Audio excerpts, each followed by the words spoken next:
40507. Dreams Underfoot, The Newford Collection, by Charles de Lint. Copyright 1993 by Charles de Lint. All rights reserved. Read by Mary Woods. This book was originally created for audio cassette playback. Any announcements concerning cassettes do not apply to this recording. This version contains markers allowing direct access to major portions of the book. Library of Congress annotation. Collection of 19 interrelated short stories set in the imaginary city of Newford.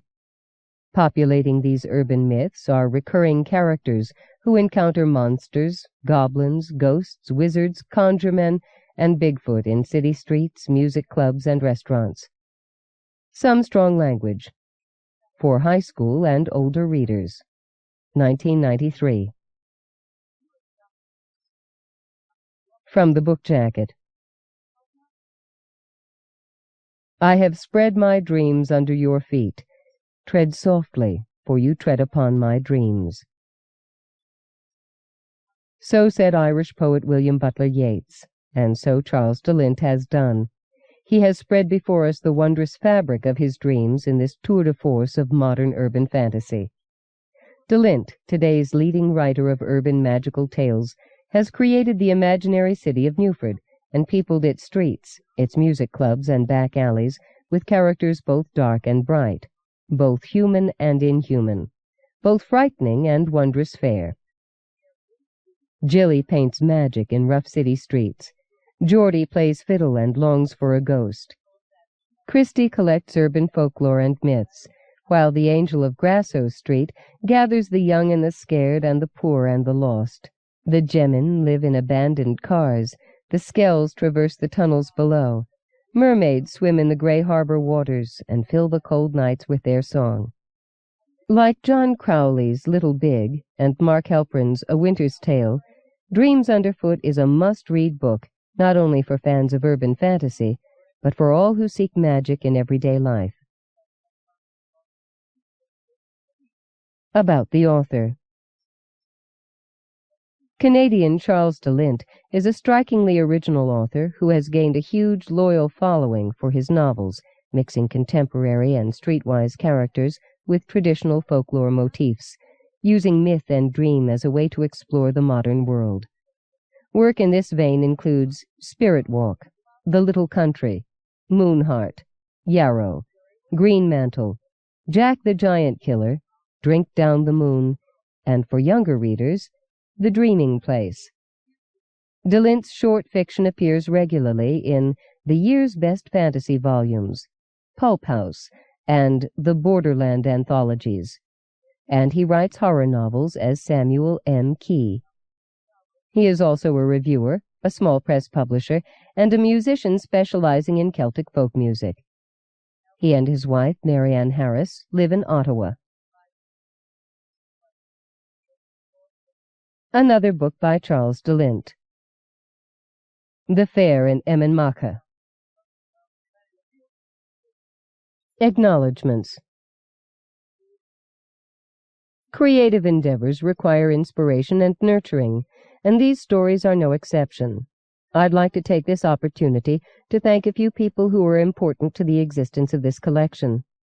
First and foremost, my wife Mary Ann, not only for her indefatigable work as first reader and editor, but also for her part in the genesis of many of the individual stories. Terri Windling, for her ongoing support both professionally and personally, especially with this cycle of stories, and for providing the collection's title, which was also the title of her 1992 one-woman art show at the Book Arts Gallery in Tucson, Arizona. Chris Rush and Dean Smith of Axolotl Press, Pulp House Publishing, who were always asking for more stories and provided the first home for many of these. And for all those other editors who gave me the opportunity to take a holiday from longer work to explore Newford's streets. Bruce Barber, Ellen Datlow, Gardner Dezois, Robert T. Garcia, Ed Gorman, Martin H. Greenberg, Kara Inks, Paul F. Olson, Jan and George O'Neill, Byron Price, and David B. Silva. Contents. Introduction. Side 1. Uncle Dobbin's Parrot Fair. Side 1. Tone 2. The Stone Drum. Side 1. Tone 3. Timeskip. Side 2. Tone 1. Freewheeling. Side 2. Tone 2. That Explains Poland.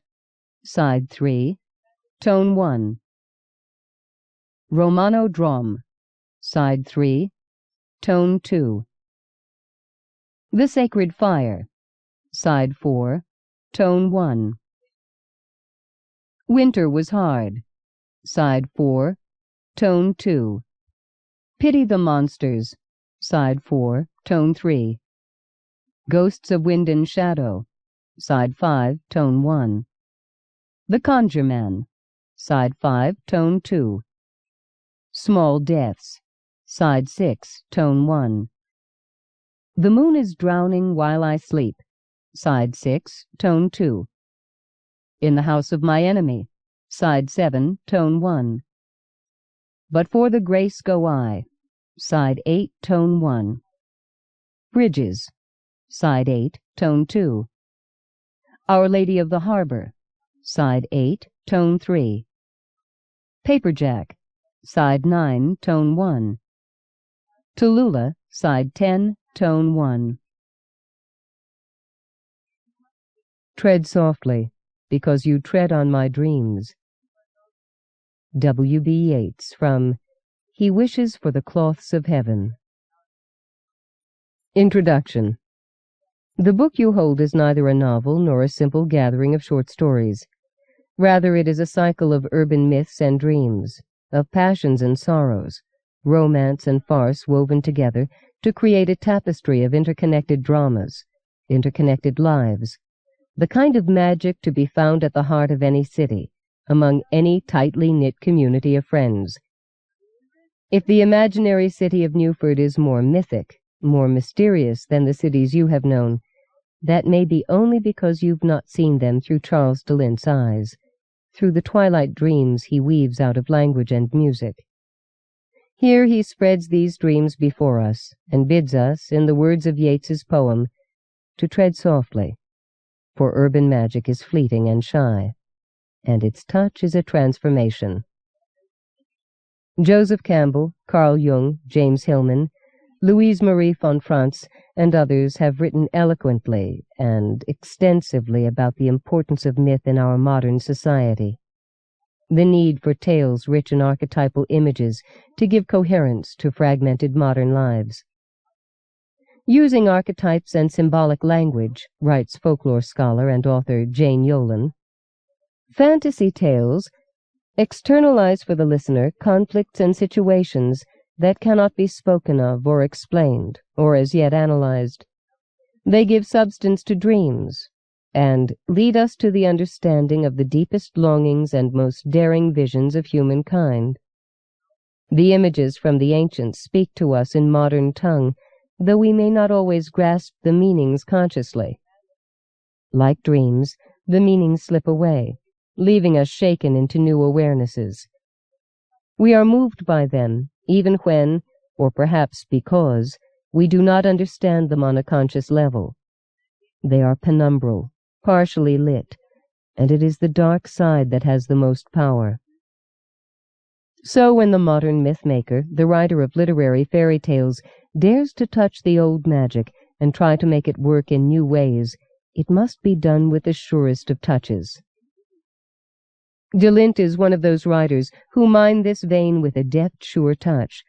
Readers new to his distinctive brand of urban fantasy might find his mix of ancient folklore motifs and contemporary urban characters somewhat startling, for ours is a society that loves to separate and classify, putting fantasy fiction on a shelf, far away from books of realistic or mainstream fiction, despite the fact that the mainstream shelves include works of modern fantasy by foreign authors such as Calvino, Allende, and Garcia Marquez.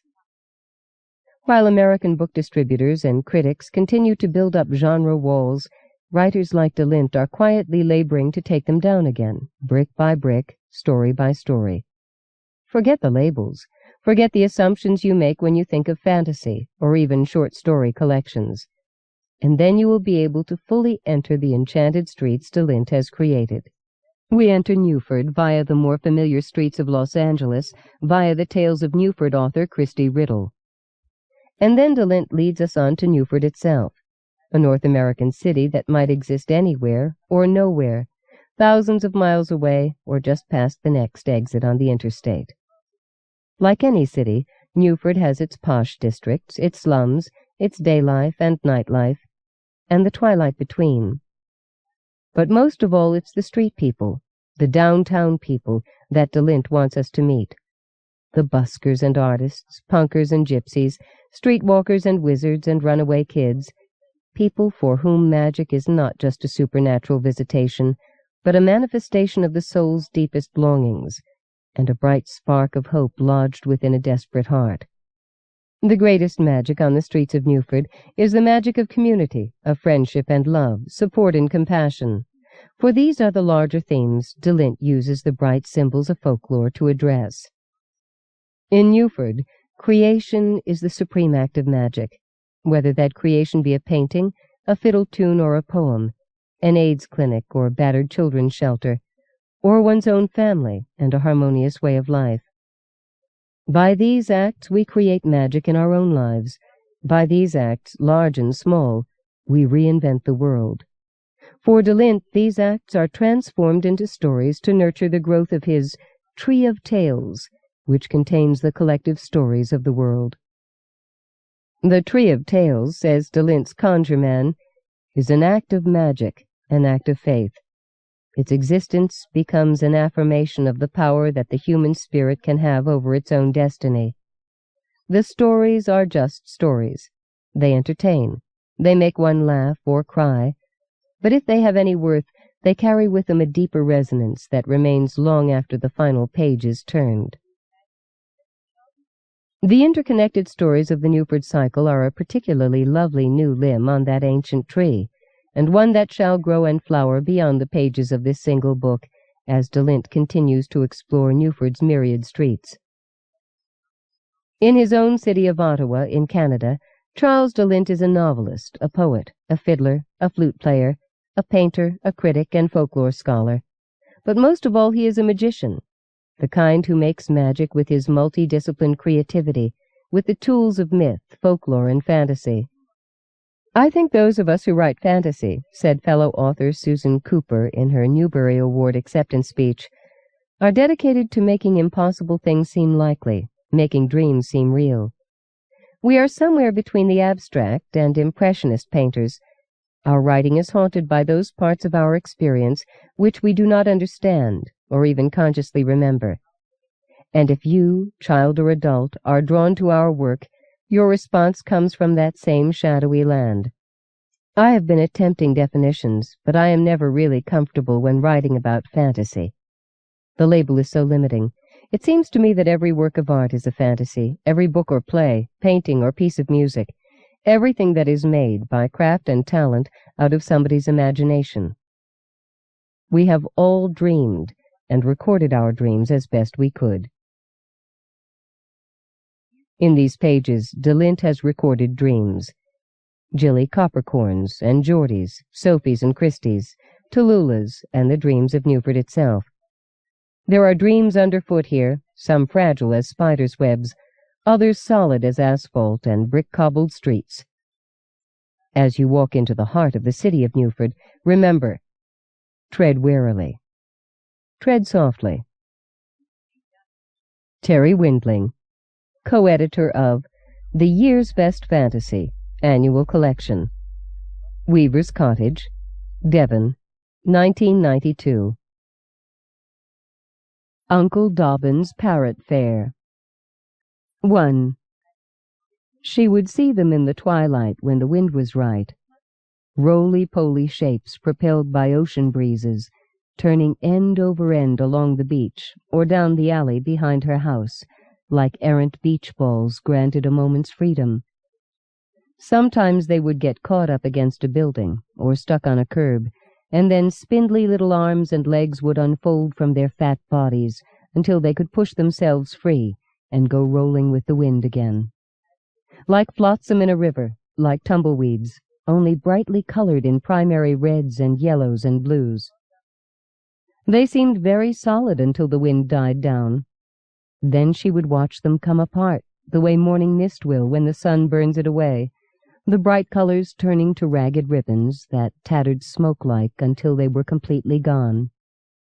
Those were special nights, the evenings that the balloon men came. In the late 60s in Haight-Ashbury, she talked about them once.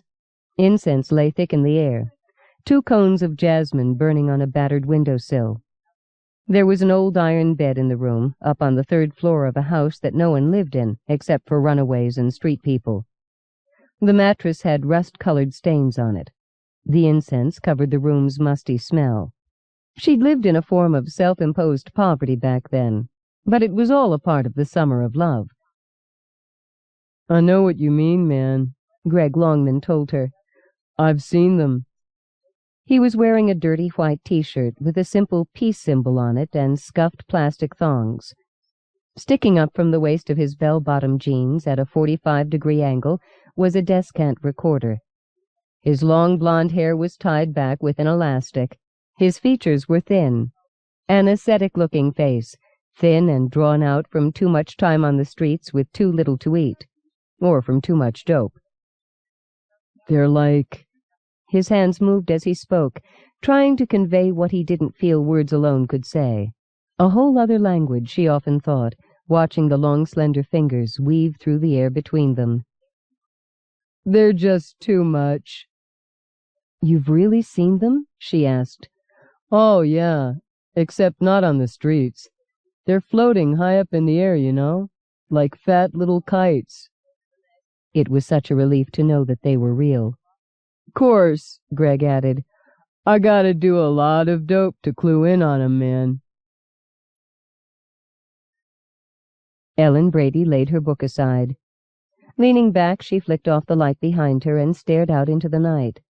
The memory had come back to her, so clear, so sharp, she could almost smell the incense, see Greg's hands move between them, little colored after-image traces following each movement, until he had more arms than Collie.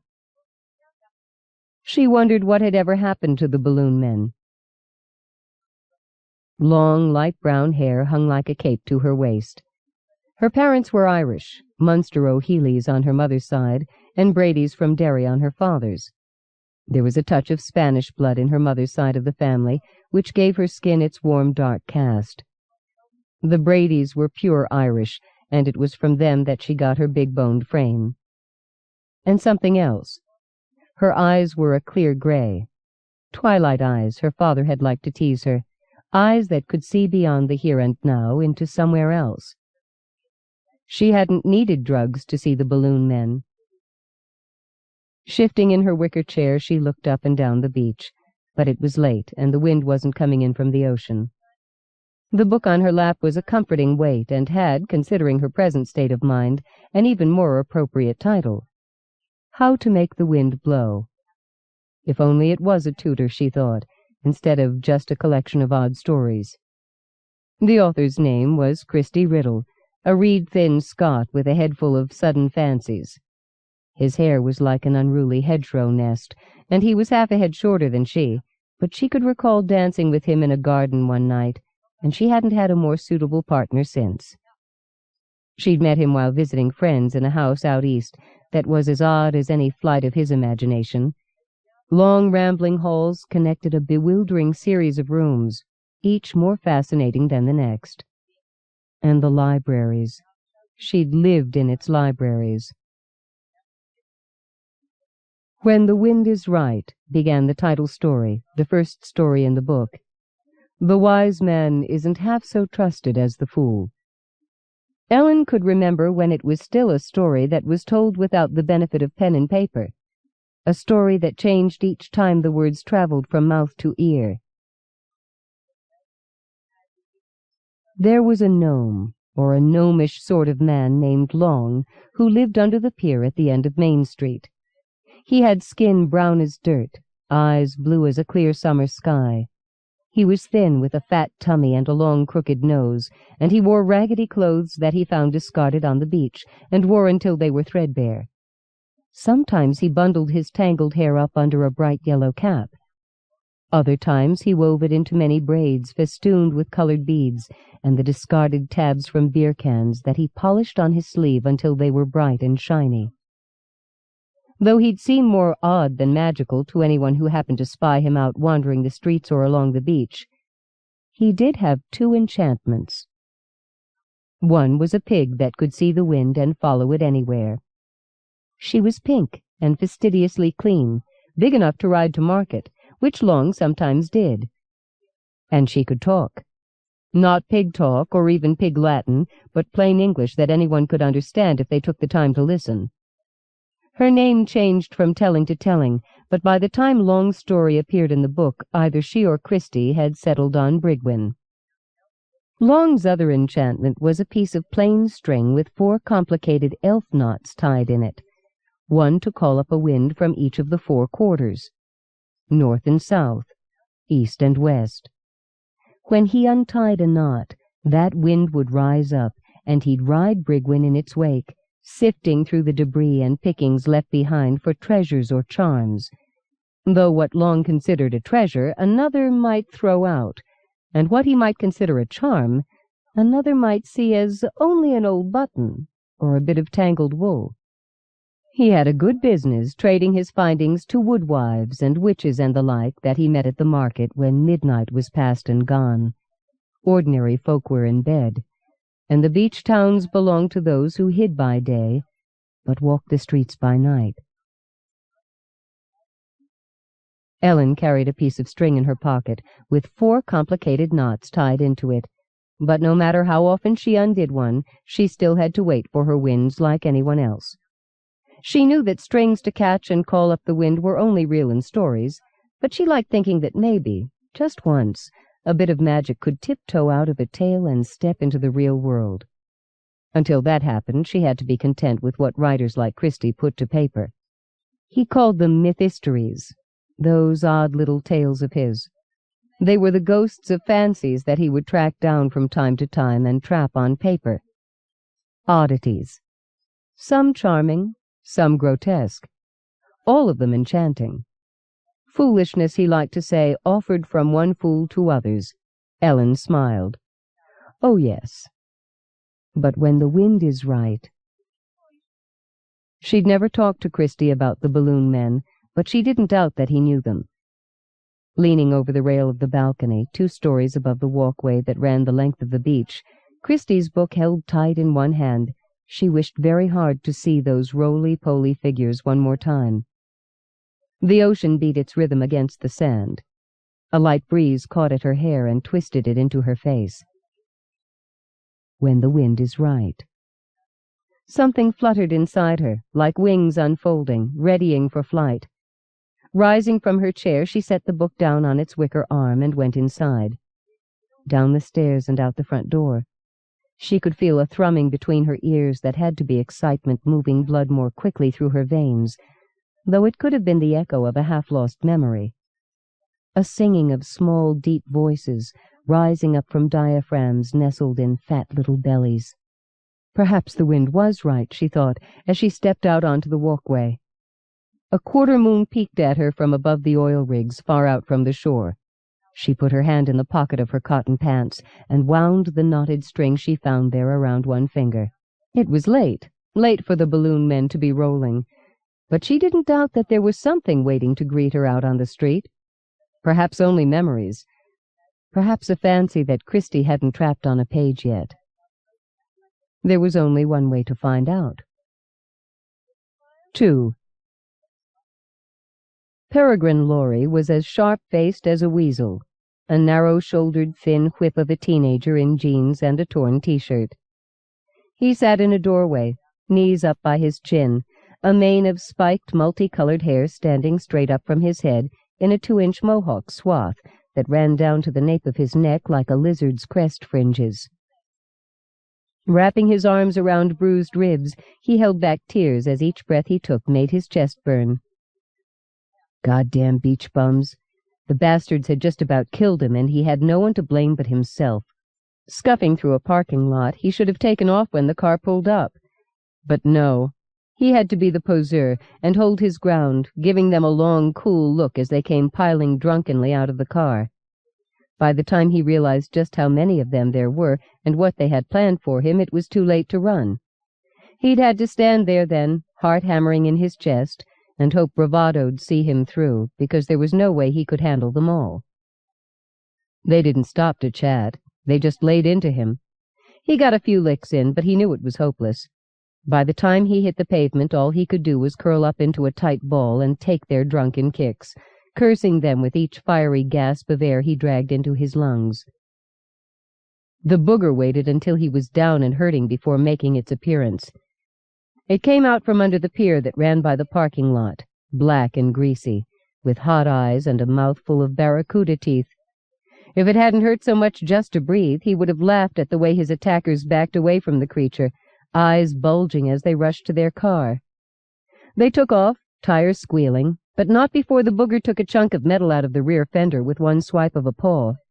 It came back to look at him, black nightmare head snuffling at him as he lifted his head and wiped the blood from his face, then moving away as he reached out a hand towards it. It smelled like a sewer, and looked worse, a squat creature that had to have been scraped out of some monstrous nose, with eyes like hot coals in a smear of a face and a slick, wet look to its skin. A booger, plain and simple. Only it was alive, clawed and toothed, following him around ever since he'd run away.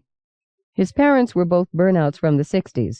They lived in West Hollywood and got more embarrassing the older he became. Take his name. Laurie was bad enough, but Peregrine, lifted straight out of that Lord of the Rings book. An okay read, sure, but you don't use it to name your kid. Maybe he should just be thankful he didn't get stuck with Frodo or Bilbo. By the time he was old enough to start thinking for himself, he'd picked out his own name and wouldn't answer to anything but Reese. He'd gotten it out of some book, too, but at least it sounded cool. You needed all the cool you could get with parents like his. His old man still had hair down to his ass. He wore wire-framed glasses and listened to shit on the stereo that sounded as burned out as he looked. The old lady wasn't much better, putting on weight like a whale, hair a frizzy brown, as long as the old man's, but usually hanging in a braid. Coming home late some nights, the whole house would have the sweet smell of weed mixed with incense, and they'd give him these goofy looks and talk about getting in touch with the cosmos and other spacey shit. When anybody came down on him for the way he looked or for dropping out of school, all they said was let him do his own thing. His own thing. Jesus, give me a break. With that kind of crap to look forward to at home, who wouldn't take off first chance they got? Though wouldn't you know it, no sooner did he get free of them than the booger latched onto him, following him around, skulking in the shadows. At first Reese never got much of a look at the thing, just glimpses out of the corner of his eyes, and that was more than enough.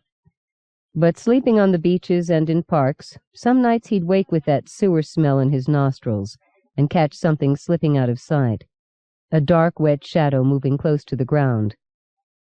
After a few weeks, it started to get bolder, sitting on its haunches a half-dozen yards from wherever he was bedding down, the hot coal eyes fixed on him.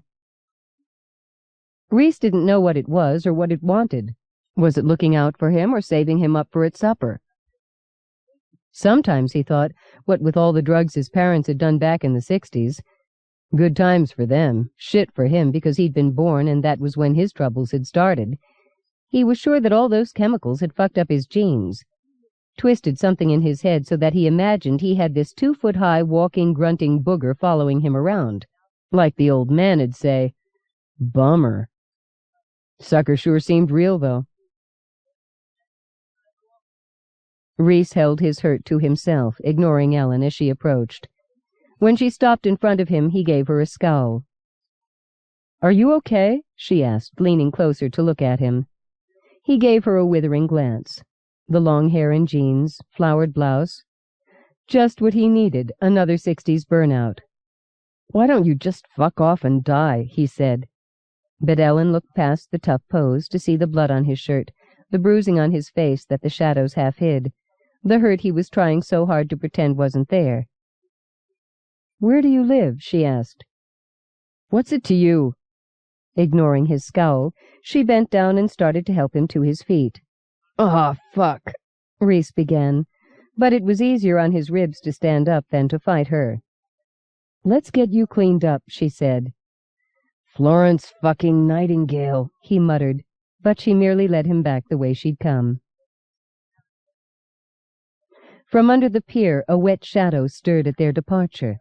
Reese's booger drew back lips that had the rubbery texture of an octopus's skin. Row on row of pointed teeth reflected back the light from the streetlights. Hate-hot eyes glimmered red. On silent, leathery paws, the creature followed the slow-moving pair, grunting softly to itself, claws clicking on the pavement. 3. Bramley Dapple was the wizard in A Week of Saturdays, the third story in Christie Riddle's How to Make the Wind Blow. He was a small, wizened old man, spry as a kitten, thin as a reed, with features lined and brown as a dried fig. He wore a pair of wire-rimmed spectacles without prescription lenses that he polished incessantly, and he loved to talk. "It doesn't matter what they believe," he was saying to his guest, "so much as what you believe." He paused as the brown-skinned goblin who looked after his house came in with a tray of biscuits and tea. His name was Goon, a tallish creature at 3'4", who wore the garb of an organ-grinder's monkey, striped black and yellow trousers, a red jacket with yellow trim, small black slippers, and a little green and yellow cap that pushed down an unruly mop of thin, dark, curly hair. Gangly limbs with a protruding tummy, puffed cheeks, a wide nose, and tiny black eyes added to his monkey-like appearance. The wizard's guest observed Goon's entrance with a startled look, which pleased Bramley to no end. "There," he said, "Goon proves my point." "I beg your pardon?" "We live in a consensual reality where things exist because we want them to exist. I believe in Goon, Goon believes in Goon, and you, presented with his undeniable presence, tea-tray in hand, believe in Goon as well. Yet if you were to listen to the world at large, Goon is nothing more than a figment of some fevered writer's imagination, a literary construct, an artistic representation of something that can't possibly exist in the world as we know it." Goon gave Bramley a sour look, but the wizard's guest leaned forward, hand outstretched, and brushed the goblin's shoulder with a feather-light touch. Slowly she leaned back into the big armchair, cushions so comfortable they seemed to embrace her as she settled against them. "So, anything we can imagine can exist?" she asked finally. Goon turned his sour look on her now. She was a student at the university where the wizard taught, 3rd year, majoring in fine arts, and she had the look of an artist about her. There were old paint stains on her jeans and under her fingernails. Her hair was a thick tangle of brown hair, more unruly than Goon's curls. She had a smudge of a nose and thin, puckering lips, workman's boots that stood by the door with a history of scuffs and stains written into their leather, thick woolen socks with a hole in the left heel, and one shirt-tail that had escaped the waist of her jeans. But her eyes were a pale, pale blue, clear and alert, for all the casualness of her attire. Her name was Jilly Coppercorn. Bramley shook his head. "It's not imagining, it's knowing that it exists, without one smidgen of doubt." "Yes, but someone had to think him up for him to—" She hesitated as Goon's scowl deepened. "That is—" Bramley continued to shake his head. "There is some semblance of order to things," he admitted, "for if the world was simply everyone's different conceptual universe mixed up together, we'd have nothing but chaos. It all relies on will, you see, to observe the changes at any rate, or the differences, the anomalies, like Goon. Oh, do stop scowling," he added to the goblin. "The world as we have it," he went on to Jilly, "is here mostly because of habit. We've all agreed that certain things exist. We are taught as impressionable infants that this is a table and this is what it looks like. That's a tree out the window there. A dog looks and sounds just so.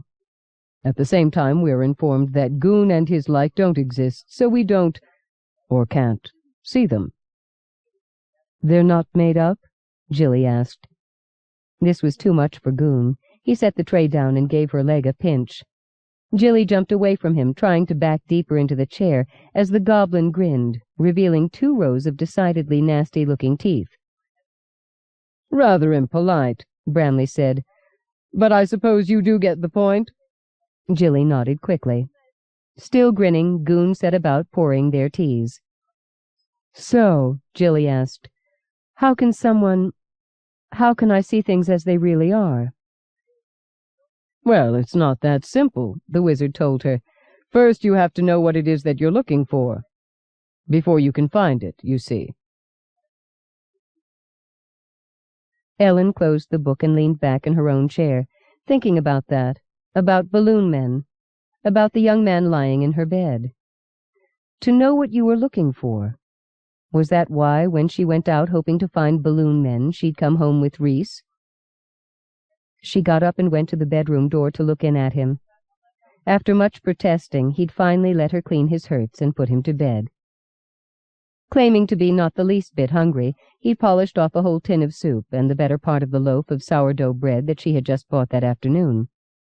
Then, of course, he wasn't tired at all, and promptly fell asleep the moment his head touched the pillow.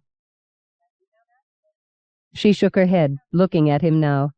His rainbow mohawk made it look as though she'd brought some hybrid creature into her home. Part rooster, part boy, it lay in her bed snoring softly, hardly real. But definitely not a balloon man, she thought, looking at his thin torso under the sheets. About to turn away, something at the window caught her eye.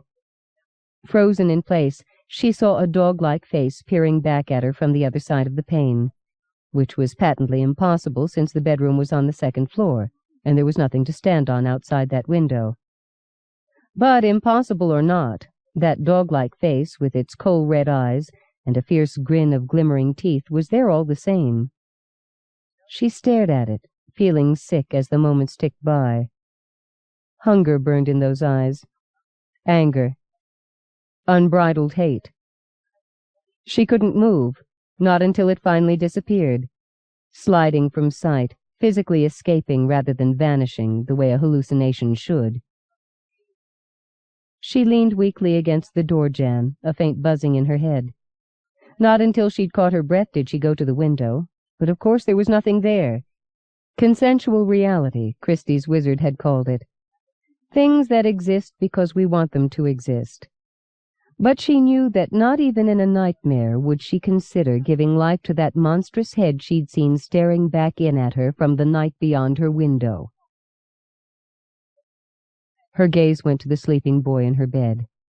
All that anger burning up inside him. Had she caught a glimpse of something that he'd given life to?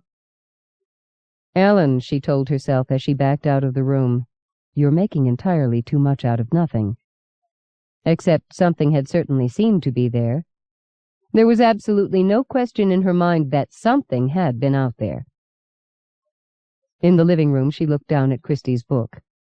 Bramley Dapple's words skittered through her mind, chased by a feeling of strangeness that she couldn't shake. The wind, the night, finding Reese in that doorway, and now that thing in the window. She went and poured herself a brandy before making her bed on the sofa, studiously avoiding looking at the windows. She knew she was being silly. She had to have imagined it. But there was a feeling in the air tonight, a sense of being on the edge of something vast and gray. One false step and she'd plunge down into it. A void. A nightmare. It took a second brandy before she fell asleep. Outside, Reese's booger snuffled around the walls of the house, crawling up the side of the building from time to peer into this or that window. Something kept it from entering, some disturbance in the air that was like a wind, but not a wind at the same time. When it finally retreated, it was with the knowledge in what passed for its mind that time itself was the key. Hours and minutes would unlock whatever kept it presently at bay. Barracuda teeth gleamed as the creature grinned. It could wait. Not long, but it could wait. 4. Ellen woke the next morning stiff from a night spent on the sofa, and wondered what in God's name had possessed her to bring Rhys home. Though on reflection she realized the whole night had proceeded with a certain surreal quality of which Rhys had only been a small part. Rereading Christie's book, that horrific face at the window, and the balloon men. She hadn't thought of them in years. Swinging her feet to the floor, she went out onto her balcony. There was a light fog hazing the air. Boogie boarders were riding the waves close by the pier. Only a handful of them now, but in an hour or so their numbers would have multiplied beyond count. Raking machines were cleaning the beach, their dull roar vying with the pounding of the tide. Men with metal detectors were patiently sifting through the debris the machines left behind before the trucks came to haul it away. Near the tide's edge a man was jogging backwards across the sand, sharply silhouetted against the ocean. Nothing out of the ordinary. But returning inside, she couldn't shake the feeling that there was someone in her head, something flying dark-winged across her inner terrain like a crow. When she went to wash up, she found its crow eyes staring back at her from the mirror. Wild eyes. Shivering, she finished up quickly. By the time Rhys woke, she was sitting outside on the balcony in a sweatshirt and shorts, nursing a mug of coffee. The odd feeling of being possessed had mostly gone away, and the night just past took on the fading quality of half-remembered dreams. She looked up at his appearance, smiling at the way a night's sleep had rearranged the lizard crest fringes of his mohawk. Some of it was pressed flat against his skull. Elsewhere, multicolored tufts stood up at bizarre angles. His mouth was a sullen slash in a field of short beard stubble. But his eyes still had a sleepy look to them, softening his features. "You do this a lot?" he asked, slouching into the other wicker chair on the balcony. "What, drink coffee in the morning?" "Pick up strays." "You looked like you needed help." Rhys nodded. "Right, we're all brothers and sisters on Starship Earth. I kind of figured you for a bleeding heart." His harsh tone soured Ellen's humor. She felt the something that had watched her from the bathroom mirror flutter inside her, and her thoughts returned to the previous night. Christie's wizard talking. "Things exist because we want them to exist." "After you fell asleep," she said, "I thought I saw something peering in through the bedroom window." Her voice trailed off when she realized that she didn't quite know where she was going with that line of thought, but Rhys sat up from his slouch, suddenly alert. "What kind of something?" he asked. Ellen tried to laugh it off. "A monster," she said with a smile, "red-eyed and all teeth." She shrugged. "I was just having one of those nights." "You saw it?" Rhys demanded sharply, enough to make Ellen sit up straighter as well. "Well, I thought I saw something, but it was patently impossible, so—" Again her voice trailed off. Rhys had sunk back into his chair and was staring off towards the ocean. What was it?" Ellen asked. "I call it a booger," he replied. "I don't know what the hell it is, but it's been following me ever since I took off from my parents' place." The stories in Christie's book weren't all charming. There was one near the end called Raw Eggs, about a man who had a Ghostbusters-like creature living in his fridge that fed on raw eggs. It pierced the shells with a needle-fine tooth, then sucked out the contents, leaving rows of empty eggshells behind. When the man got tired of replacing his eggs, the creature crawled out of the fridge one night, driven forth by hunger, and fed on the eyes of the man's family. The man had always had a fear of going blind. He died at the end of the story, and the creature moved on to another household, more hungry than ever. Rhys laid aside Christie Riddle's book and went looking for Ellen. He found her sitting on the beach, a big loose t-shirt covering her bikini, her bare legs tucked under her. She was staring out to sea, past the waves breaking on the shore, past the swimmers, body surfers, and kids riding their boogie boards, past the oil rigs to the horizon hidden in a haze in the far-off distance.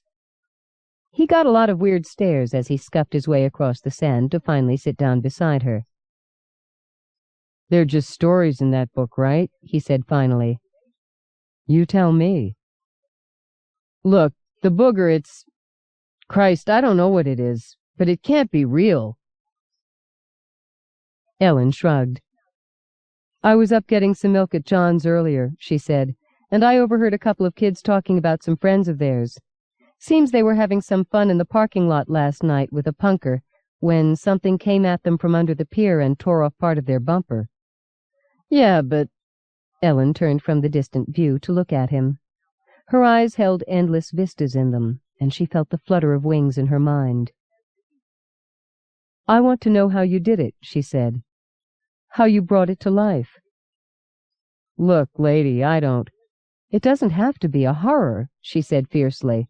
It can be something good, too. She thought of the gnome that lived under the pier in Christie's story, and her own balloon men. I want to be able to see them again. Their gazes locked. Reese saw a darkness behind Ellen's clear gray eyes, some wildness that reminded him of his booger in its intensity. I'd tell you if I knew, he said finally. Ellen continued to study him, then slowly turned to look back across the waves. Will it come to you tonight? She asked. I don't... Reese began, but Ellen turned to him again. At the look in her eyes, he nodded. Yeah, he said then. I guess it will. I want to be there when it does, she said. Because if it was real, then it could all be real. If she could see the booger, if she could understand what animated it, if she could learn to really see, and, as Christie's wizard had taught Jilly Coppercorn, know what she was looking for herself, then she could bring her own touch of wonder into the world, her own magic. She gripped Reese's arm. Promise me you won't take off until I've had a chance to see it. She had to be weirded out, Reese thought. She didn't have the same kind of screws loose that his parents did, but she was gone all the same. Only that book she'd had him read, it made a weird kind of sense. If you were going to accept that kind of shit as being possible, it might just work the way that book said it did. Weird, yeah, but when he thought of the booger itself... Promise me, she repeated. He disengaged her fingers from his arm. Sure, he said. I got nowhere to go anyway. 5. They ate at the Green Pepper that night, a Mexican restaurant on Main Street. Reese studied his companion across the table, reevaluating his earlier impressions of her. Her hair was up in a loose bun now, and she wore a silky cream-colored blouse above a slim, dark skirt. Mentally, she was definitely a bit weird, but not a burnout like his parents. She looked like the kind of customer who shopped in the trendy galleries and boutiques on Melrose Avenue, where his old lady worked, back home in West Hollywood. Half the people in the restaurant were probably wondering what the hell she was doing sitting here with a scuzz like him. Ellen looked up and caught his gaze. A smile touched her lips. The cook must be in a good mood, she said. What do you mean? Well, I've heard that the worse mood he's in, the hotter he makes his sauces. Reese tried to give her back a smile, but his heart wasn't in it. He wanted a beer, but they wouldn't serve him here because he was underage. He found himself wishing Ellen wasn't so much older than him, that he didn't look like such a freak sitting here with her. For the first time since he'd done his hair, he was embarrassed about the way he looked. He wanted to enjoy just sitting here with her instead of knowing that everyone was looking at him like he was some kind of geek. You okay? Ellen asked. Yeah, sure. Great food. He pushed the remainder of his rice around on the plate with his fork. Yeah, he had no problems. Just no place to go, no place to fit in. Body aching from last night's beating.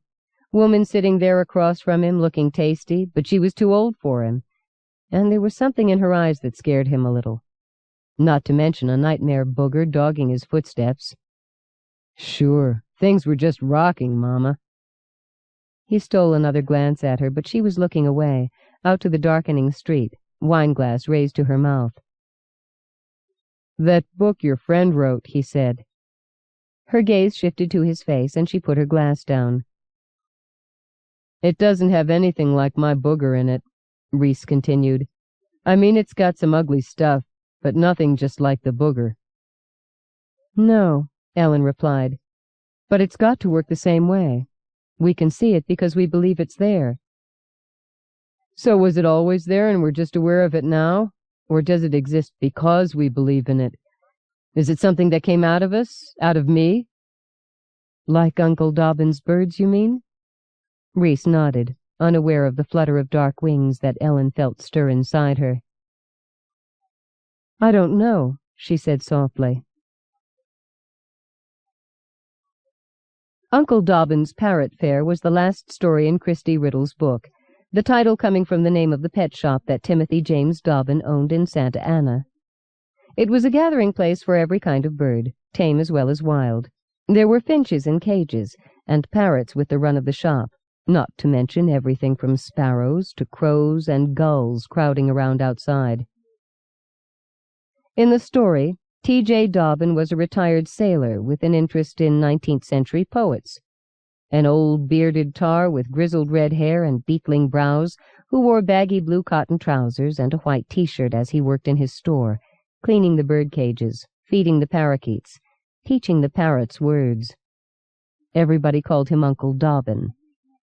He had a 16-year-old assistant named Norrie Wirt who helped out on weekends. She had short blonde hair and a deep tan that she started working on as soon as school was out. To set it off, she invariably wore white shorts and a tank top.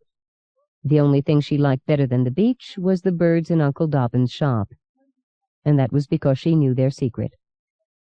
She didn't find out about them right away. It took a year or so of coming in and hanging around the shop, and then another 3 weekends of working there before she finally approached Uncle Dobbin with what had been bothering her. I've been wondering, she said as she sat down on the edge of his cluttered desk at the back of the store. She fingered the world globe beside the blotter and gave it a desultory spin. Uncle Dobbin raised his brow questioningly and continued to fill his pipe. It's the birds, she said. We never sell any. At least not since I've started working here. People come in and they look around, but no one asks the price of anything. No one ever buys anything. I guess you could do most of your business during the week, but then why did you hire me? Uncle Dobbin looked down into the bowl of his pipe to make sure the tobacco was tapped properly. Because you like birds, he said before he lit a match. Smoke wreathed up towards the ceiling. A bright green parrot gave a squawk from where it was roosting nearby and turned its back on them. But you don't sell any of them, do you? Being curious, she'd poked through his file cabinet to look at invoices and sales receipts, to find that all he ever bought was bird food and cages and the like, and he never sold a thing. At least, no sales were recorded. Can't sell them. Why not? They're not mine to sell. Norrie sighed. Then whose are they? Better you should ask, what are they? Okay, Norrie said, giving him an odd look. I'll bite. What are they? Magic. Norrie studied him for a moment, and he returned her gaze steadily, giving no indication that he was teasing her. He puffed on his pipe, a serious look in his eyes, then took the pipe stem from his mouth. Setting the pipe carefully on the desk so that it wouldn't tip over, he leaned forward in his chair. People have magic, he said, but most of them don't want it, or don't believe in it, or did once but then forgot. So I take that magic and make it into birds until they want it back, or someone else can use it. Magic. That's right. Not birds. Uncle Dobbin nodded. That's crazy, Norrie said. Is it? He got up stiffly from his chair and stood in front of her, with his hands outstretched towards her chest. Norrie shrank back from him, figuring he'd flaked out and was going to cop a quick feel, but his hands paused just a few inches from her breasts. She felt a sudden pain inside, like a stitch in her side from running too hard, only it was deep in her chest, right in her lungs. She looked down, eyes widening, as a beak appeared poking out of her chest, followed by a parrot's head, its body and wings. It was like one of the holograms at the haunted house in Disneyland, for she could see right through it. Then it grew solid once it was fully emerged. The pain stopped as the bird fluttered free, but she felt an empty aching inside. Uncle Dobbin caught the bird and soothed it with a practiced touch before letting it fly free. Numbly, Norrie watched it wing across the store and settle down near the front window where it began to preen its feathers. The sense of loss inside grew stronger. It was in me. Uncle Dobbin made his way back to his chair and sat down, picking up his pipe once more. "Magic," he said before he lit it. My magic?" Uncle Dobbin nodded. "But not any more. You didn't believe." "But I didn't know," she wailed. "You got to earn it back now," Uncle Dobbin told her. "The side cages need cleaning." Norrie pressed her hands against her chest, then wrapped her arms around herself in a tight hug, as though that would somehow ease the empty feeling inside her. Earn it?" she said in a small voice, her gaze going from his face to the parrot that had come out of her chest and was now sitting by the front window. By working here?" Uncle Dobbin shook his head. "You already work here, and I pay you for that, don't I?" "But then how—" "You've got to earn its trust. You've got to learn to believe in it again." Ellen shook her head softly. Learn to believe, she thought. I've always believed, but maybe never hard enough. She glanced at her companion, then out to the street. It was almost completely dark now. "Let's go walk on the beach," she said. Reese nodded, following her outside after she'd paid the bill.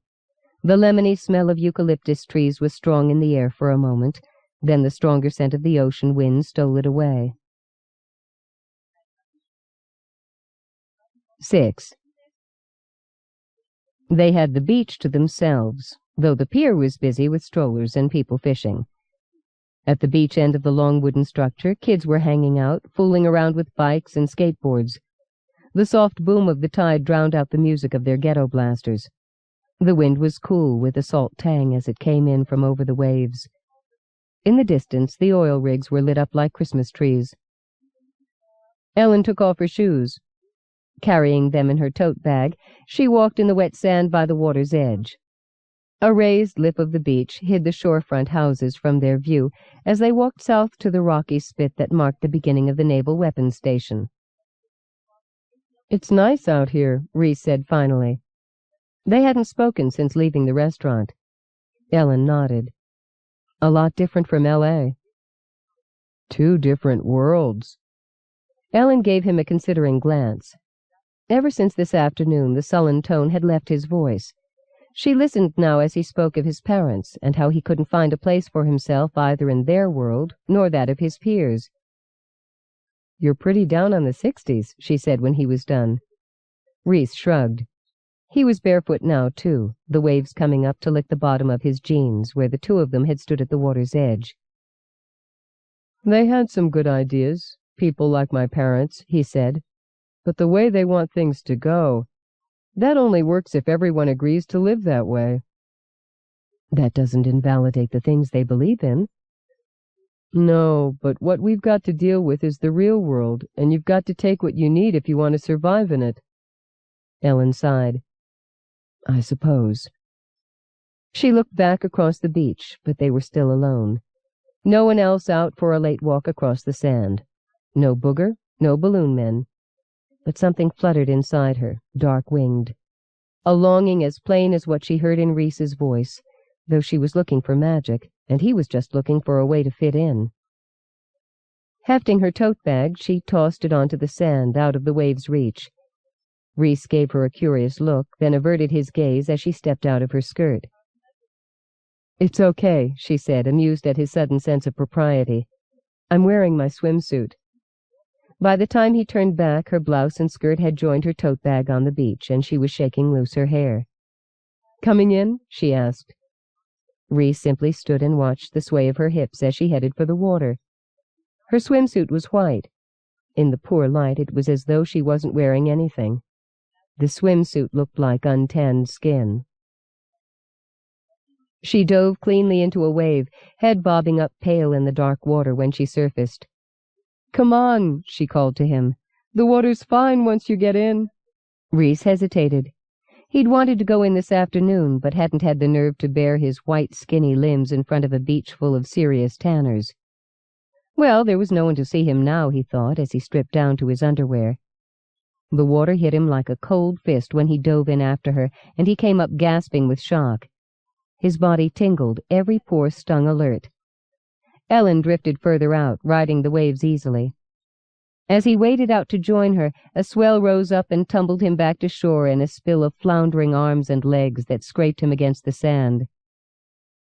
"Either go under or over them," Ellen advised him as he started back out. He wasn't much of a swimmer, but the water wasn't too deep except when a big wave came. He went under the next one and came up spluttering, but pleased with himself for not getting thrown up against the beach again. "I love swimming at night," Ellen said as they drifted together. Reese nodded. The water was surprisingly warm, too, once you were in it. You could lose all sense of time out here, just floating with the swells. "You do this a lot?" he asked. Ellen shook her head. "It's not that good an idea to do this alone. If the undertow got you, it'd pull you right out and no one would know." Reese laid his head back in the water and looked up at the sky. Though they were less than an hour by the freeway out of downtown L.A., the sky was completely different here. It didn't have that glow from God knows how many millions of lights. The stars seemed closer, too. Or maybe it was that the sky seemed deeper. He glanced over at Ellen. Their reason for being out here was forgotten. He wished he had the nerve to just sort of sidle up to her and put his arms around her, hold her close. She'd feel all slippery, but she'd feel good. He paddled a little bit towards her, riding a swell up and then down again. The wave turned him slightly away from her. When he glanced back, he saw her staring wide-eyed at the shore. His gaze followed hers, and then that cold he'd felt when he first entered the water returned in a numbing rush. The booger was here.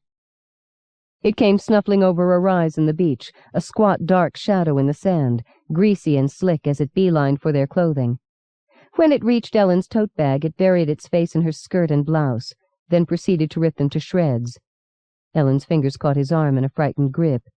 A wave came up, lifting his feet from the bottom.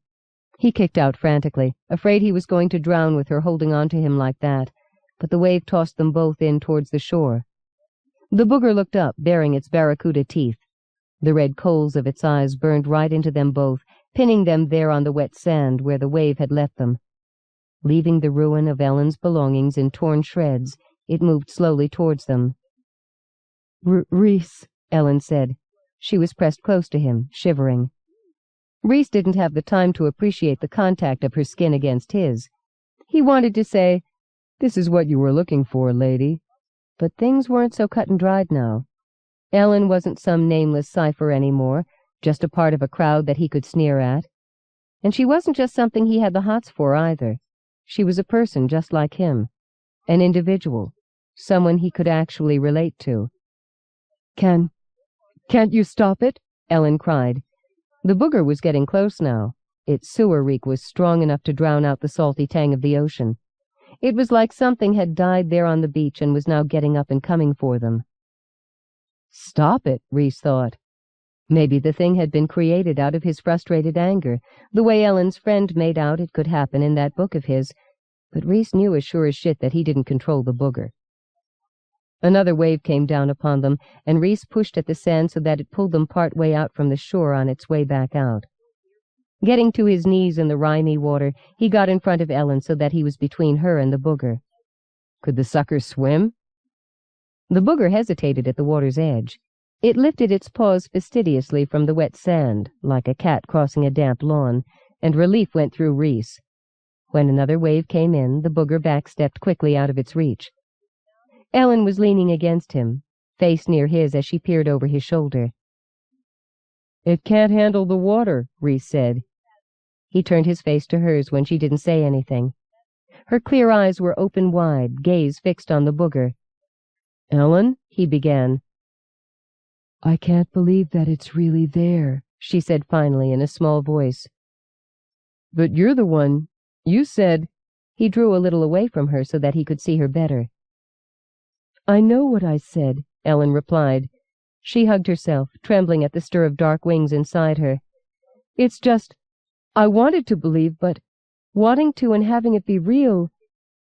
There was a pressure in the center of her chest now, like something inside pushing to get out. The pain lanced sharp and sudden. She heard Rhys gasp. Looking down, she saw what he had seen, a bird's head poking gossamer from between her breasts. It was a dark smudge against the white of her swimsuit. Not one of Uncle Dobbin's parrots, but a crow's head, with eyes like the pair she'd seen looking back at her from the mirror. Her own magic, leaving her because she didn't believe, because she couldn't believe, but... It didn't make sense. She'd always believed. And now, with Rhys's booger standing there on the shore, how could she help but believe? The booger howled then, as though to underscore her thoughts. She looked to the shore and saw it stepping into the waves, crying out at the pain of the salt water on its flesh, but determined to get at them, to get at her. Rhys's magic given life, while her own magic... She pressed at the half-formed crow coming from her chest, trying to force it back in. I believe, she muttered through clenched teeth. But just like Uncle Dobbin's assistant in Christie's story, she could feel that swelling ache of loss rise up in her. She turned despairing eyes to Rhys. She didn't need a light to see the horror in his eyes, horror at the booger's approach, at the crow's head sticking out of her chest. But he didn't draw away from her. Instead, he reached out and caught hold of her shoulders. "Stop fighting it!" he cried. "But—" He shot a glance shoreward. They were bracing themselves against the waves, but a large swell had just caught the booger and sent it howling back to shore in a tumble of limbs. "It was your needing proof," he said. "You're needing to see the booger, to know that it's real. That's what's making you lose it. Stop trying so hard. But she knew he was right. She pulled free of him and looked towards the shore where the booger was struggling to its feet. The creature made rattling sounds deep in its throat as it started out for them again. It was hard to do, but she let her hands fall free. The pain in her chest was afire, the aching loss building to a crescendo. But she closed herself to it, closed her eyes, willed herself to stand relaxed. Instead of fighting, she remembered. Balloon men spinning down the beach. Christie's gnome riding his pig along the pier. Bramley Dapple's advice. Goon pinching Jilly Coppercorn's leg. The thing that fed on eggs and eyeballs, and yes, Rhys's booger too. Uncle Dobbin and his parrots, and Norrie Wirt watching her magic fly free. And always the balloon men, tumbling end over end across the beach or down the alleyway behind her house. And the pain eased. The ache loosened. Faded. "Jesus," she heard Rhys say softly. She opened her eyes and looked to where he was looking. The booger had turned from the sea and was fleeing as a crowd of balloon men came bouncing down the shore. Great, round, roly-poly shapes, turning end over end, laughing and giggling, a chorus of small, deep voices. There was salt in her eyes, and it wasn't from the ocean's brine. Her tears ran down her cheeks, and she felt herself grinning like a fool. The balloon men chased Rhys's booger up one end of the beach and then back the other way until the creature finally made a stand. Howling, it waited for them to come, but before the first bouncing round shape reached it, the booger began to fade away. Ellen turned to Rhys and knew he had tears in his own eyes, but the good feeling was too strong for him to do anything but grin right back at her. The booger had died with the last of his anger. She reached out a hand to him, and he took it in one of his own. Joined so, they made their way to the shore, where they were surrounded by riotous balloon men until the bouncing shapes finally faded, and then there were just the two of them standing there. Ellen's heart beat fast. When Rhys let go her hand, she touched her chest and felt a stir of dark wings inside her, only they were settling in now, no longer striving to fly free. The wind came in from the ocean still, but it wasn't the same wind that the balloon men rode. "I guess it's not all bullshit," Rhys said softly. Ellen glanced at him. He smiled as he explained. "Helping each other, getting along instead of fighting. Feels kind of good, you know." Ellen nodded. Her hand fell from her chest as the dark wings finally stilled. "Your friend's story didn't say anything about crows," Rhys said. Maybe we've all got different birds inside, different magics. She looked out across the waves to where the oil rigs lit the horizon. There's a flock of wild parrots up around Santa Ana, Reese said. I've heard there's one up around San Pedro, too. Do you think? Reese began, but he let his words trail off. The waves came in and wet their feet. I don't know, Ellen said. She looked over at her shredded clothes. Come on, let's get back to my place and warm up. Reese laid his jacket over her shoulders. He put on his t-shirt and jeans, then helped her gather up what was left of her belongings.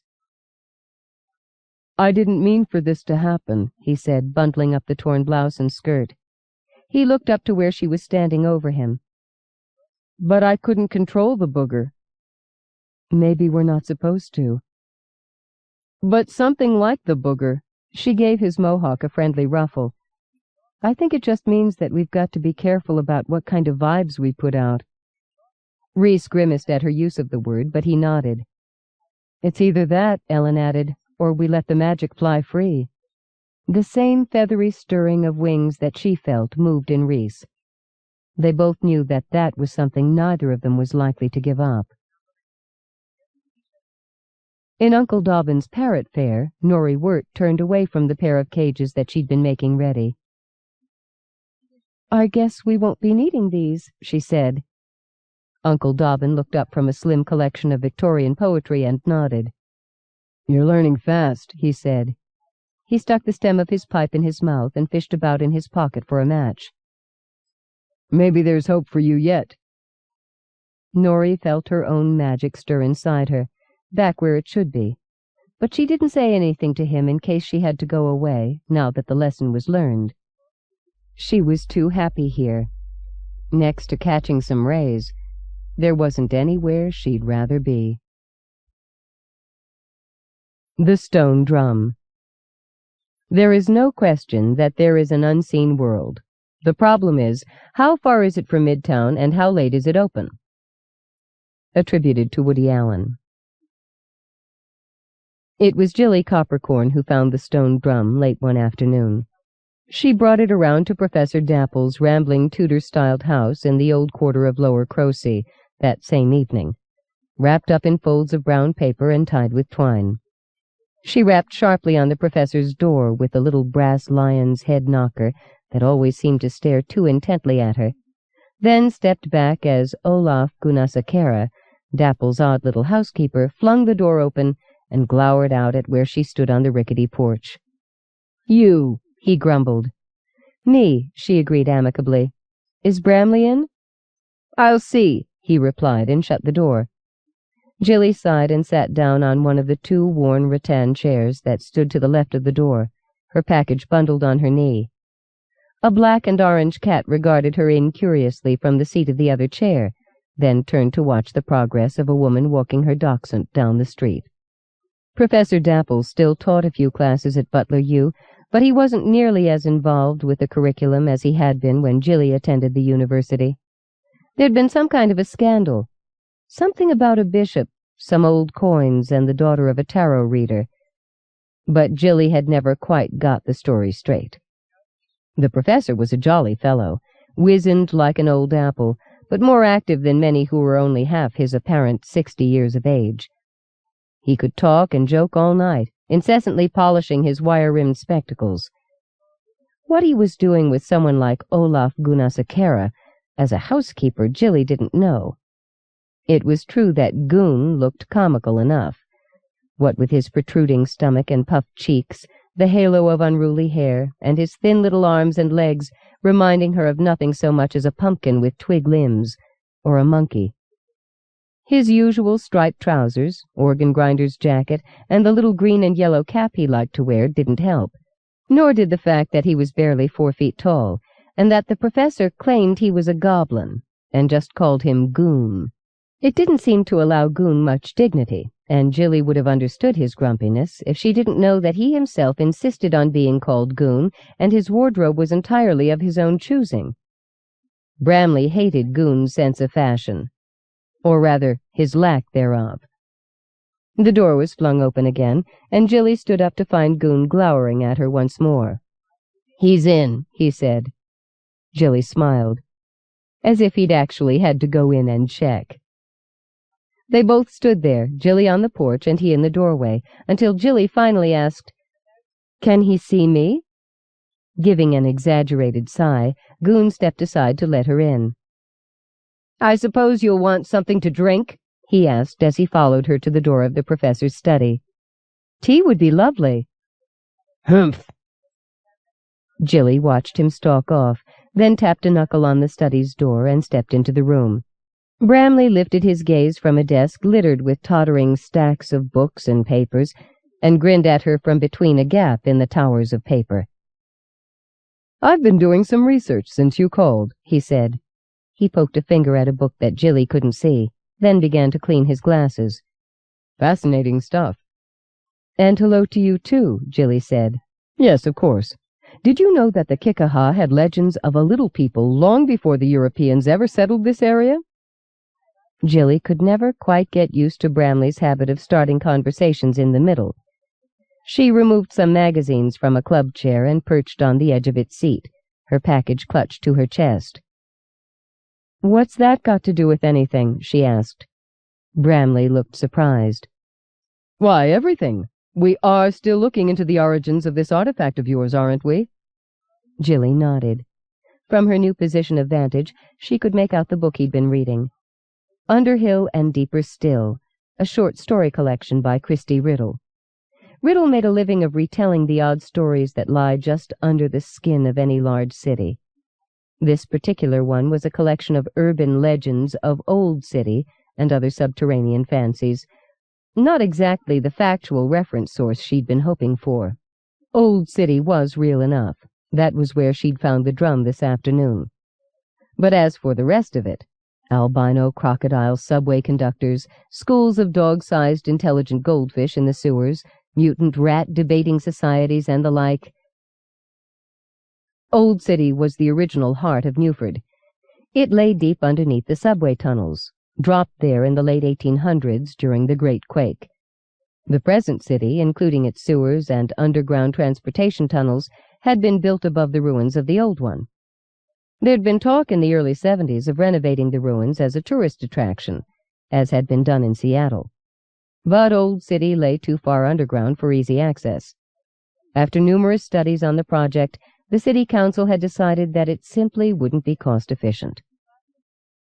With that decision, Old City had rapidly gone from a potential tourist attraction to a home for skells, winos, bag ladies, and the other homeless.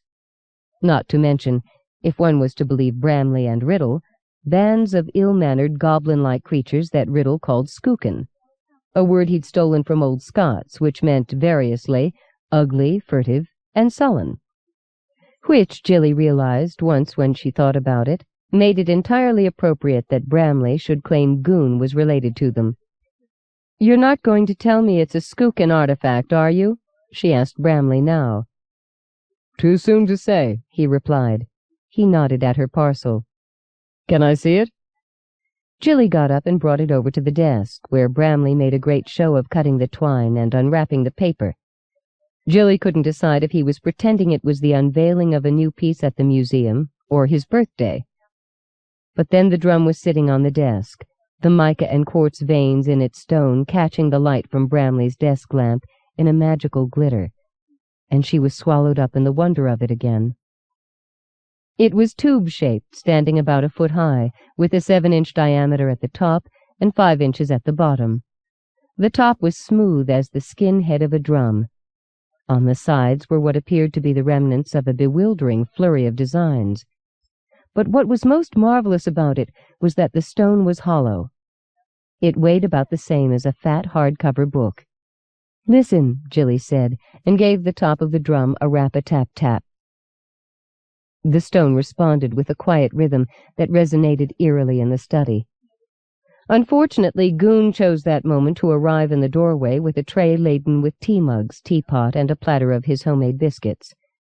At the sound of the drum, the tray fell from his hands. It hit the floor with a crash, spraying tea, milk, sugar, biscuits, and bits of crockery every which way.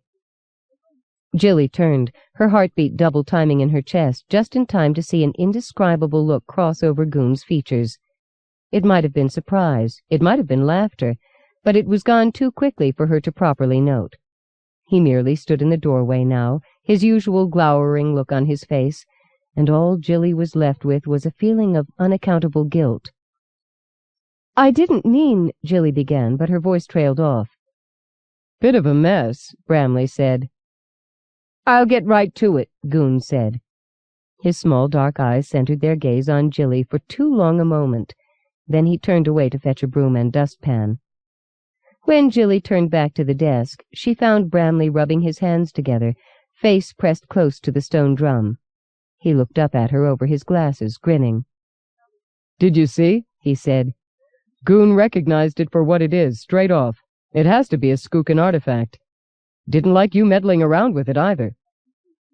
That was hardly the conclusion that Jilly would have come to on her own. It was the sudden and unexpected sound that had more than likely startled Goon, as it might have startled anyone who wasn't expecting it. That was the reasonable explanation. But she knew well enough that reasonable didn't necessarily always mean right. When she thought of that look that had passed over Goon's features, like a trough of surprise or mocking humor between two cresting glowers, she didn't know what to think, so she let herself get taken away by the professor's enthusiasm, because, well, just what if? By all of Christy Riddle's accounts, there wasn't a better candidate for Skookumdom than Bramley's housekeeper. "What does it mean?" she asked. Bramley shrugged and began to polish his glasses. Jilly was about to nudge him into making at least the pretense of a theory, but then she realized that the professor had simply fallen silent because Goon was back to clean up the mess. She waited until Goon had made his retreat with the promise of putting on another pot of tea before she leaned over Bramley's desk. "Well?" she asked. "Found it in Old City, did you?" he replied. Jilly nodded. "You know what they say about Skookum treasure." They, meaning he and Christy, Jilly thought, but she obligingly tried to remember that particular story from Underhill and deeper still. She had it after a moment. It was the one called The Man with the Monkey, and had something to do with a stolen apple that was withered and moldy in Old City, but became solid gold when it was brought above ground. At the end of the story, the man who'd stolen it from the Skookum was found in little pieces scattered all over Fitzhenry Park. Jilly shivered. "Now I remember why I don't like to read Christy's stuff," she said. "He can be so sweet on one page, and then on the next he's taking you on a tour through an abattoir." "Just like life," Bramley said. "Wonderful. So what are you saying?" "They'll be wanting it back," Bramley said. Jilly woke sometime after midnight with the professor's words ringing in her ears. "They'll be wanting it back." She glanced at the stone drum where it sat on a crate by the window of her Yers Street loft in Foxville. From where she lay on her Murphy bed, the street lights coming in the window wove a haloing effect around the stone artifact. The drum glimmered with magic, or at least with the potential for magic, and there was something else in the air, a humming sound, like barely audible strains of music. The notes seemed disconnected, drifting randomly through the melody like dust motes dancing in a beam of sunlight. But there was still a melody present. She sat up slowly. Pushing the quilt aside, she padded barefoot across the room. When she reached the drum, the change in perspective made the streetlight halo slide away. The drum's magic fled. It was just an odd stone artifact once more. She ran her finger along the smoothed indentations that covered the sides of the artifact, but didn't touch the top. It was still marvelous enough. A hollow stone, a mystery, a puzzle, but... She remembered the odd, almost but not quite music she'd heard when she first woke, and cocked her ear, listening for it. Nothing. Outside, a light drizzle had wet the pavement, making Yers Street glisten and sparkle with its sheen. She knelt down by the windowsill and leaned forward, looking out, feeling lonely. It'd be nice if Geordie were here, even if his brother did write those books that had the professor so enamored. But Geordie was out of town this week. Maybe she should get a cat or a dog, Just something to keep her company when she got into one of these odd funks. But the problem with pets was that they tied you down. No more gallivanting about whenever and wherever you pleased. Not when the cat needed to be fed, or the dog had to be walked. Sighing, she started to turn from the window, then paused. A flicker of uneasiness stole up her spine as she looked more closely at what had caught her attention, there across the street. Time dissolved into a pattern as random as that faint music she'd heard when she woke earlier. Minutes and seconds marched sideways. The hands of the old Coors clock on her wall stood still. A figure leaned against the wall, there, just to one side of the display window of the Chinese groceteria across the street. A figure as much a patchwork as the disarray in the shop's window. Pumpkin head under a wide-brimmed hat. A larger pumpkin for the body, with what looked like straw spilling out from between the buttons of its too small jacket. Arms and legs as thin as broom handles. A wide slit for a mouth. Eyes like the sharp yellow slits of a jack-o'-lantern with a candle burning inside. A Halloween creature. And not alone. There was another there in the mouth of that alleyway, a third clinging to the wall of the brownstone beside the groceteria, 4 more on the rooftop directly across the street. Pumpkin heads lined up along the parapet, all in a row. Skookin', Jilly thought, and she shivered with fear, remembering Christy Riddle's story. Damn Christy for tracking the story down, and damn the professor for reminding her of it, and damn the job that had sent her down into Old City in the first place to take photos for the background of the painting she was currently working on. Because there shouldn't be any such thing as skookin'. Because... She blinked, then rubbed her eyes. Her gaze darted left and right, up and down, raking the street and the faces of buildings across the way. Nothing. No pumpkin goblins watching her loft. The sound of her clock ticking the seconds away was suddenly loud in her ears. A taxi went by on the street below, spraying a fine sheet of water from its wheels. She waited for it to pass, then studied the street again. There were no skookin'. Of course there wouldn't be, she told herself, trying to laugh at how she'd let her imagination run away with itself, but she couldn't muster up even the first hint of a smile. She looked at the drum, reached a hand towards it, then let her hand fall to her lap, the drum untouched. She turned her attention back to the street, watching it for long moments before she finally had to accept that there was nothing out there, that she had only peopled it with her own night fears. Pushing herself up from the sill, she returned to bed and lay down again.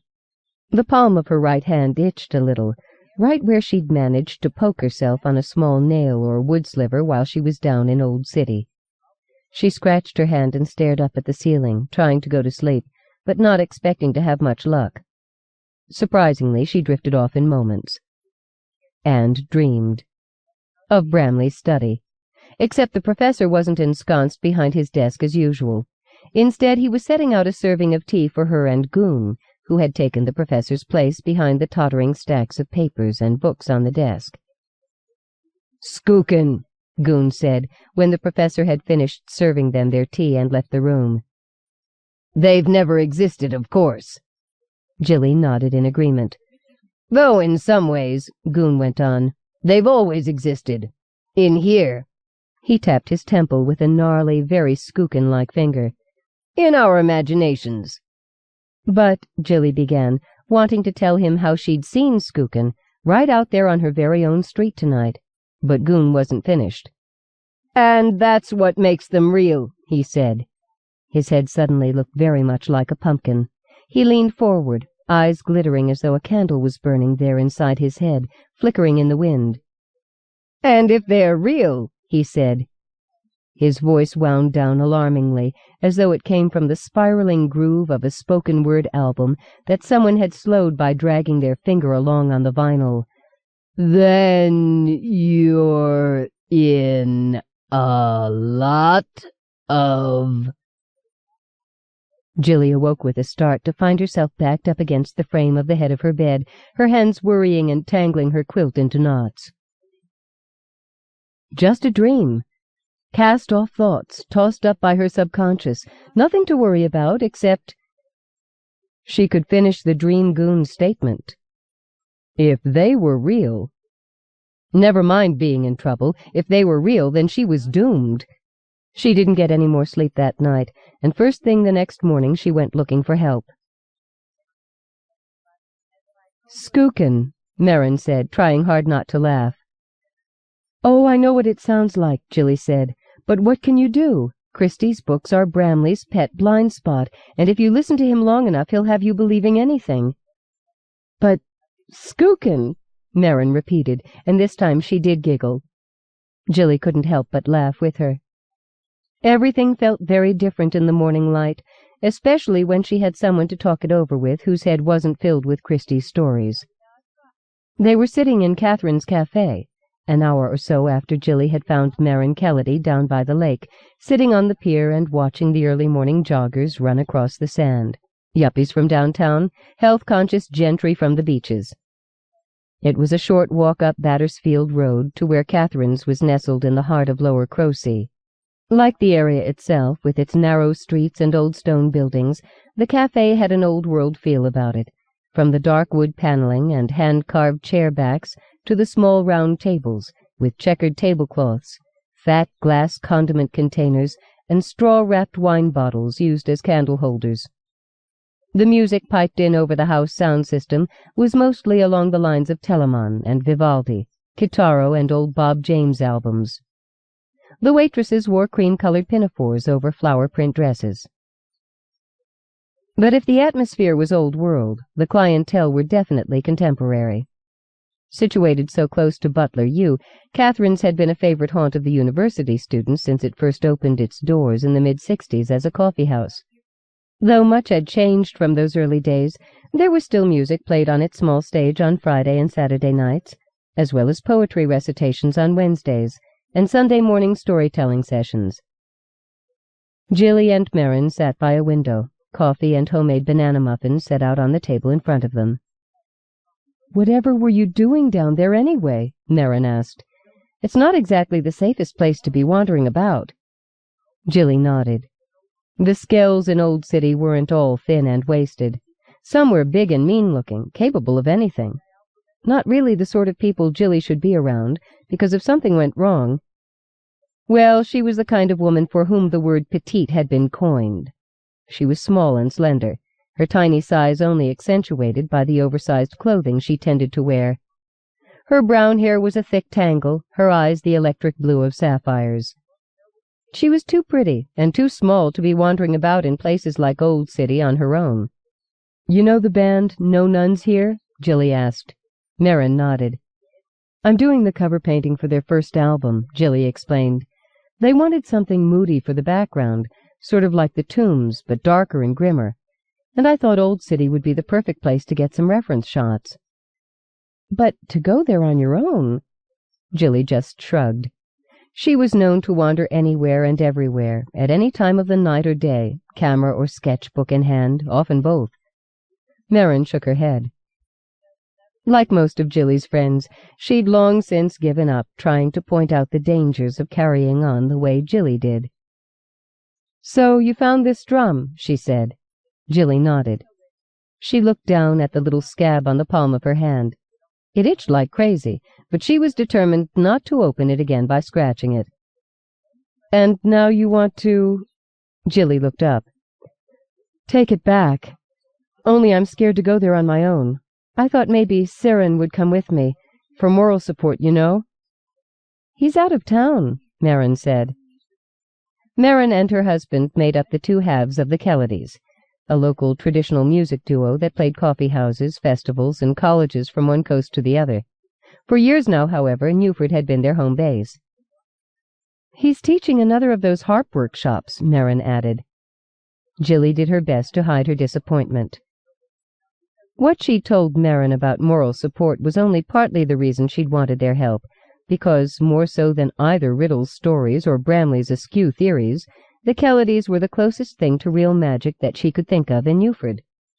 There was an otherworldly air about the two of them that went beyond the glamour that seemed to always gather around people who became successful in their creative endeavors. It wasn't something Jilly could put her finger on. It wasn't as though they went on and on about this sort of thing at the drop of a hat the way that Bramley did, nor that they were responsible for anything more mysterious than the enchantment they awoke on stage when they were playing their instruments. It was just there, something that gave the impression that they were aware of what lay beyond the here and now, that they could see things others couldn't, new things that remained secret to anyone else. Nobody even knew where they had come from. They just arrived in Newford a few years ago, speaking with accents that had rapidly vanished, and here they'd pretty well stayed ever since. Jilly had always privately supposed that if there was a place called Fairy, then that was from where they'd come. So when she woke up this morning, deciding she needed magical help, she'd gone looking for one or the other, and found Merrin. But now— "Oh," she said. Merrin smiled. "But that doesn't mean I can't try to help," she said. Jilly sighed. Help with what, she had to ask herself. The more she thought about it, the sillier it all seemed. Skookin', right. Maybe they held debating contests with Riddle's mutant rats. "I think maybe I'm nuts," she said finally. "I mean goblins living under the city." "I believe in the little people," Merrin said. "We called them Bodics where I come from." Jilly just looked at her.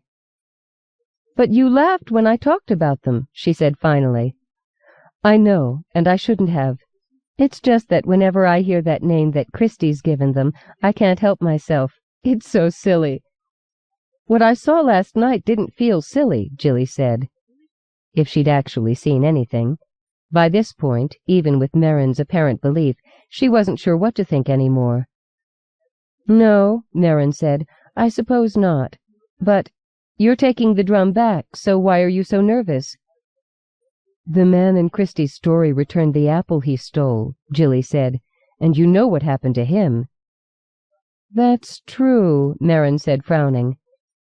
"I thought maybe Siren could—" Jilly's voice trailed off. A small smile touched Merrin's lips. "Could do what?" "Well, this is going to sound even sillier," Jilly admitted, "but I've always pictured him as sort of a wizard type." Merrin laughed. "He'd love to hear that. And what about me? Have I acquired wizardly status as well?" "Not exactly. You always struck me as being an earth spirit, like you stepped out of an oak tree or something." Jilly blushed, feeling as though she was making even more of a fool of herself than ever, but now that she'd started, she felt she had to finish. "It's sort of like he learned magic while you just are magic." She glanced at her companion, looking for laughter, but Merrin was regarding her gravely. And she did look like a dryad, Jilly thought, what with the green streaks in the long nut-brown ringlets of her hair, and her face sort of pre-Raphaelite beauty. Her eyes seemed to provide their own light, rather than take it in. "Maybe I did step out of a tree one day," Merrin said. Jilly could feel her mouth forming a surprised "oh," but then Merrin laughed again. "But probably I didn't," she said. Before Jilly could ask her about that "probably," Merrin went on, "We'll need some sort of protection against them." Jilly made her mind shift gears, from Merrin's origins to the problem at hand. "Like holy water or a cross?" she asked. Her head filled with the plots of 100 bad horror films, each of them clamoring for attention. "No," Merrin said. "Religious artifacts and trappings require faith, a belief in their potency that the Skookin undoubtedly don't have. The only thing I know for certain that they can't abide is the truth." "The truth?" Merrin nodded. "Tell them the truth, even if it's only historical facts and trivia, and they'll shun you as though you were carrying a plague." "But what about after?" Jilly said. "After we've delivered the drum and they come looking for me? Do I have to walk around carrying a cassette machine spouting dates and facts for the rest of my life?" "I hope not." "But—" "Patience," Merrin replied. "Let me think about it for a while." Jilly sighed. She regarded her companion curiously as Merrin took a sip of her coffee. "You really believe in this stuff, don't you?" she said finally. "Don't you?" Jilly had to think about that for a moment. "Last night I was scared," she said, "and I'm returning the drum because I'd rather be safe than sorry, but I'm still not sure." Merrin nodded understandingly, but "Your coffee's getting cold," was all she had to say. Merrin let Jilly stay with her that night in the rambling old house where she and Sirin lived. Straddling the border between Lower Crosey and Chinatown, it was a tall, gabled building surrounded by giant oak trees. There was a rounded tower in the front, to the right of a long, screen-enclosed porch, stables around the back, and a garden along the west side of the house that seemed to have been plucked straight from a postcard of the English countryside. Jilly loved this area. The Kelledy's house was the easternmost of the stately estates that stood row on row along McKennet Street between Lee and Ures. Whenever Jilly walked along this part of McKennet late at night when the streetcars were tucked away in their downtown station and there was next to no other traffic, she found it easy to imagine that the years had wound back to a bygone age when time moved at a different pace, when Newford's streets were cobblestoned and the vehicles that traversed them were horse-drawn rather than horse-powered. "You'll wear a hole in the glass if you keep staring through it so intently." Jilly started. She turned long enough to acknowledge her hostess's presence. Then her gaze was dragged back to the window, to the shadows cast by the oaks as twilight stretched them across the lawn, to the long, low wall that bordered the lawn, to the street beyond. Still no skookin'. Did that mean they didn't exist, or that they hadn't come out yet? Or maybe they just hadn't tracked her here to the Kelledy's house. She started again as Merrin laid a hand on her shoulder and gently turned her from the window. "Who knows what you'll call to us staring so?" Merrin said. Her voice held the same light tone as it had when she'd made her earlier comment, but this time a certain sense of caution lay behind the words. "If they come, I want to see them," Jilly said. Merrin nodded. "I understand, but remember this. The night's a magical time. The moon rules her hours, not the sun." "What does that mean?" "The moon likes secrets," Merrin said, "and secret things. She lets mysteries bleed into her shadows and leaves us to ask whether they originated from other worlds or from our own imaginations." "You're beginning to sound like Bramley," Jilly said, "or Christie."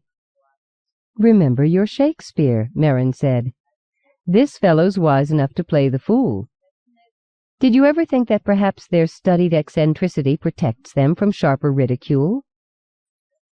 "You mean all those things Christie writes about are true?" "I didn't say that." Jilly shook her head. "No, but you're talking in riddles just like a wizard out of some fairy tale. I never understood why they couldn't talk plainly." "That's because some things can only be approached from the side, secretively, peripherally." Whatever Jilly was about to say next died stillborn. She pointed out the window to where the lawn was almost swallowed by shadows. She swallowed thickly, then tried again. "Do you see them?" They were out there, flitting between the wall that bordered the Kelledy's property and those tall oaks that stood closer to the house. Shadow shapes, fat, pumpkin-bodied and twig-limbed.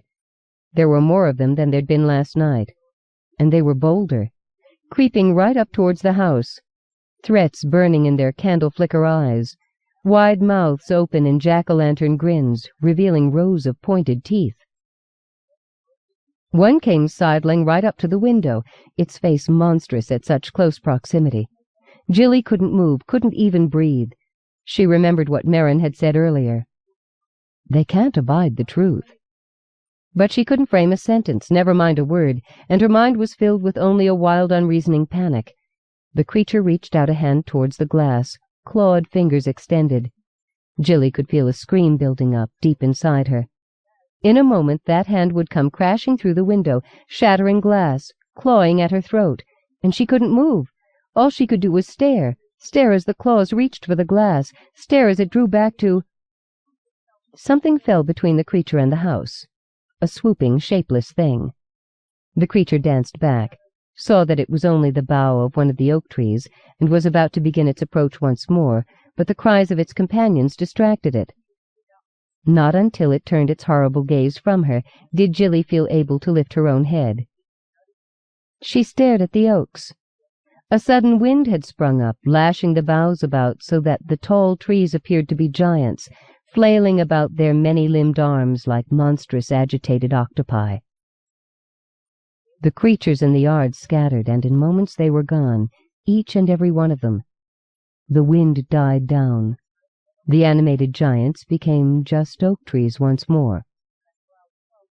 Jilly turned slowly from the window to find Merrin pressed close beside her.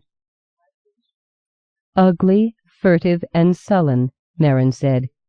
"Perhaps Christy wasn't so far off in naming them." They're real, aren't they?" Jilly asked in a small voice. Merrin nodded. "And not at all like the bodaks of my homeland. Bodaks are mischievous and prone to trouble, but not like this. Those creatures were weaned on malevolence." Jilly leaned weakly against the window-sill. "What are we going to do?" she asked. She scratched at her palm. The itch was worse than ever. Merrin caught her hand, pulled it away. There was an unhappy look in her eyes when she lifted her gaze from the mark on Jilly's palm. "Where did you get that?" she asked. Jilly looked down at her palm. The scab was gone, but the skin was all dark around the puncture wound now, an ugly black discoloration that was twice the size of the original scab. "I scratched myself," she said, "down in Old City." Merrin shook her head. "No," she said, "they've marked you." Jilly suddenly felt weak. Skookum were real. Mysterious winds rose to animate trees, and now she was marked. She wasn't even sure what that meant, but she didn't like the sound of it, not for a moment. Her gaze went to the stone drum where it stood on Merrin's mantel. She didn't think she'd ever hated an inanimate object so much before. "Marked me?" she asked. "I've heard of this before," Merrin said, her voice apologetic. She touched the mark on Jilly's palm. "This is like a bounty." "They really want to kill me, don't they?" Jilly was surprised that her voice sounded as calm as it did. Inside, she felt as though she was crumbling to little bits all over the place. "Skookum are real," she went on, "and they're going to tear me up into little pieces, just like they did to the man in Christie's stupid story." Merrin gave her a sympathetic look. "We have to go now," she said. "We have to go and confront them now before—" "Before what?" Jilly's control over her voice was slipping. Her last word went shrieking up in pitch.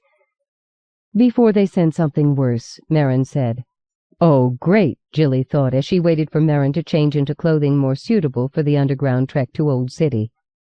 Not only were Skookum real, but there were worse things than those pumpkin-head creatures living down there under the city. She slouched in one of the chairs by the mantelpiece, her back to the stone drum, and pretended that her nerves weren't all scraped raw, that she was just over visiting a friend for the evening, and everything was just peachy, thank you. Surprisingly, by the time Merrin returned, wearing jeans, sturdy walking shoes, and a thick woolen shirt under a denim jacket, she did feel better. "The bit with the trees?" she asked as she rose from her chair. "Did you do that?" Merrin shook her head. "But the wind likes me," she said.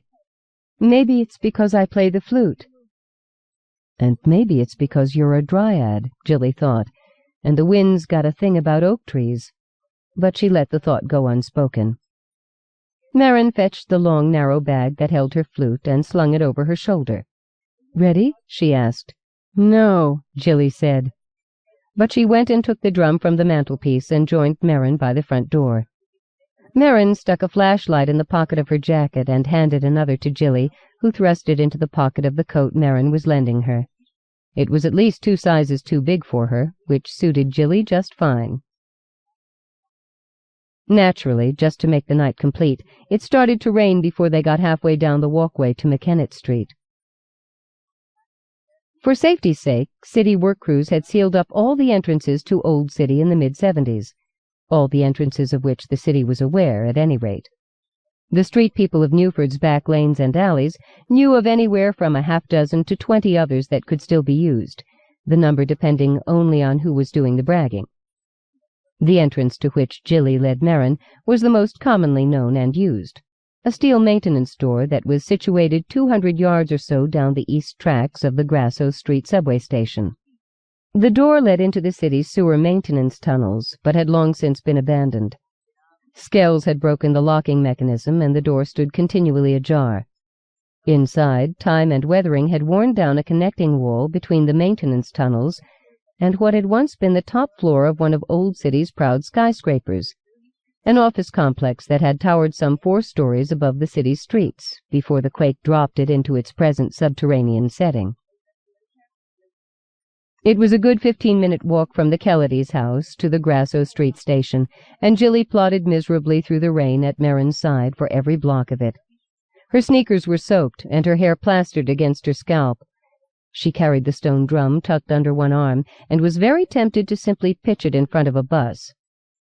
"This is crazy," Jilly said. "We're just giving ourselves up to them." Marin shook her head. "No, we're confronting them of our own free will. There's a difference." "That's just semantics. There won't be a difference in the results." "That's where you're wrong." They both turned at the sound of a new voice, to find Goon standing in the doorway of a closed antique shop. His eyes glittered oddly in the poor light, reminding Jilly all too much of the Skookum, and he didn't seem to be the least bit wet. "What are you doing here?" Jilly demanded. "You must always confront your fears," Goon said as though she hadn't spoken. "Then skulking monsters become merely unfamiliar shadows thrown by a tree bough. Whispering voices are just the wind. The wild flare of panic is merely a burst of emotion, not a terror spell cast by some evil witch." Marin nodded. "That's what Siren would say, and that's what I mean to do. Confront them with a truth so bright they won't dare come near us again." Jilly held up her hand. The discoloration was spreading. It had grown from its pinprick inception, first to the size of a dime, now to that of a silver dollar. "What about this?" she asked. "There's always a price for meddling," Goon agreed. "Sometimes it's the simple curse of knowledge." "There's always a price," Marin agreed. Everybody always seemed to know more than she did these days, Jilly thought unhappily. "You still haven't told me what you're doing here," she told Goon. "Skulking about and following us." Goon smiled. "It seems to me that you came upon me." "You know what I mean." "I have my own business in Old City tonight," he said, "and since we all have the same destination in mind, I thought perhaps you would appreciate the company." Everything was wrong about this, Jilly thought. Goon was never nice to her. Goon was never nice to anyone. "Yeah, well, you can just—" she began. Marin laid a hand on Jilly's arm. "It's bad luck to turn away help when it's freely offered." "But you don't know what he's like," Jilly said. "Olaf and I have met before," Marin said. Jilly caught the grimace on Goon's face at the use of his given name. It made him seem more himself, which, while not exactly comforting, was at least familiar. Then she looked at Marin. She thought of the wind outside the musician's house, driving away the Skookum. The mystery that cloaked her, which ran even deeper, perhaps, than that which Goon wore so easily. "Sometimes you just have to trust in people," Marin said, as though reading Jilly's mind. Jilly sighed. She rubbed her itchy palm against her thigh, shifted the drum into a more comfortable position. "Okay," she said. "So what are we waiting for?" The few times Jilly had come down to Old City, she'd been cautious, perhaps even a little nervous, but never frightened. Tonight was different. It was always dark in Old City, but the darkness had never seemed so watchful before. There were always odd little sounds, but they had never seemed so furtive. Even with her companions, maybe because of them, she thought, thinking mostly of Goon, she felt very much alone in the eerie darkness. Goon didn't appear to need the wobbly light of their flashlights to see his way, and though he seemed content enough to simply follow them, Jilly couldn't shake the feeling that he was actually leading the way. They were soon in a part of the subterranean city that she'd never seen before. There was less dust and dirt here, no litter, nor the remains of the Skells fires, no broken bottles, nor the piles of newspapers and ratty blanketing that served the Skells as bedding. The building seemed in better repair. The air had a clean, dry smell to it rather than the close, musty reek of refuse and human wastes that it carried closer to the entrance. And there were no people. From when they'd first stepped through the steel door in Grasso Street Station's East Tunnel, she hadn't seen a bag lady or wino or any kind of skell, and that in itself was odd because they were always down here. But there was something sharing the darkness with them. Something watched them, marked their progress, followed with a barely discernible pad of sly footsteps in their wake, and on either side. The drum seemed warm against the skin of her hand. The blemish on her other palm prickled with itchiness. Her shoulder muscles were stiff with tension.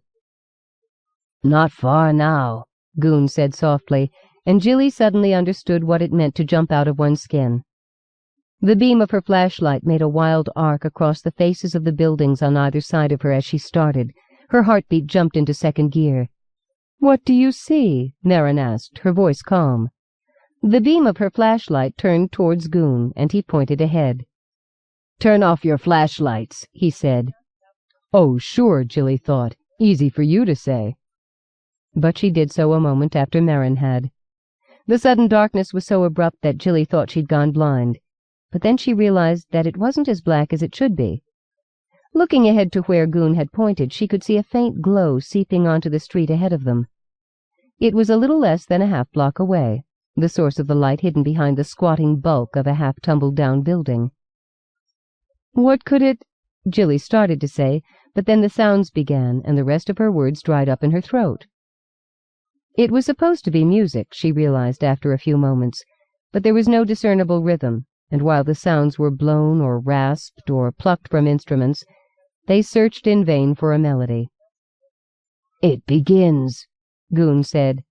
He took the lead, hurrying them up to the corner of the street. "What does?" Jilly wanted to know. "The king appears, as he must once a moon. It's that or lose his throne." Jilly wanted to know what he was talking about. Better yet, how he knew what he was talking about, but she didn't have a chance. The discordant knot music scraped and squealed to a kind of crescendo. Suddenly they were surrounded by the capering forms of dozens of skookin that bumped them, thin long fingers tugging at their clothing. Jilly shrieked at the first touch. One of them tried to snatch the drum from her grip. She regained control of her nerves at the same time as she pulled the artifact free from the grasping fingers. 1789, she said.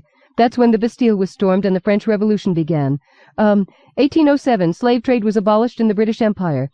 1776, the Declaration of Independence was signed. The skookin backed away from her, as did the others, hissing and spitting. The knot music continued, but its tones were softened. "Let me see," Jilly went on. 1981, the Argentines invade— I can't keep this up, Marin. The Falklands. 1715, that was the year of the first Jacobite uprising. She'd always been good with historical trivia, having a head for dates, but the more she concentrated on them right now, the further they seemed to slip away. The skookin were regarding her with malevolence, just waiting for her to falter. 1978, she said. Sandy Denny died falling down some stairs. She'd got that one from Geordie. The skookin took another step back, and she stepped towards them into the light, her eyes widening with shock. There was a small park there, vegetation dead, trees leafless and skeletal, shadows dancing from the light cast by a fire at either end of the open space. And it was teeming with skookin. There seemed to be hundreds of the creatures. She could see some of the musicians who were making that awful din, holding their instruments as though they'd never played them before. They were gathered in a semicircle around a dais made from slabs of pavement and building rubble. Standing on it was the weirdest-looking skookin she'd seen yet. He was kind of withered and stood stiffly. His eyes flashed with a kind of dead, cold light. He had the grimmest look about him that she'd seen on any of them yet. There was no way her little bits of history were going to be enough to keep back this crew. She turned to look at her companions. She couldn't see Goon, but Marin was tugging her flute free from its carrying bag. What good was that going to do, Jilly wondered. It's another kind of truth, Marin said as she brought the instrument up to her lips. The flute's clear tones echoed breathily along the street, cutting through the jangle of knot music like a glass knife through muddy water. Jilly held her breath. The music was so beautiful. The skookum cowered where they stood. Their cacophonic noise-making faltered, then fell silent. No one moved.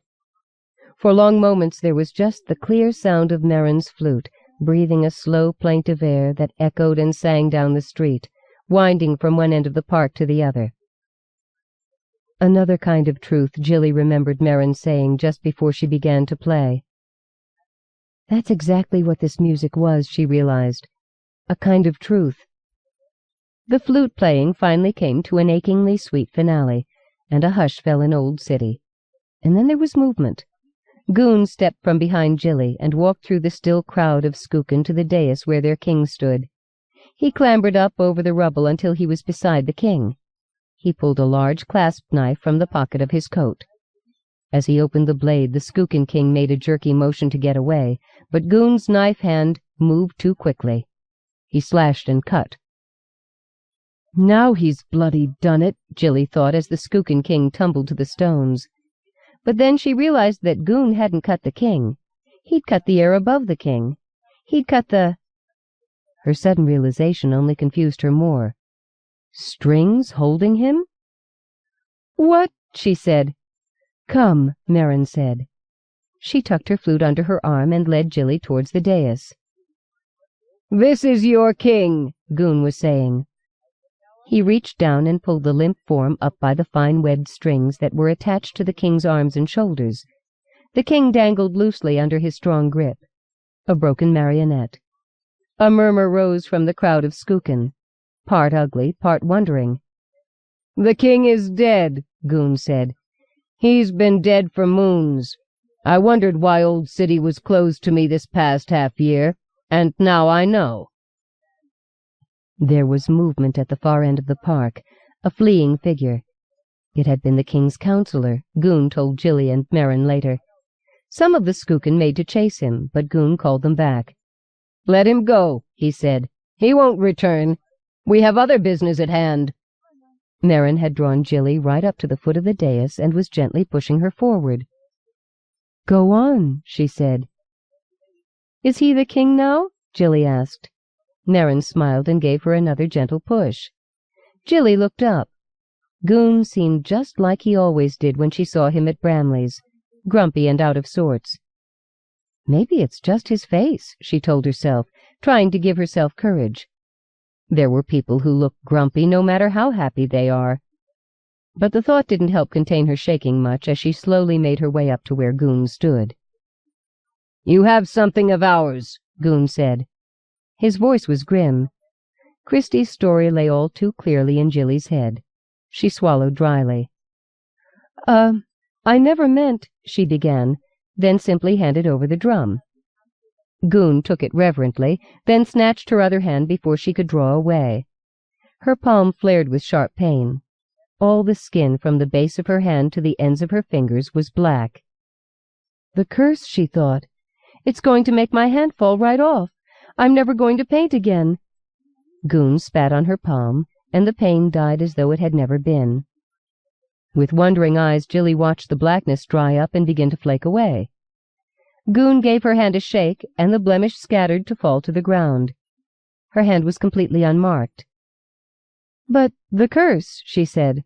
The bounty on my head. What about Christie's story? Your curse is knowledge, Goon said. But... He turned away to face the crowd, drum in hand.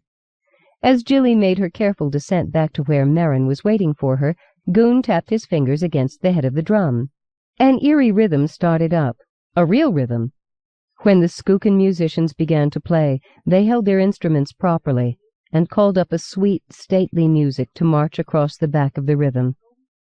It was a rich tapestry of sound, as different from Merrin's solo flute as sunlight is from twilight. But it held its own power, its own magic. Goon led the playing with the rhythm he called up from the stone drum, led the music as though he'd always led it. He's really the king, isn't he? Jilly whispered to her companion. Merrin nodded. So then what was he doing working for Bramley? I don't know, Merrin replied. I suppose a king, or a king's son, can do pretty well what he wants, just so long as he comes back here once a moon to fulfill his obligation as ruler. Do you think he'll go back to work for Bramley? I know he will, Merrin replied. Jilly looked out at the crowd of Skookin. They didn't seem at all threatening any more.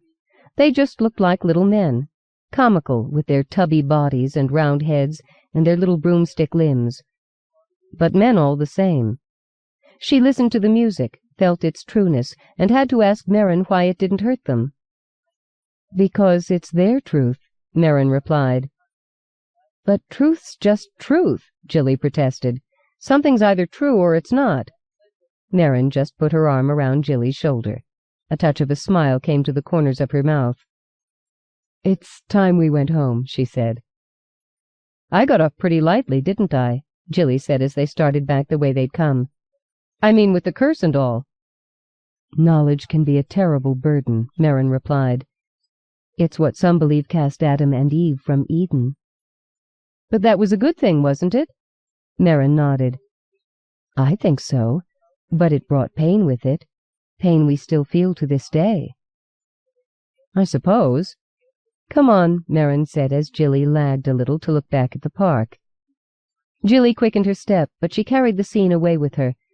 Goon and the stone drum, the crowd of Skookin, the flickering light of their fires as it cast shadows over the old city buildings. And the music played on. Professor Dapple had listened patiently to the story he'd been told, managing to keep from interrupting through at least half of the telling. Leaning back in his chair when it was done, he took off his glasses and began to needlessly polish them. It's going to be very good, he said finally. Christy Riddle grinned from the club chair where he was sitting. But Jilly's not going to like it, Bramley went on. You know how she feels about your stories. But she's the one who told me this one, Christy said. Bramley rearranged his features to give the impression that he'd known this all along. Doesn't seem like much of a curse, he said, changing tack. Christy raised his eyebrows. What? To know that it's all real? To have to seriously consider every time she hears about some seemingly preposterous thing that it might very well be true? To have to keep on guard with what she says so that people won't think she's gone off the deep end?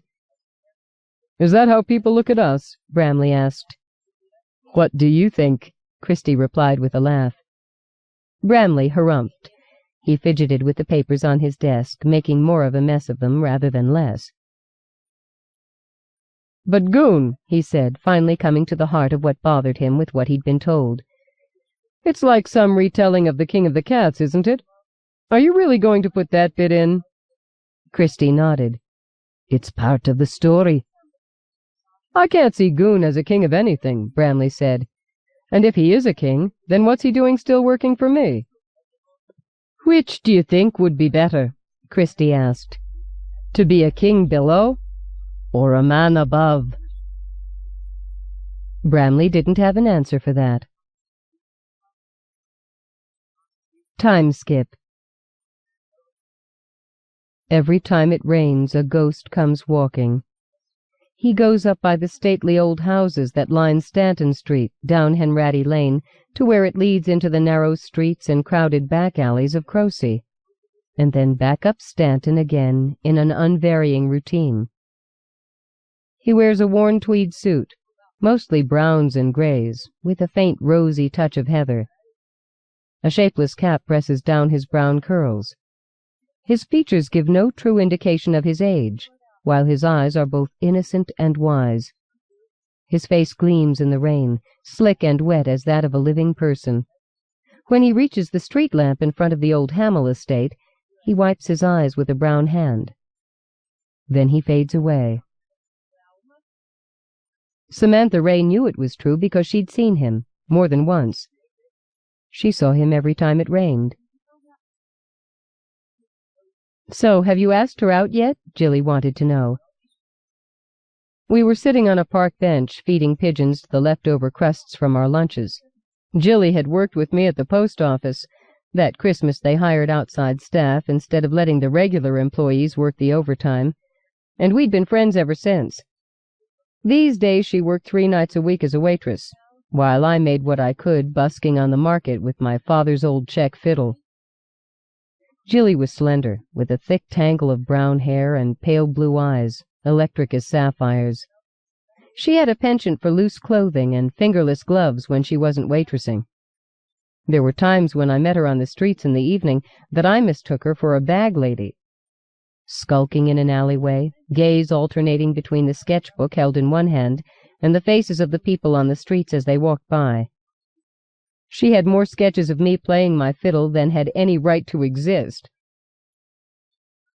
"She's never going to know how you feel until you talk to her about it," Jilly went on when I didn't answer. "I know. I'll make no bones about it. I was putting the make on Sam Ray, and had been ever since she'd started to work at Gypsy Records half a year ago.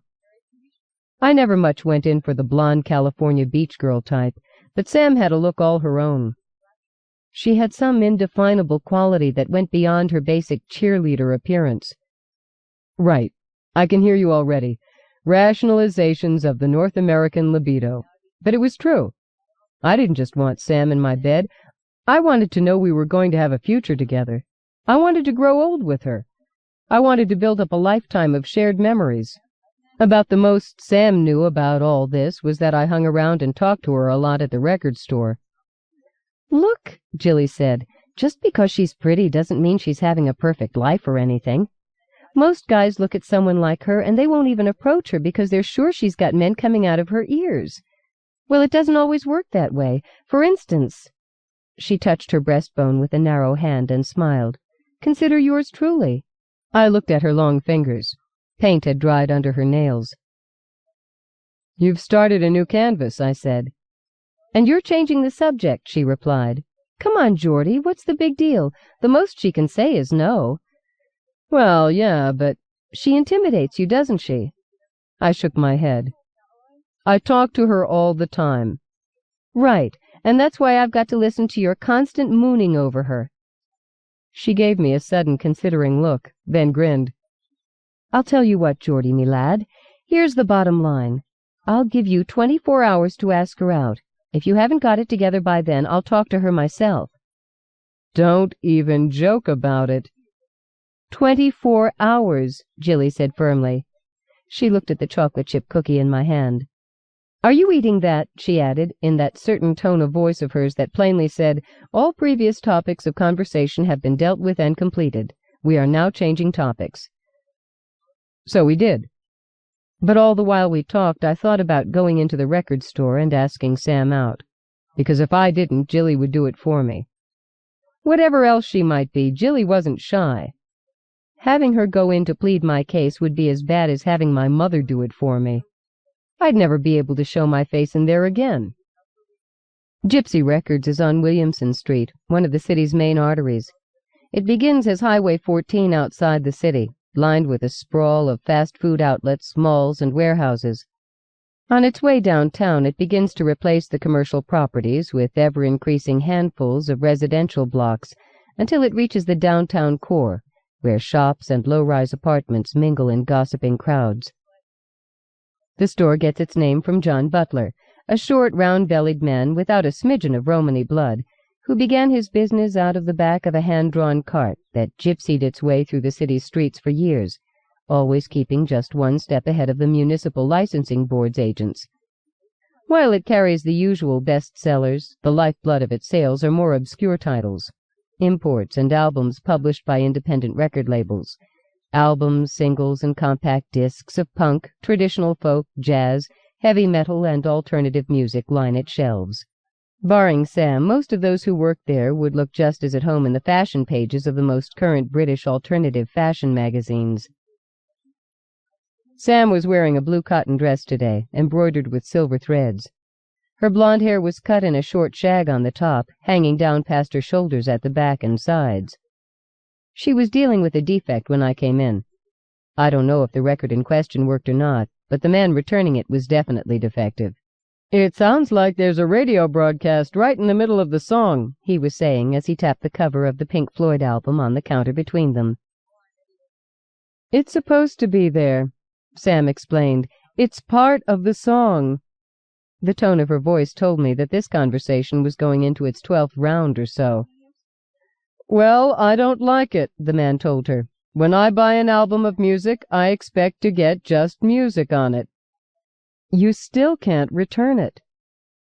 I worked in a record shop one Christmas, 2 years before the post office job.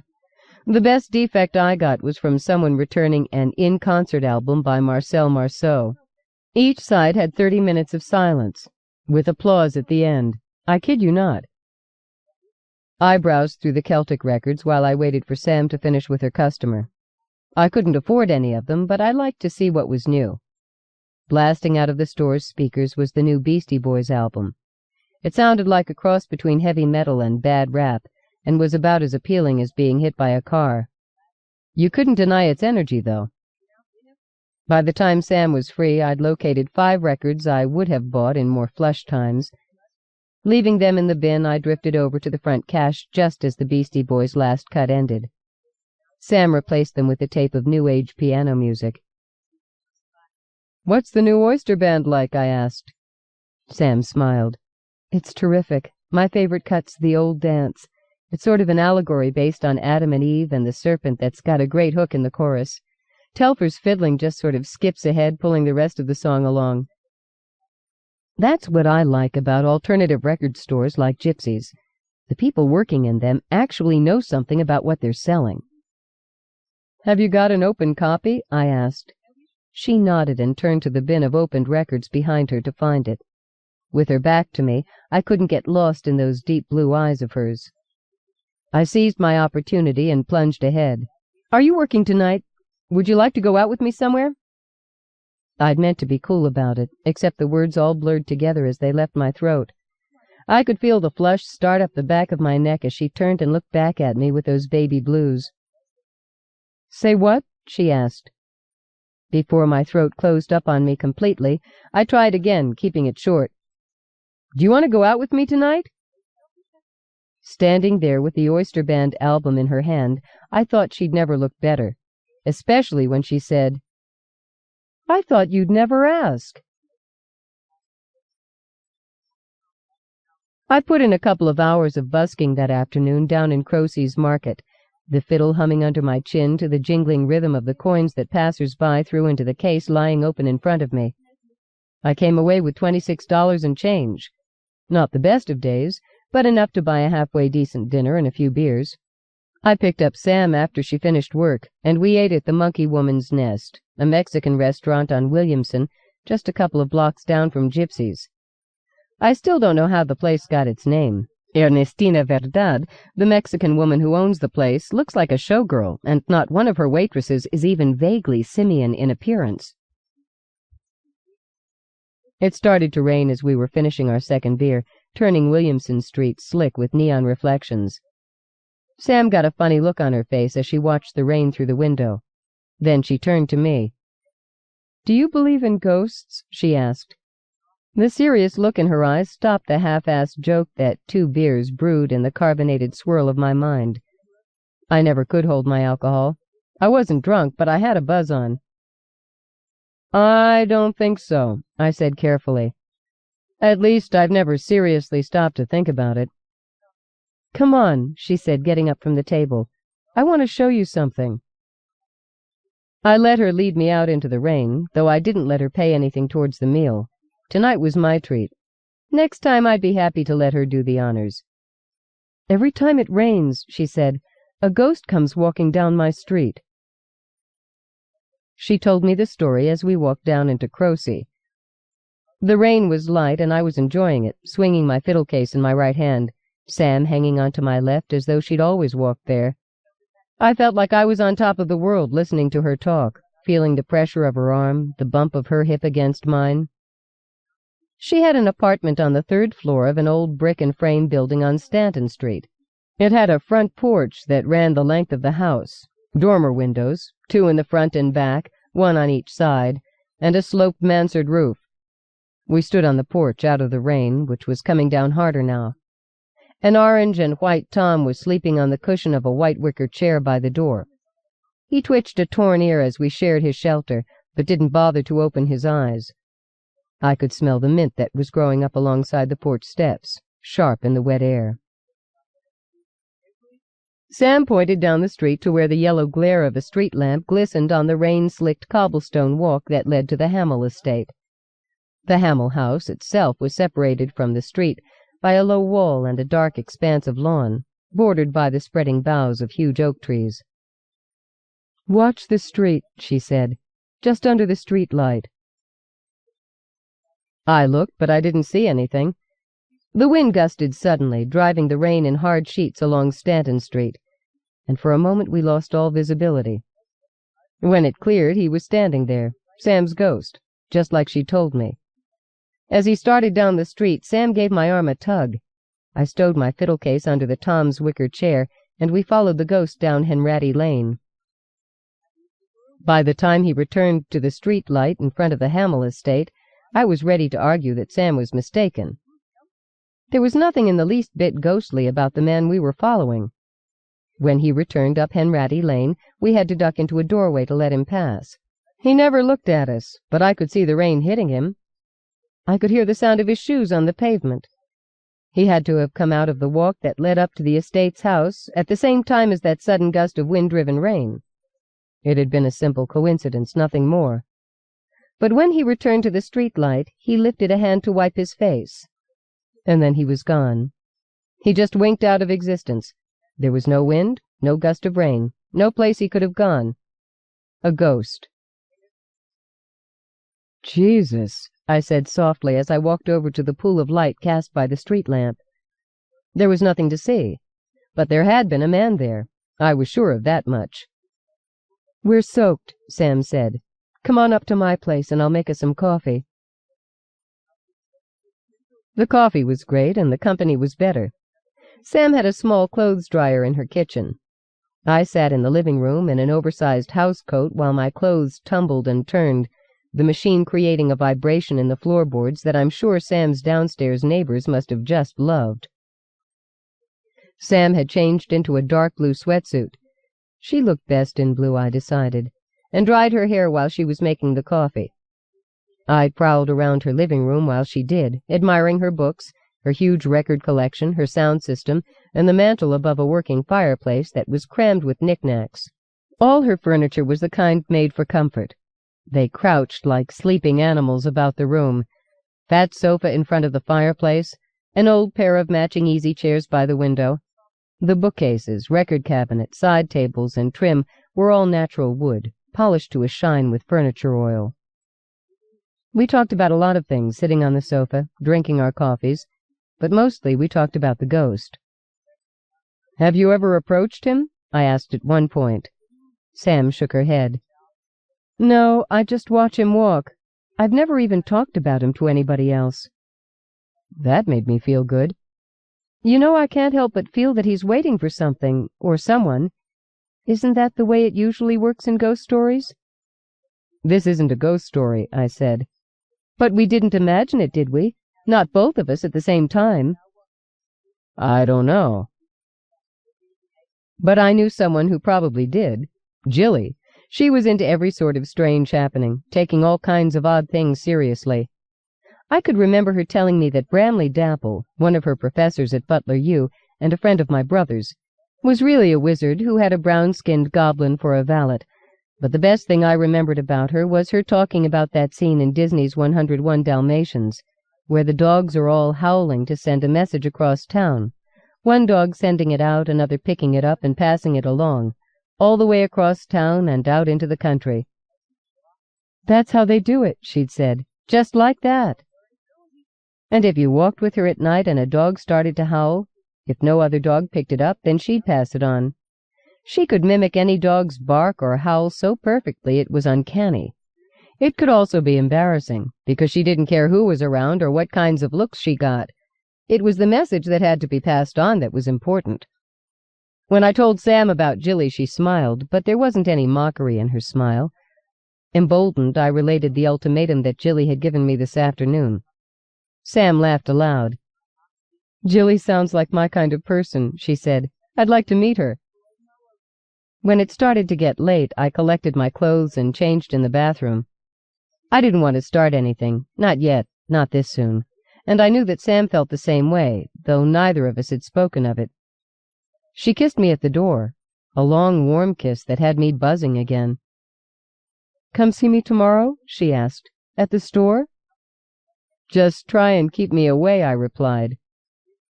I gave the old Tom on the porch a pat and whistled all the way home to my own place on the other side of Crosey. Jilly's studio was its usual organized mess. It was an open loft-like affair that occupied half of the second floor of a 4-story brown brick building on Ures Street, where Foxville's low rentals mingle with Crosey's shops and older houses. One half of the studio was taken up with a Murphy bed that was never folded back into the wall, a pair of battered sofas, a small kitchenette, storage cabinets, and a tiny box-like bathroom, obviously designed with dwarves in mind. Her easel stood in the other half of the studio, by the window where it could catch the morning sun. All around it were stacks of sketchbooks, newspapers, unused canvases, and art books. Finished canvases leaned face front, 5 to 10 deep against the back wall.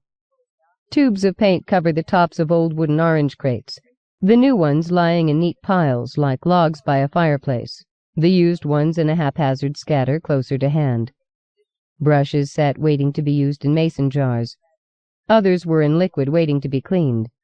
Still more, their brushes stiff with dried paint, lay here and there on the floor like discarded pickup sticks.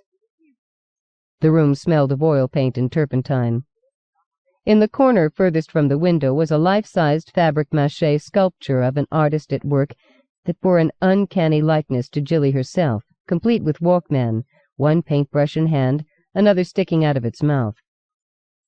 When I got there that morning, Jilly was at her new canvas, face scrunched up as she concentrated. There was already paint in her hair. On the windowsill behind her a small ghetto blaster was playing a Bach fugue, the piano notes spilling across the room like a light rain. Jilly looked up as I came in, a frown changing liquidly into a smile as she took in the foolish look on my face. "I should have thought of this weeks ago," she said. "You look like the cat who finally caught the mouse. Did you have a good time?" "The best." Leaving my fiddle by the door, I moved around behind her so that I could see what she was working on. Sketched out on the white canvas was a Crosey street scene.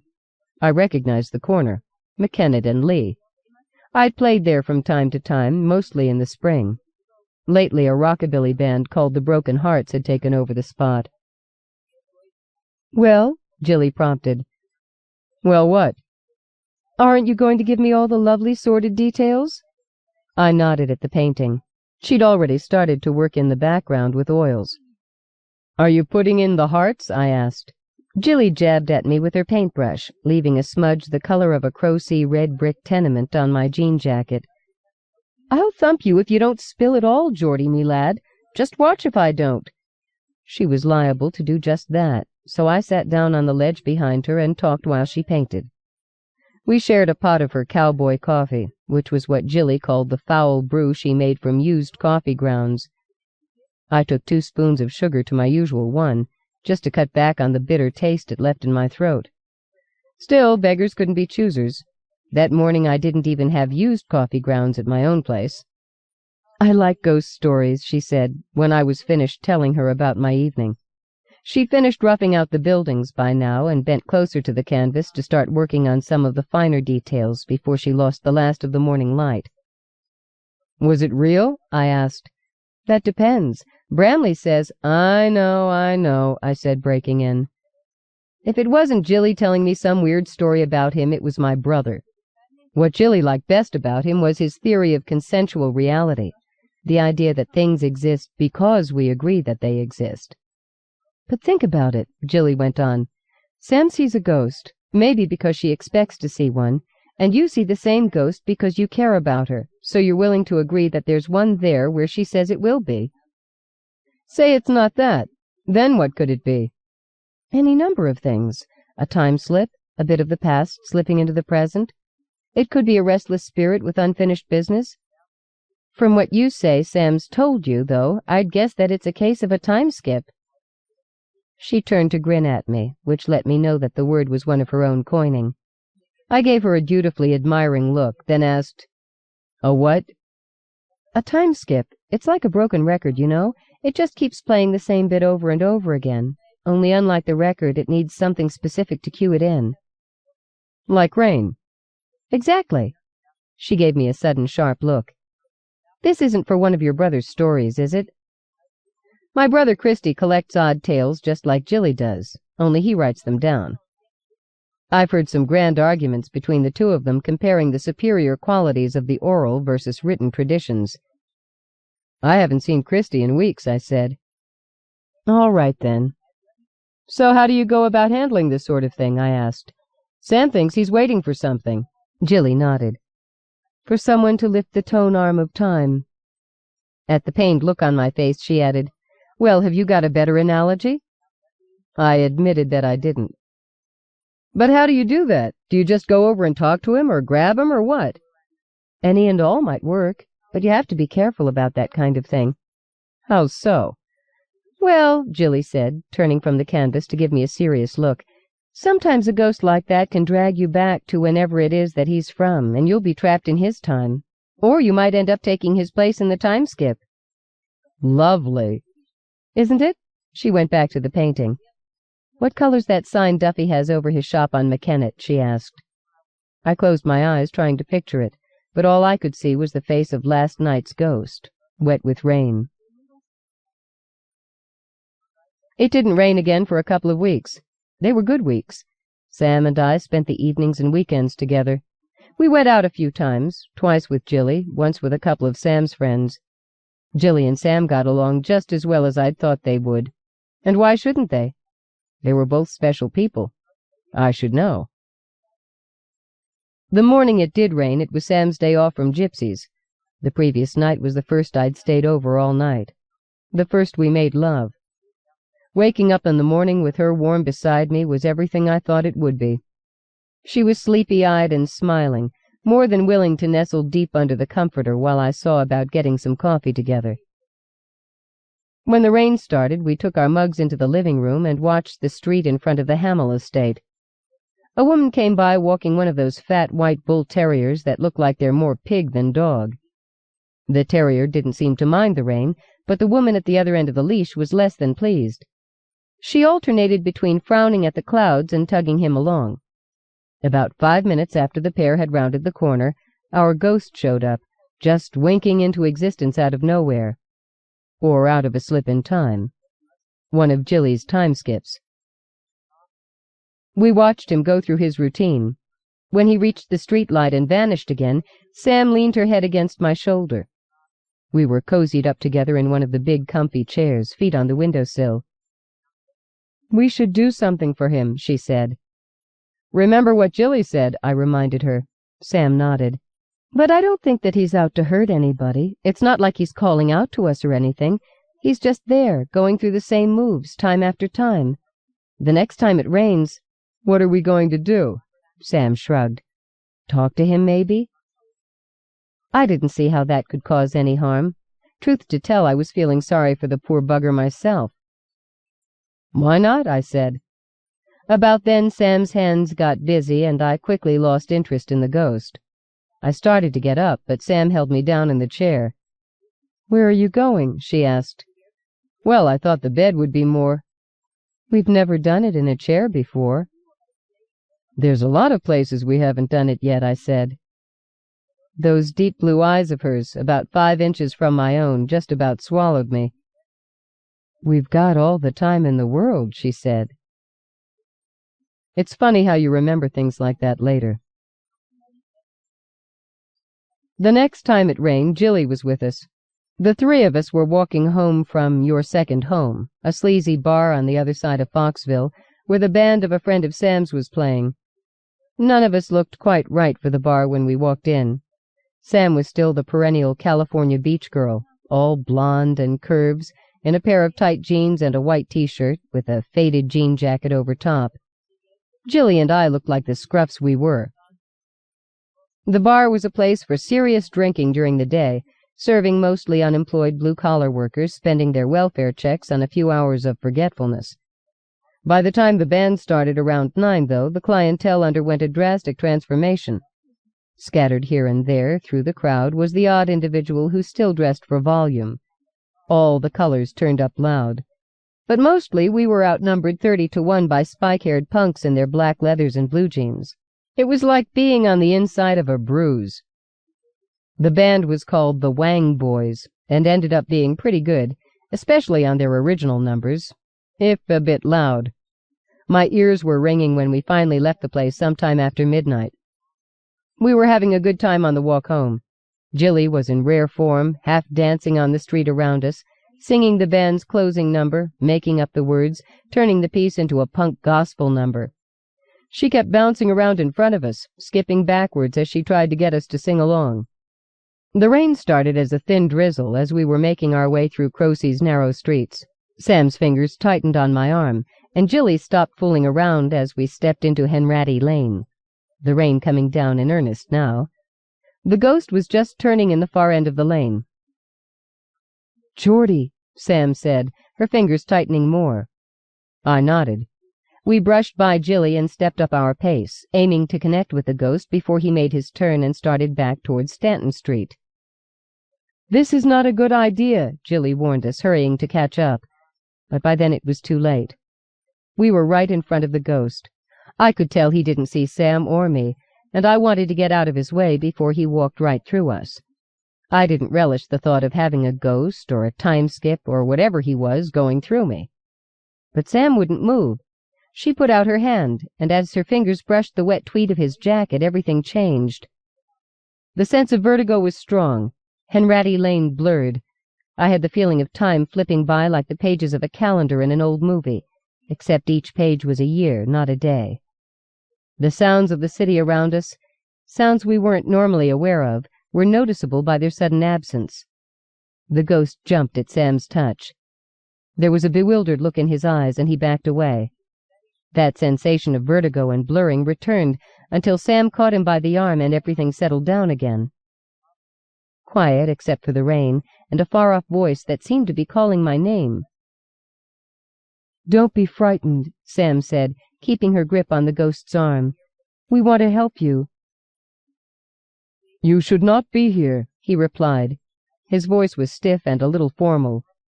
"You were only a dream, nothing more. Dreams are to be savored and remembered, not walking the streets."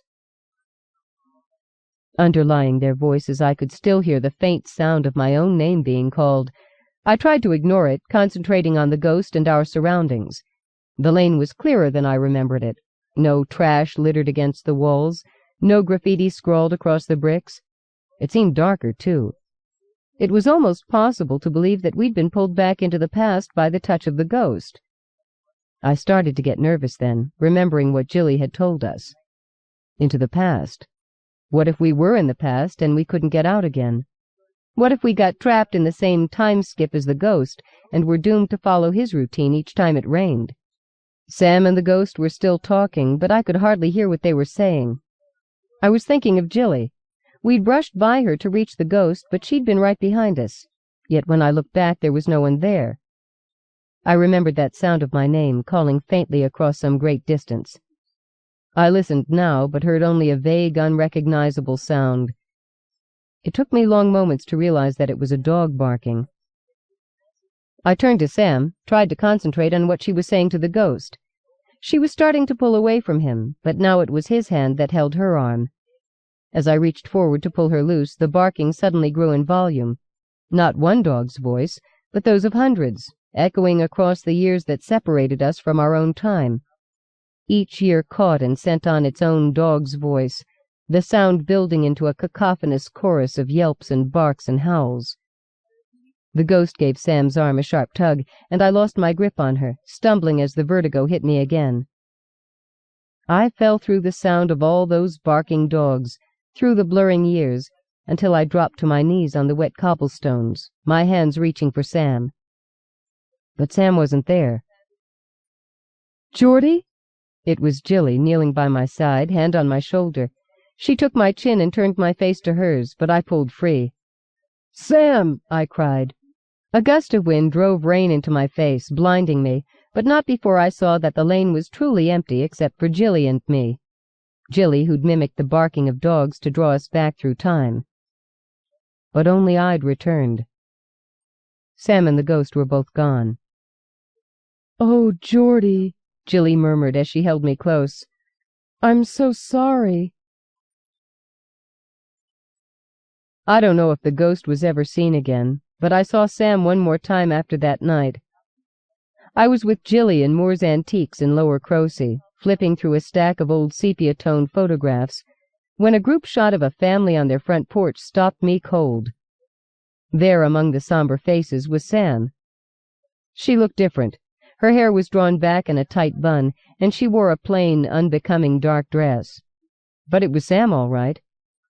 I turned the photograph over and read the photographer's date on the back. 1912. Something of what I was feeling must have shown on my face, for Jilly came over from a basket of old earrings that she was looking through. "What's the matter, Geordie, me lad?" she asked. Then she saw the photograph in my hand. She had no trouble recognizing Sam either. I didn't have any money that day, but Jilly bought the picture and gave it to me. I keep it in my fiddle case. I grow older each year, building up a lifetime of memories, only I've no Sam to share them with. But often when it rains, I go down to Stanton Street and stand under the street light in front of the old Hamill estate. One day I know she'll be waiting there for me.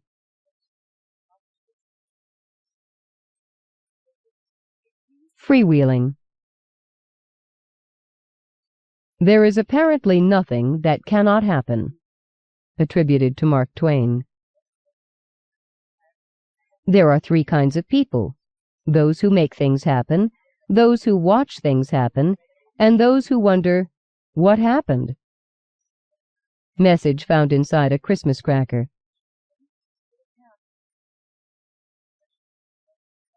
One. He stood on the rain-slick street, a pale fire burning behind his eyes. Nerve ends tingling, he watched them go. A slow parade of riderless bicycles. 10-speeds and mountain bikes. Domesticated, urban. So inbred that all they were was spoked wheels and emaciated frames, mere skeletons of what their genetic ancestors had been. They had never known freedom, never known joy, only the weight of serious riders in slick leather-seated shorts, pedaling determinedly with their cycling shoes strapped to the pedals, heads encased in crash helmets, fingerless gloves on the hands gripping the handles tightly. He smiled and watched them go. Down the wet street, wheels throwing up arcs of fine spray, metal frames glistening in the street lights, reflector lights winking red.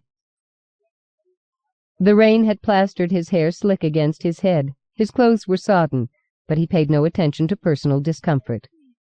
He thought instead of that fat-wheeled aboriginal one-speed that led them now, the maverick who'd come from who knows where to pilot his domesticated brothers and sisters away. For a night's freedom.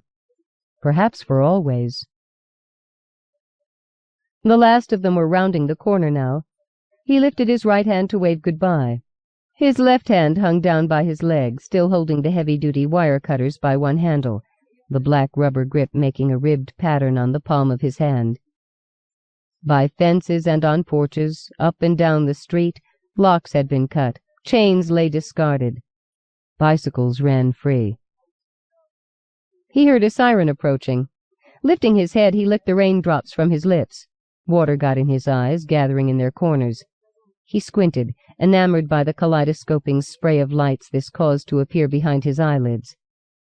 There were omens in lights, he knew, and in the night sky, with its scatter-shot sweep of stars. So many lights. There were secrets waiting to unfold there, mysteries that required a voice to be freed. Like the bicycles were freed by their maverick brother. He could be that voice, if he only knew what to sing. He was still watching the sky for signs when the police finally arrived. "Let me go, boys, let me go." The new Pogues album, If I Should Fall from Grace with God, was on the turntable. The title cut leaked from the sound system speakers, one of which sat on a crate crowded with half-used paint tubes and tins of turpentine. The other perched on the windowsill, commanding a view of rain-swept Ures Street 1 floor below. The song was jauntier than one might expect from its subject matter, while Shane McGowan's voice was as rough as ever, chewing the words and spitting them out rather than singing them. It was an angry voice, Jilly decided as she hummed softly along with the chorus, even when it sang a tender song. But what could you expect from a group that had originally named itself Pogue Mahone, Irish Gaelic for Kiss My Ass? Angry and brash and vulgar. The band was all of that. But they were honest, too, painfully so at times, and that was what brought Jilly back to their music, time and again. Because sometimes things just had to be said. "I don't get this stuff," Sue remarked. She'd been frowning over the lyrics that were printed on the album's inner sleeve. Leaning her head against the patched backrest of one of Jilly's 2 old sofas, she set the sleeve aside. "I mean, music's supposed to make you feel good, isn't it?" she went on. Jilly shook her head. "It's supposed to make you feel something. Happy, sad, angry, whatever. Just so long as it doesn't leave you brain dead the way most top 40 does. For me, music needs meaning to be worth my time. Preferably something more than 'I want your body, babe,' if you know what I mean." "You're beginning to develop a snooty attitude, Jilly." "Me? To laugh, darling." Susan Ashworth was Jilly's uptown friend, as urbane as Jilly was scruffy. Sue's blonde hair was straight, hanging to just below her shoulders, where Jilly's was a riot of brown curls, made manageable tonight only by a clip that drew it all up to the top of her head before letting it fall free in the shape of something that resembled nothing so much as a disenchanted mohawk. They were both in their 20s, slender and blue-eyed. The latter expected in a blonde. The electric blue of Jilly's eyes gave her, with her darker skin, a look of continual startlement. Where Sue wore just the right amount of makeup, Jilly could usually be counted on having a smudge of charcoal somewhere on her face and dried oil paint under her nails. Sue worked for the city as an architect. She lived uptown, and her parents were from the beaches, where it seemed you needed a permit just to be out on the sidewalks after 8 in the evening. Or at least that was the impression that the police patrols left when they stopped strangers to check their ID. She always had that upscale look of one who was just about to step out to a restaurant for cocktails and dinner. Jilly's first love was art of a freer style than designing municipal necessities, but she usually paid her rent by waitressing and other odd jobs. She tended to wear baggy clothes, like the oversized white t-shirt and blue poplin lace-front pants she had on tonight, and always had a sketchbook close at hand. Tonight it was on her lap as she sat propped up on her Murphy bed, toes in their ballet slippers, tapping against one another in time to the music. The Pogues were playing an instrumental now, Metropolis, which sounded like a cross between a Celtic fiddle tune and the old Dragnet theme. "They're really not for me," Sue went on. "I mean, if the guy could sing, maybe, but—" "It's the feeling that he puts into his voice that's important," Jilly said. "But this is an instrumental. He's not even—" "Supposed to be singing, I know, only if you just—" The jangling of the phone sliced through their discussion.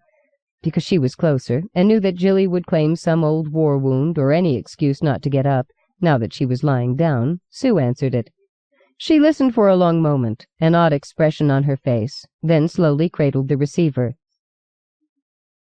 "Wrong number?" Sue shook her head. "No. It was someone named, Zink? He said that he's been captured by 2 Elvis Presleys disguised as police officers, and would you please come and explain to them that he wasn't stealing bikes, he was just setting them free. Then he hung up." "Oh, shit." Jilly stuffed her sketchbook into her shoulder bag and got up. "This makes sense to you?" "Zink's one of the street kids." Sue rolled her eyes, but she got up as well. "Want me to bring my checkbook?" "What for?" "Bail. It's what you have to put up to spring somebody from jail. Don't you ever watch TV?" Jilly shook her head. "What, and let the aliens monitor my brainwaves?"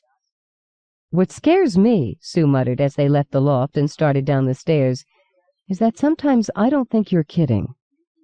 "Who says I am?" Jilly said. Sue shook her head. "I'm going to pretend I didn't hear that." Jilly knew people from all over the city, in all walks of life, socialites and bag ladies, street kids and university profs. Nobody was too poor, or conversely too rich for her to strike up a conversation with, no matter where they happened to meet, or under what circumstances. She'd met Detective Lou Fuceri, now of the Croce Precinct's General Investigations Squad, when he was still a patrolman, walking the Stanton Street Combat Zone beat. He was the reason she'd survived the streets to become an artist, instead of just one more statistic to add to all those others who hadn't been so lucky. "Is it true?" Sue wanted to know as soon as the desk sergeant showed them into Lou's office. "The way you guys met?" Jilly had told her that she'd tried to take his picture one night, and he'd arrested her for soliciting. "You mean UFO spotting in Butler U Park?" he replied. Sue sighed. "I should have known. I must be the only person who's maintained her sanity after meeting Jilly." She sat down on one of the 2 wooden chairs that faced Lou's desk in the small cubicle that passed for his office. There was room for a bookcase behind him, crowded with law books and file folders, and a brass coat rack from which hung a lightweight sports jacket. Lou sat at the desk, white shirt sleeves rolled halfway up to his elbows, top collar undone, black tie hanging loose. His Italian heritage was very much present in the Mediterranean cast to his complexion, his dark, brooding eyes and darker hair. As Jilly sat down in the chair Sue had left for her, he shook a cigarette free from a crumpled pack that he dug out from under the litter of files on his desk. He offered the cigarettes around, tossing the pack back down on the desk and lighting his own when there were no takers. Jilly pulled her chair closer to the desk. "What did he do, Lou? Sue took the call, but I don't know if she got the message right." "I can take a message," Sue began, but Jilly waved a hand in her direction. She wasn't in the mood for banter just now. Lou blew a stream of blue-gray smoke towards the ceiling. "We've been having a lot of trouble with a bicycle theft ring operating in the city," he said. "They've hit the beaches, which was bad enough, though with all the Mercedes and BMWs out there, I doubt they're going to miss their bikes a lot. But rich people like to complain, and now the gang's moved their operations into Croce." Jilly nodded. "Where for a lot of people a bicycle's the only way they can get around." "You got it." "So what does that have to do with zinc?" "The patrol car that picked him up found him standing in the middle of the street with a pair of heavy-duty wire cutters in his hand. The street had been cleaned right out, Jilly. There wasn't a bike left on the block, just the cut locks and chains left behind." "So where are the bikes?" Lou shrugged. "Who knows? Probably in a Foxville chop shop having their serial numbers changed. Jilly, you've got to get Zink to tell us who he was working with. Christ, they took off, leaving him to hold the bag. He doesn't owe them a thing now." Jilly shook her head slowly. "This doesn't make any sense. Zink's not the criminal kind." "I'll tell you what doesn't make any sense," Lou said. "The kid himself. He's heading straight for the loony bin with all his talk about Elvis clones and Venusian thought machines and feral fuck—" He glanced at Sue and covered up the profanity with a cough. "Feral bicycles leading the domesticated ones away." "He said that?" Lou nodded. "That's why he was clipping the locks, to set the bikes free so that they could follow their, and I quote, spiritual leader home to the place of mystery." "That's a new one," Jilly said. "You're having me on, right?" Lou said. "That's all you can say? It's a new one? The Elvis clones are old hat now? Christ on a comet, would you give me a break? Just get the kid to roll over and I'll make sure things go easy for him." "Christ on a comet?" Sue repeated softly. "Come on, Lou," Jilly said. "How can I make Zink tell you something he doesn't know? Maybe he found those wire cutters on the street just before the patrol car came. For all we know, he could—" "He said he cut the locks." The air went out of Jilly. "Right," she said. She slouched in her chair. "I forgot you'd said that." "Maybe the bikes really did just go off on their own," Sue said. Lou gave her a weary look, but Jilly sat up straighter. "I wonder," she began. "Oh, for God's sake," Sue said. "I was only joking." "I know you were," Jilly said, "but I've seen enough odd things in this world that I won't say anything's impossible any more." "The police department doesn't see things quite the same way," Lou told Jilly. The dryness of his tone wasn't lost on her. "I know." "I want these bike thieves, Jilly." "Are you arresting Zink?" Lou shook his head. "I've got nothing to hold him on except for circumstantial evidence." "I thought you said he admitted to cutting the locks," Sue said. Jilly shot her a quick, fierce look that plainly said, "Don't make waves when he's giving us what we came for." Lou nodded. "Yeah, he admitted to that. He also admitted to knowing a hobo who was really a spy from Pluto, and asked why the patrolmen had traded in their white Vegas suits for uniforms. He wanted to hear them sing Heartbreak Hotel. For next of kin, he put down Bigfoot." "Gigantopithecus blackeye," Jilly said. Lou looked at her. "What?" "Some guy at Washington State University's given Bigfoot a Latin name now. Giganto—" Lou cut her off. "That's what I thought you said." He turned back to Sue. "So you see, his admitting to cutting the locks isn't really going to amount to much. Not when a lawyer with half a brain can get him off without even having to work up a sweat." "Does that mean he's free to go, then?" Jilly asked. Lou nodded. "Yeah, he can go, but keep him out of trouble, Jilly. He's in here again, and I'm sending him straight to the Zeb for psychiatric testing. And try to convince him to come clean on this, okay? It's not just for me, it's for him too. We break this case and find out he's involved, nobody's going to go easy on him. We don't give out rain checks." "Not even for dinner?" Jilly asked brightly, happy now that she knew Zink was getting out. "What do you mean?" Jilly grabbed a pencil and paper from his desk and scrawled, "Jilly Coppercorn owes Hotshot Lou one dinner, restaurant of her choice," and passed it over to him. "I think they call this a bribe," he said. "I call it keeping in touch with your friends," Jilly replied and gave him a big grin. Lou glanced at Sue and rolled his eyes. "Don't look at me like that," she said. "I'm the sane one here." "You wish," Jilly told her. Lou heaved himself to his feet with exaggerated weariness. "Come on, let's get your friend out of here before he decides to sue us because we don't have our coffee flown in from the Twilight Zone," he said, as he led the way down to the holding cells. Zink had the look of a street kid about 2 days away from a good meal. His jeans, t-shirt, and cotton jacket were ragged but clean. His hair was a badly mown lawn, with tufts standing up here and there like exclamation points. The pupils of his dark brown eyes seemed too large for someone who never did drugs. He was 17, but acted half his age. The only home he had was a squat in Upper Foxville that he shared with a couple of performance artists, so that was where Jilly and Sue took him in Sue's Mazda. The living space he shared with the artists was on the upper story of a deserted tenement, where someone had put together a makeshift loft by the simple method of removing all the walls, leaving a large empty area cluttered only by support pillars and the squatters' belongings.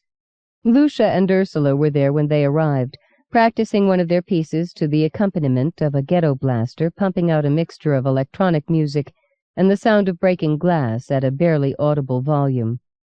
Lucia was wrapped in plastic and lying on the floor, her black hair spread out in an arc around her head. Every few moments one of her limbs would twitch, the plastic wrap stretching tight against her skin with the movement. Ursula crouched beside the blaster, chanting a poem that consisted only of the line, "There are no patterns." She'd shaved her head since the last time Jilly had seen her. "What am I doing here?" Sue asked softly. She made no effort to keep the look of astonishment from her features. "Seeing how the other half lives," Jilly said, as she led the way across the loft to where Zink's junkyard of belongings took up a good third of the available space. "But just look at this stuff," Sue said. "And how did he get that in here?" She pointed to a Volkswagen Bug that was sitting up on blocks, missing only its wheels and front hood. Scattered all around it was a hodgepodge of metal scraps, old furniture, boxes filled with wiring, and God only knew what. "Piece by piece," Jilly told her. "And then he reassembled it here?" Jilly nodded. "Okay, I'll bite. Why?" "Why don't you ask him?" Jilly grinned as Sue quickly shook her head. During the entire trip from the precinct station, Zink had carefully explained his theory of the world to her, how the planet Earth was actually an asylum for insane aliens, and that was why nothing made sense. Zink followed the pair of them across the room, stopping only long enough to greet his squat mates. "Hi, Luce. Hi, Urs." Lucia never looked at him. "There are no patterns," Ursula said. Zink nodded thoughtfully. "Maybe there's a pattern in that," Sue offered. "Don't start," Jilly said. She turned to Zink. "Are you going to be all right?" "You should have seen them go, Jill," Zink said. "All shiny and wet, just whizzing down the street heading for the hills." "I'm sure it was really something, but you've got to promise me to stay off the streets for a while. Will you do that, Zink? At least until they catch this gang of bike thieves?" "But there weren't any thieves. It's like I told Elvis, too. They left on their own." Sue gave him an odd look.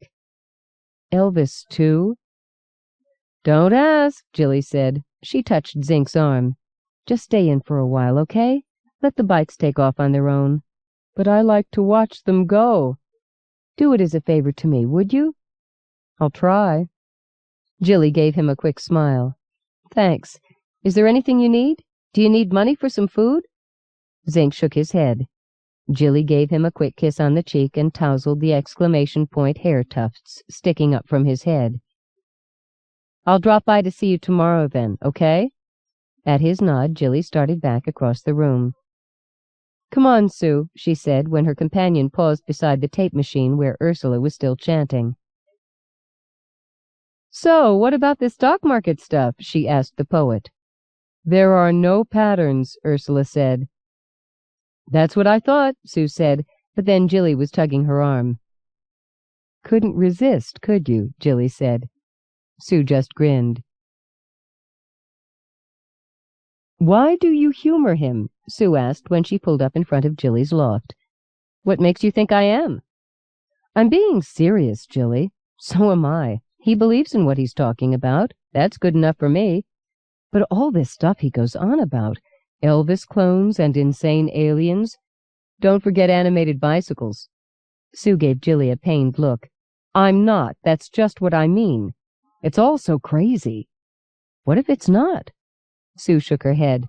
"I can't buy it." "It's not hurting anybody." Jilly leaned over and gave Sue a quick kiss on the cheek. "Gotta run. Thanks for everything." "Maybe it's hurting him," Sue said as Jilly opened the door to get out. "Maybe it's closing the door on any chance he has of living a normal life. You know, opportunity comes knocking, but there's nobody home. He's not just eccentric, Jilly. He's crazy." Jilly sighed.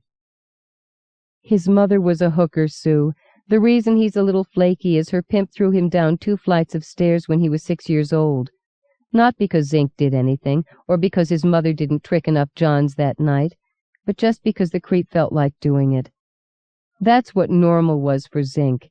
He's happy now.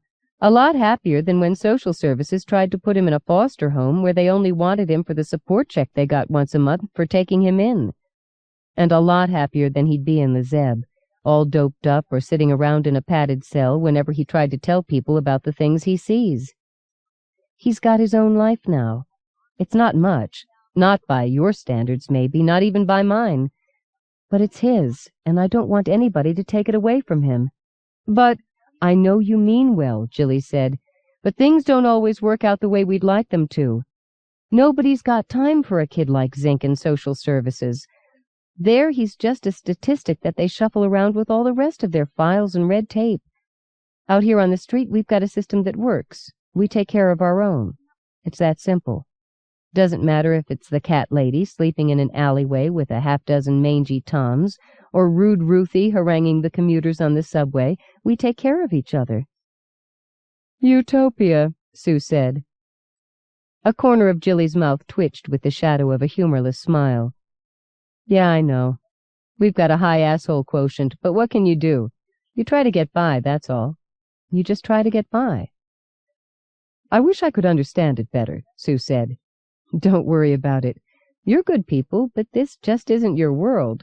You can visit, but you wouldn't want to live in it, Sue." "I guess." Jilly started to add something more, but then just smiled encouragingly and got out of the car. "See you Friday?" she asked, leaning in the door. Sue nodded.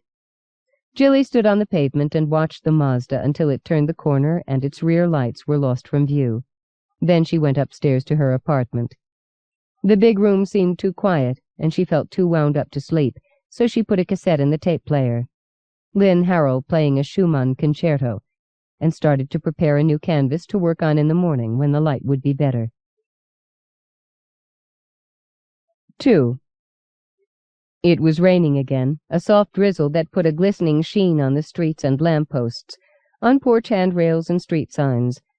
Zink stood in the shadows that had gathered in the mouth of an alleyway, his new pair of wire cutters a comfortable weight in his hand. His eyes sparked with reflected lights. His hair was damp against his scalp. He licked his lips, tasting mountains, heights, and distant forests within the drizzle's slightly metallic tang. Jilly knew a lot about things that were, he thought, and things that might be, and she always meant well. But there was one thing she just couldn't get right. You didn't make art by capturing an image on paper or canvas or in stone. You didn't make it by writing down stories and poems. Music and dance came closest to what real art was, but only so long as you didn't try to record or film it. Musical notation was only so much dead ink on paper. Choreography was planning, not art. You could only make art by setting it free. Anything else was just a memory, no matter how you stored it, on film or paper, sculpted or recorded. Everything that existed in a captured state. Animate or inanimate, everything wanted to be free. That's what the lights said. That was their secret. Wild lights in the night skies, and domesticated lights right here on the street, they all told the same tale. It was so plain to see when you knew how to look. Didn't neon and street lights yearn to be starlight? To be free? He bent down and picked up a stone, smiling at the satisfying crack it made when it broke the glass protection of the street light, his grin widening as the light inside flickered, then died. It was part of the secret now, part of the voices that spoke in the night sky. Free. Still smiling, he set out across the street to where a bicycle was chained to the railing of a porch. "Let me tell you about art," he said to it as he mounted the stairs. Psycho puppies were playing at the Yeoman on Gracie Street near the corner of Landis Avenue that Friday night. They weren't anywhere near as punkish as their name implied. If they had been, Jilly would never have been able to get Sue out to see them. "I don't care if they damage themselves," she'd told Jilly the one and only time she'd gone out to one of the punk clubs further west on Gracie. "But I refuse to pay good money just to have someone spit at me and do their best to rupture my eardrums." The puppies were positively tame compared to how that punk band had been. Their music was loud but melodic, and while there was an undercurrent of social conscience to their lyrics, you could dance to them as well. Jilly couldn't help but smile to see Sue stepping it up to a chorus of, "You can take my job, but you can't take me, ain't nobody gonna steal my dignity." The crowd was an even mix of slumming uptowners, Croce artistes, and the neighborhood kids from surrounding Foxville. Jilly and Sue danced with each other, not from lack of offers, but because they didn't want to feel obligated to any guy that night. Too many men felt that one dance entitled them to ownership, for the night at least, if not forever, and neither of them felt like going through the ritual repartee that the whole business required. Sue was on the right side of a bad relationship at the moment, while Jilly was simply eschewing relationships on general principle these days. Relationships required changes, and she wasn't ready for changes in her life just now. And besides, all the men she'd ever cared for were already taken, and she didn't think it likely that she'd run into her own particular Prince Charming in a Foxville nightclub. "I like this band," Sue confided to her when they took a break to finish the beers they'd ordered at the beginning of the set. Jilly nodded, but she didn't have anything to say. A glance across the room caught a glimpse of a head with hair enough like Zink's badly mown lawn scalp to remind her that he hadn't been home when she dropped by his place on the way to the club tonight. "Don't be out setting bicycles free, Zink," she thought. "Hey, Tomas, check this out." There were two of them, one Anglo, one Hispanic, neither of them much more than a year or so older than Zink. They both wore leather jackets and jeans, dark hair greased back in ducktails. The drizzle put a sheen on their jackets and hair. The Hispanic moved closer to see what his companion was pointing out. Zink had melted into the shadows at their approach. The streetlights that he had yet to free whispered, "Careful, careful," as they wrapped him in darkness, their electric light illuminating the pair on the street. "Well, shit," the Hispanic said. "Somebody's doing our work for us." As he picked up the lock that Zink had just snipped, the chain holding the bike to the railing fell to the pavement with a clatter. Both teenagers froze, one checking out one end of the street, his companion the other. "School," the Anglo said. "Nobody here but you, me, and your cooties. Chew on a big one." "I don't do myself, Puto." "That's 'cause it's too small to find." The pair of them laughed, a quick, nervous sound that belied their bravado. Then the Anglo wheeled the bike away from the railing. "Hey, Bobbio," the Hispanic said. "Got another one over here." "Well, what are you waiting for, man? Wheel her down to the van." They were setting bicycles free, Zink realized, just like he was. He'd gotten almost all the way down the block, painstakingly snipping the shackle of each lock before the pair had arrived. "Careful, careful," the streetlights were still whispering, but Zink was already moving out of the shadows. "Hi, guys," he said. The teenagers froze.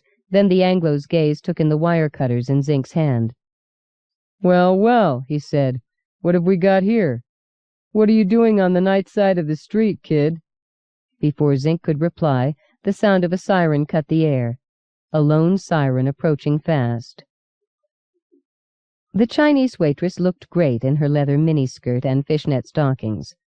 She wore a blood-red camisole tucked into the waist of the skirt, which made her pale skin seem even paler. Her hair was the black of polished jet, pulled up in a loose bun that spilled stray strands across her neck and shoulders. Blue-black eyeshadow made her dark eyes darker. Her lips were the same red as her camisole. "How come she looks so good?" Sue wanted to know, "when I just look like a tart if I dressed like that." "She's inscrutable," Jilly replied. "You're just obvious." "How sweet of you to point that out," Sue said with a grin. She stood up from their table. "Come on, let's dance." Jilly shook her head. "You go ahead. I'll sit this one out." I'm not going out there alone." "There's LaDonna," Jilly said, pointing out a girl they both knew. "Dance with her." "Are you feeling all right, Jilly?" "I'm fine. Just a little pooped. Give me a chance to catch my breath." But she wasn't all right, she thought, as Sue crossed over to where LaDonna da Costa and her brother Pipo were sitting. Not when she had Zink to worry about. If he was out there cutting off the locks of more bicycles. You're not his mother, she told herself, except, out here on the streets we take care of our own. That's what she told Sue, and maybe it wasn't true for a lot of people who hit the skids, the winos and the losers and the bag people who were just too screwed up to take care of themselves. Little say look after anyone else. But it was true for her. Someone like Zink, he was an in-betweener. Most days he could take care of himself just fine, but there was a fey streak in him so that sometimes he carried a touch of the magic that ran wild in the streets, the magic that was loose late at night when the straights were in bed and the city belonged to the night people. The magic took up lodgings in people like Zink. For a week, a day, an hour. Didn't matter if it was real or not. If it couldn't be measured or catalogued, it was real to them. It existed all the same. Did that make it true? Jilly shook her head. It wasn't her kind of question, and it didn't matter anyway. Real or not, it could still be driving Zink into breaking corporeal laws, the kind that'd have Lou breathing down his neck real fast, the kind that'd put him in jail with a whole different kind of loser. Zink wouldn't last out a week inside. Jilly got up from the table and headed across the dance floor to where Sue and LaDonna were jitterbugging to a tune that sounded as though Buddy Holly could have penned the melody, if not the words. "Fuck this man," the Anglo said. He threw down the bike and took off at a run, his companion right on his heels, scattering puddles with the impact of their boots. Zink watched them go. There was a buzzing in the back of his head. The street lights were telling him to run too, but he saw the bike lying there on the pavement like a wounded animal, one wheel spinning forlornly, and he couldn't just take off. Bikes were like turtles, turn 'em on their backs, or a bike on its side, and they couldn't get up on their own again. He tossed down the wire cutters and ran to the bike. Just as he was leaning it up against the railing from which the Anglo had taken it, a police cruiser came around the corner, skidding on the wet pavement, cherry light gyrating, screaming, "Run, run," in its urgent, high-pitched voice, headlights pinning Zink where he stood. Almost before the cruiser came to a halt, the passenger door popped open, and a uniformed officer had stepped out. He drew his gun. Using the cruiser as a shield, he aimed across its roof at where Zink was standing. "Hold it right there, kid," he shouted. "Don't even blink." Zink was privy to secrets. He could hear voices and lights. He knew that there was more to be seen in the world if you watched it from the corner of your eye than head-on. It was a simple truth that every policeman he ever saw looked just like Elvis. But he hadn't survived all his years on the streets without protection. He had a lucky charm, a little tin monkey pendant that had originally lived in a box of Cracker Jacks, back when Cracker Jacks had real prizes in them. Lucia had given it to him. He'd forgotten to bring it out with him the other night when the Elvises had taken him in. But he wasn't stupid. He'd remembered it tonight. He reached into his pocket to get it out and wake its magic. "You're just being silly," Sue said, as they collected their jackets from their chairs. "So humor me," Jilly asked. "I'm coming, aren't I?" Jilly nodded. She could hear the voice of Zink's roommate, Ursula, in the back of her head. "There are no patterns." But she could feel one right now, growing tight as a drawn bowstring, humming with its urgency to be loosed. "Come on," she said, almost running from the club. Police officer Mario Hidalgo was still a rookie. Tonight was only the beginning of his 3rd month of active duty, and while he'd drawn his sidearm before, he had yet to fire it in the line of duty. He had the makings of a good cop. He was steady, he was conscientious.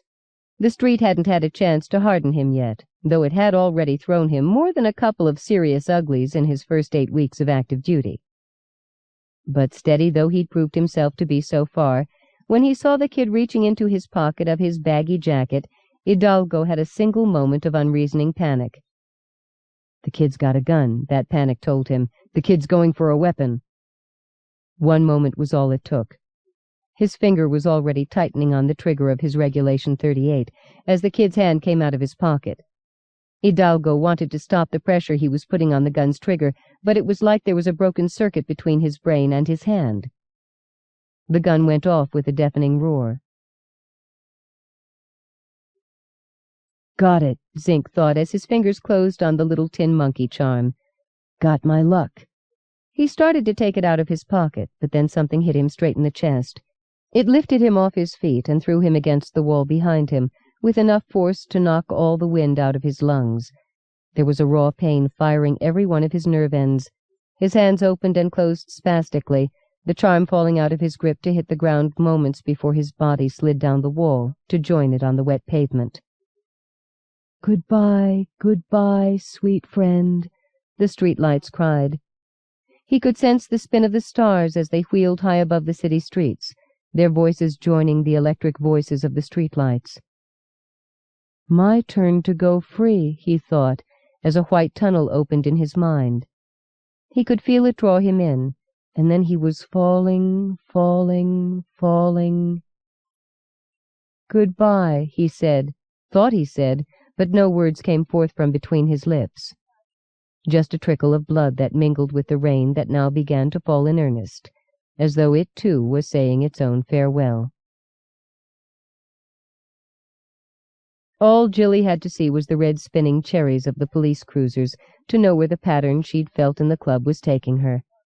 There were a lot of cars here, cruisers and unmarked vehicles, an ambulance, all on official business, their presence coinciding with her business. She didn't see Lou approach until he laid his hand on her shoulder. You don't want to see, he told her. Jilly never even looked at him. One moment he was holding her shoulder, the next she'd shrugged herself free of his grip and just kept on walking. Is it zinc? Sue asked the detective. Jilly didn't have to ask. She knew, without being told, without having to see the body. An officer stepped in front of her to stop her, but Lou waved him aside. In her peripheral vision, she saw another officer sitting inside a cruiser, weeping, but it didn't really register. I thought he had a gun, the policeman was saying as she went by. Oh, Jesus, I thought the kid was going for a gun. And then she was standing over Zink's body, looking down at his slender frame, limbs flung awkwardly like those of a rag doll that had been tossed into a corner and forgotten. She knelt down at Zink's side. Something glinted on the wet pavement. A small tin monkey charm. She picked it up, closed it tightly in her fist before anyone could see what she'd done. Come on, Jilly, Lou said as he came up behind her. He helped her to her feet. It didn't seem possible that anyone as vibrant, as alive as Zink had been, could have any relation whatsoever with that empty shell of a body that lay there on the pavement. As Lou led her away from the body, Jilly's tears finally came, welling up from her eyes to salt the rain on her cheek. He wasn't stealing bikes, Lou, she said. It doesn't look good, Lou said. Often when she'd been with Zink, Jilly had had a sense of that magic that touched him, a feeling that even if she couldn't see the marvels he told her about, they still existed, just beyond the reach of her sight. That feeling should be gone now, she thought. He was just setting them free, she said.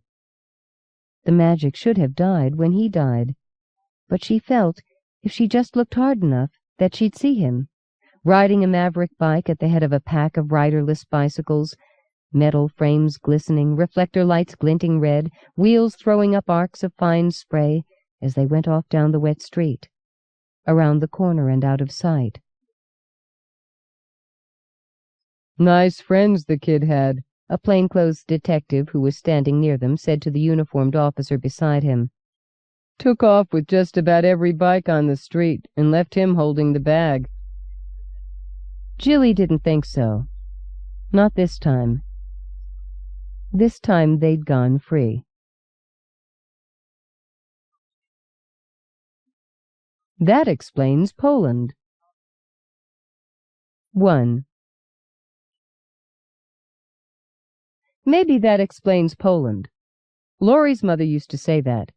In the fullness of her Stalinism, the great hamster, as Laurie called her, was convinced that every radical twitch to come from Poland and solidarity was in fact inspired by the CIA, drug addicts, M&Ms, reruns of The Honeymooners. To the moon, Alice! In fact, just about everything except the possibility of real dissension among the Polish people with their less than democratic regime. It got to the point where she was forever saying, "That explains Poland," regardless of how absurd or incomprehensible the connection.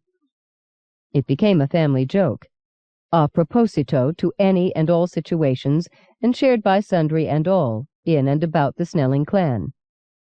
You still don't get it? Maybe you just had to be there. 2. Listen to this. Bigfoot spied in Upper Foxville, Laurie read from the Friday edition of the Daily Journal. Bigfoot. Can you believe it? Can you believe it? Ruth and I feigned indifference. We were used to Laurie's outbursts by now, and even though half the clientela in the monkey woman's nest lifted their heads from whatever had been occupying them to look our way, we merely sipped our beer and looked out onto Williamson Street, watching the commuters hustle down into the subways or jockeying for position at the bus stop. Laurie was an eventful sort of a person. You could always count on something happening around her, with a 99% chance that she'd been the catalyst. On a Friday afternoon, with the week's work behind us and 2 glorious days off ahead, we didn't need an event.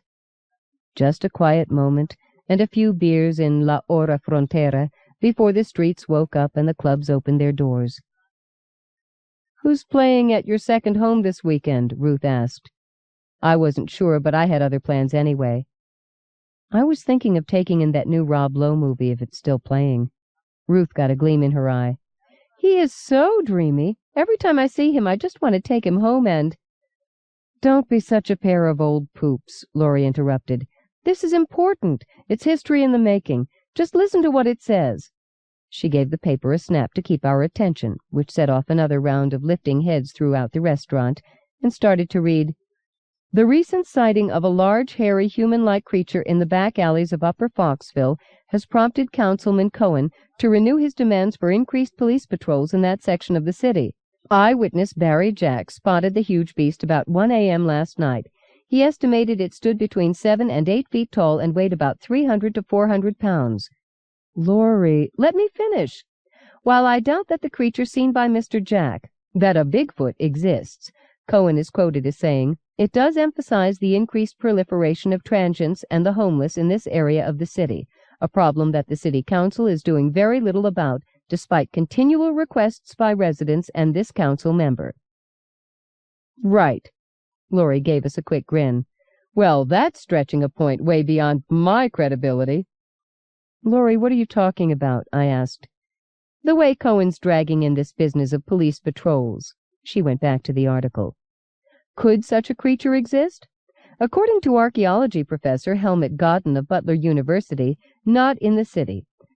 Sightings of Bigfoot or the Sasquatch are usually relegated to wilderness areas, a description that doesn't apply to Upper Foxville, regardless of its resemblance to an archaeological dig. Which is just his way of saying the place is a disaster area, Laurie added. No surprises there. She held up a hand before either Ruth or I could speak and plunged on. Godden says that the Sasquatch possibly resulted from some division in the hominid line, which evolved separately from humans. He speculates that they are more intelligent than apes, and apes can be very intelligent. If it does exist, then it is a very, very important biological and anthropological discovery. Laurie laid the paper down and sipped some of her beer. So, she said as she set the glass back down precisely in its ring of condensation on the table. What do you think? Think about what? Ruth asked. Laurie tapped the newspaper. Of this. At our blank looks, she added, It's something we can do this weekend. We can go hunting for Bigfoot in Upper Foxville. I could tell from Ruth's expression that the idea had about as much appeal for her as it did for me. Spend the weekend crawling about the rubble of Upper Foxville and risk getting jumped by some junkie or hobo? No, thanks. Laurie studied Shotokan karate and could probably have held her own against Bruce Lee. But Ruth and I were just a couple of Crow-C punkettes, about as useful in a confrontation as a handful of wet noodles. And going into Upper Foxville to chase down some big muchacho who'd been mistaken for a Sasquatch was not my idea of fun. I'm way too young for suicide. Hunting, I said. With what? Laurie pulled a small Instamatic from her purse. With this LaDonna, what else? I lifted my brows and looked to Ruth for help, but she was too busy laughing at the look on my face. Right, I thought. Goodbye, Rob Lowe. It could have been mucho primo. Instead, I'm going on a casa de grillos with Crow-C's resident madwomen. Who said a weekend had to be boring? 3. I do a lot of thinking about decisions, not so much trying to make up my mind about something as just wondering, que si? Like if I hadn't decided to skip school that day with my brother Pipo and taken El Sub to the pier, then I'd never have met Ruth. Ruth introduced me to Laurie, and Laurie introduced me to more trouble than I could ever have gotten into on my own. Not that I was a little Miss Innocent before I met Laurie. I looked like the kind of muchacha that your mother warned you not to hang around with. I liked my black jeans tight and my leather skirt short, but I wasn't a puta or anything. It was just for fun.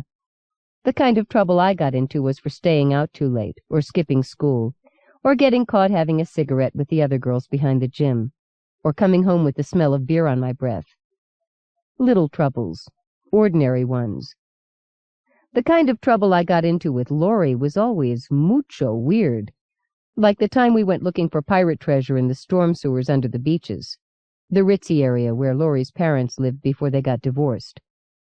We were down there for hours, all dressed up in her father's spelunking gear, and just about drowned when it started to rain and the sewers filled up. Needless to say, her papa was not pleased at the mess we made of his gear. And then there was the time that we hid in the washrooms at the Watley's department store downtown and spent the whole night trying on dresses, rearranging the mannequins, eating chocolates from the candy department. If it had been just me on my own, coming from the barrios and all, I'd have ended up in jail. But being with Laurie, her papa bailed us out and paid for the chocolates and one broken mannequin. We didn't do much for the rest of that summer except for gardening and odd jobs until we'd worked off what we owed him. No muy loco? Verdad, we were only 13, and it was just the start. But that's all in the past. I'm grown up now, just turned 21 last week. Been on my own for 4 years, working steady. But I still wonder sometimes about decisions. How different everything might have been if I hadn't done this, or if I had done that. I've never been to Poland. I wonder what it's like. 4. We'll set it up like a scavenger hunt, Laurie said. She paused as the waitress brought another round. Heineken for Laurie, Miller Lights for Ruth and I. Then leaned forward, elbows on the table, the palms of her hands cupping her chin. With a prize and everything. What kind of a prize? Ruth wanted to know. Losers take the winner out for dinner to the restaurant of her choice. Hold everything, I said. Are you saying we each go out by ourselves to try to snap a shot of this thing? I had visions of the 3 of us in Upper Foxville, each of us wandering along our own street, the deserted tenements on all sides, the only company being the bums, junkies, and cabrones that hung out there. I don't want to end up as just another statistic, I said. Oh, come on. We're around there all the time hitting the clubs. When's the last time you heard of any trouble? Give me the paper and I'll tell you, I said, reaching for the journal. You want to go at night? Ruth asked. We go whenever we choose, Laurie replied. The first one with a genuine picture wins. I can just see the 3 of us disappearing in there, I said. The lost women of Foxville Flats. Beats being remembered as loose women, Laurie said. We'd be just another urban legend. Ruth nodded. Like in one of Christy Riddle's stories. I shook my head. No, thanks. He makes the unreal too real. Anyway, I was thinking more of that Brunvand guy with his choking Doberman and Mexican pets. Those are all just stories, Laurie said, trying to sound like Christopher Lee. She came off like a bad Elvira. This could be real. Do you really believe that? I asked. No, but I think it'll be a bit of fun. Are you scared? I'm sane, aren't I? Of course I'm scared. Oh, poop. That doesn't mean I'm not up for it. I wondered if it wasn't too late to have my head examined. Did the hospital handle that kind of thing in their emergency ward?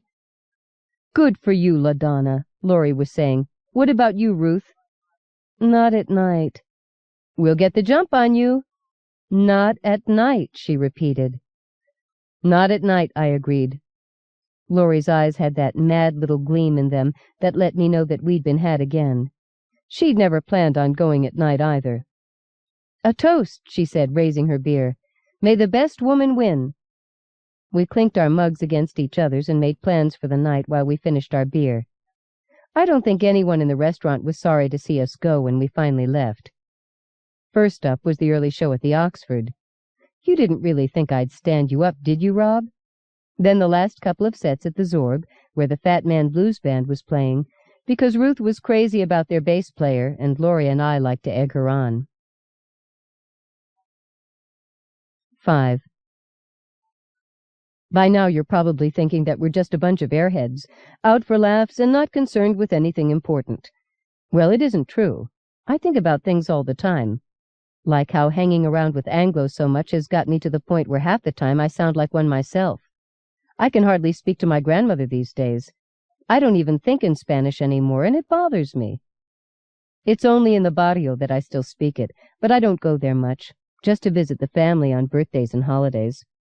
I worked hard to get out, but sometimes when I'm in my apartment on Lee Street in Crosey, sitting in the window seat and looking out at the park, I wonder why. I've got a nice place there, a decent job, some good friends. but I don't have any roots. There's nothing connecting me to this part of the city. I could vanish overnight, disappear in Upper Foxville on a casa de grillos, and it wouldn't cause much more than a ripple. Back home, the abuelas are still talking about how Donita's youngest girl moved to Croce, and when was she going to settle down? I don't really know anybody I can talk to about this kind of thing. Neither my Anglo friends nor my own people would understand, but I think about it.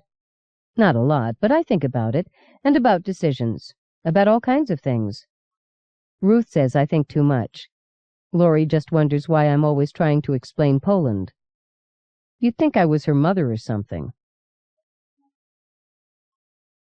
6. Saturday morning, bright and early, and only a little hungover, we got off the Ures Street subway and followed the stairs up from the underground station to where they spat us out on the corner of Gracie Street and Ures. Gracie Street's the frontera between Upper Foxville and Foxville proper. South of Gracie, it's all low-rent apartment buildings and tenements. Shabby old viviendas that manage to hang on to an old-world feel, mostly because it's still families living here, just like it's been for 100 years.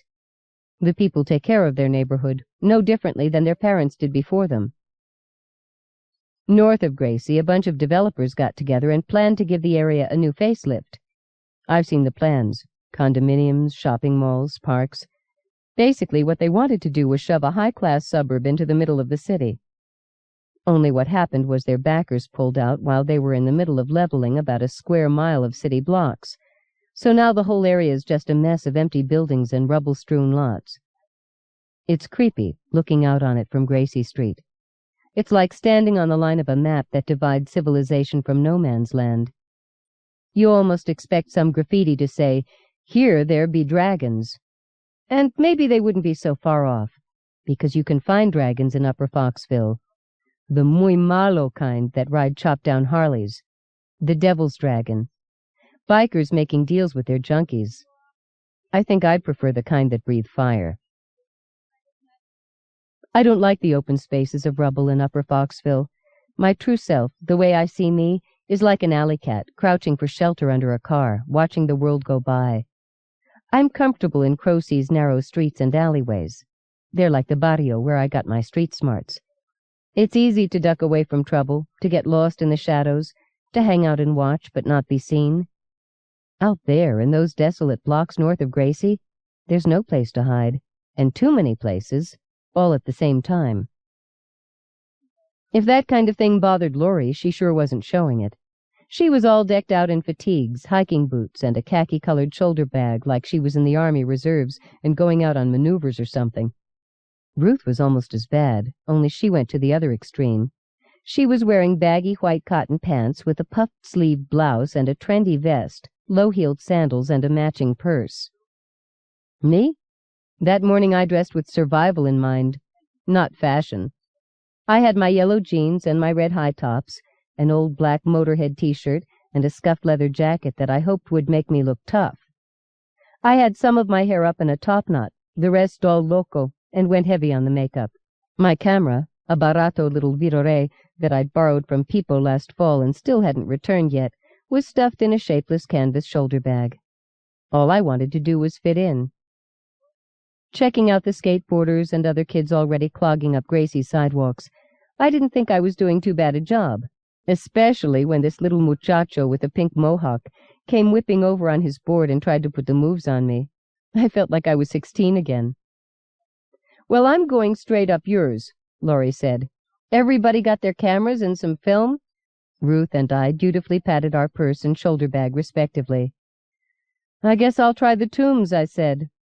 It only took a week after the machine stopped pushing over the buildings for people to start dumping everything from old car parts to bags of trash in the blocks between Lanois and Flood north of McNeil. People took to calling it the tombs because of all the wrecked vehicles. I'd had some time to think things through over a breakfast of black coffee this morning. A strangely lucid moment, considering the night before. I'd almost decided on getting my friend Izzy from the apartment downstairs to hide out in an ape suit somewhere in the rubble, and then it hit me. Laurie probably had something similar planned.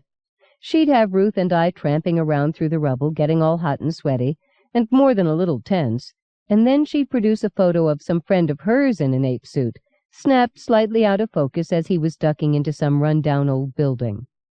It'd be good for a laugh and a free dinner, and it was just the kind of stunt Laurie'd pull.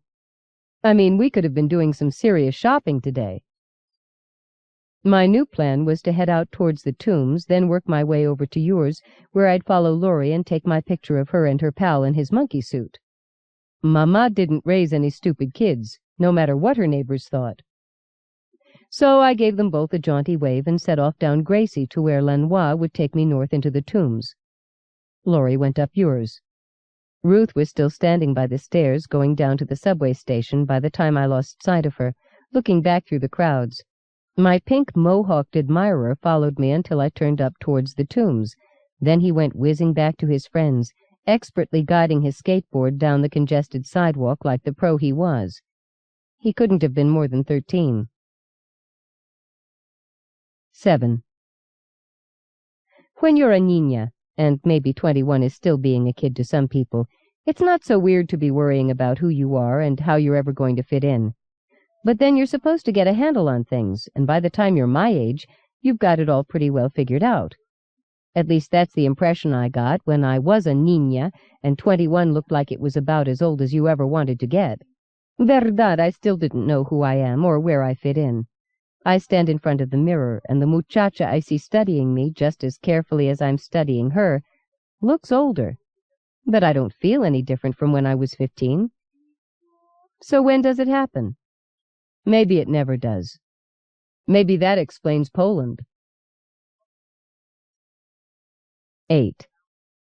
All things considered, I mean this was Upper Foxville, it wasn't a bad day to be scuffling around in the tombs. The sun was bright in a sky so blue it hurt to look at it. Good thing I hadn't forgotten my shades. Broken glass shimmered and gleamed in the light and crunched underfoot. What's this thing people have for busting windows and bottles and the like? It seems like all you need is an unbroken piece of glass, and rocks just sort of pop into people's hands. Of course, it makes such an interesting sound when it breaks. And it gives you such a feeling of, oh, I don't know, having cojones, I suppose. What's that song by Nick Lowe? I love the sound of breaking glass. Not that I'm into that kind of thing. Okay, at least not anymore. And better it be in a place like this than on the sidewalk or streets where people have to walk or go wheeling by on their bikes. I was feeling pretty punky by the time I'd been in the tombs for an hour or so. That always happens when I wear my leather jacket. I may not be a real machona, or at least not capable of violence, let's say, but the jacket makes me feel tough anyway. It says, "Don't mess with me," all over it. Not that there was anybody there to mess around with me. I spotted a few dogs, feral, mangy-looking perros that kept their distance. The rat that surprised me as I came around a corner was a lot less forgiving about having its morning disturbed. It stood its ground until I pitched a rock at it, then it just sort of melted away, slinky and fast. It was early for the junkies and other lowlifes that were out in full force come late afternoon, but the bag ladies were making their rounds, all bundled up in layers of coats and dresses, pushing their homes and belongings around in shopping carts, or carrying it all about in plastic shopping bags. I passed winos, sleeping off last night's booze, and hobos huddled around small fires, taking their time about waking up before they hit the streets of Foxville and Crosey to panhandle the Saturday crowds. They gave me the creeps, staring at me like I didn't belong. Fair enough, I guess, since I didn't, obviously thinking what the hell was I doing here? Would you believe looking for Bigfoot? Didn't think so. Did I mention the smell? If you've ever been to a dump, you'll know what I mean. It's a sweet, sour, cloying smell that gets into your clothes and hair and just hangs in there. You could get used to it, I guess. It stopped bothering me after the first 15 minutes or so, but I wouldn't want to have to be sitting next to me on El Sub going home. I guess I killed an hour or so before I worked my way west towards Yours Street to look for Laurie. It was kind of fun, playing Indian Scout in the rubble. I got so involved in sneaking around that I almost ran right into them. Them. Yeah, I was right. Laurie was sitting on what was left of some building's front steps, sharing a beer with a guy named Byron Murphy. Near Byron's knee was a plastic shopping bag, out of which spilled something that looked remarkably like a flat ape's arm. I mean, the arm was flat because it was part of a costume, and there was nobody in it at the moment. Come to think of it, that would make it a flat ape, wouldn't it? Byron worked at the sports clinic at Butler U as a therapist. Like most of Laurie's old boyfriends, he'd stayed her friend after they broke up. That kind of thing never happens to me. When I break up with a guy, it usually involves various household objects flying through the air aimed for his head. You'd think I had a Latin temper or something. I backed up quickly, but I shouldn't have worried. Neither of them had spotted me. I thought about trying to find Ruth, then realized that I'd have to wait until later to let her in on the joke. What I didn't want to do was miss getting this all down on film. Byron putting on the ape suit, the two of them setting up the shot. I wanted the whole thing. Maybe I could even sell my photos to the Daily Journal. Bigfoot hoaxers caught in the act, and really play the trick back on her.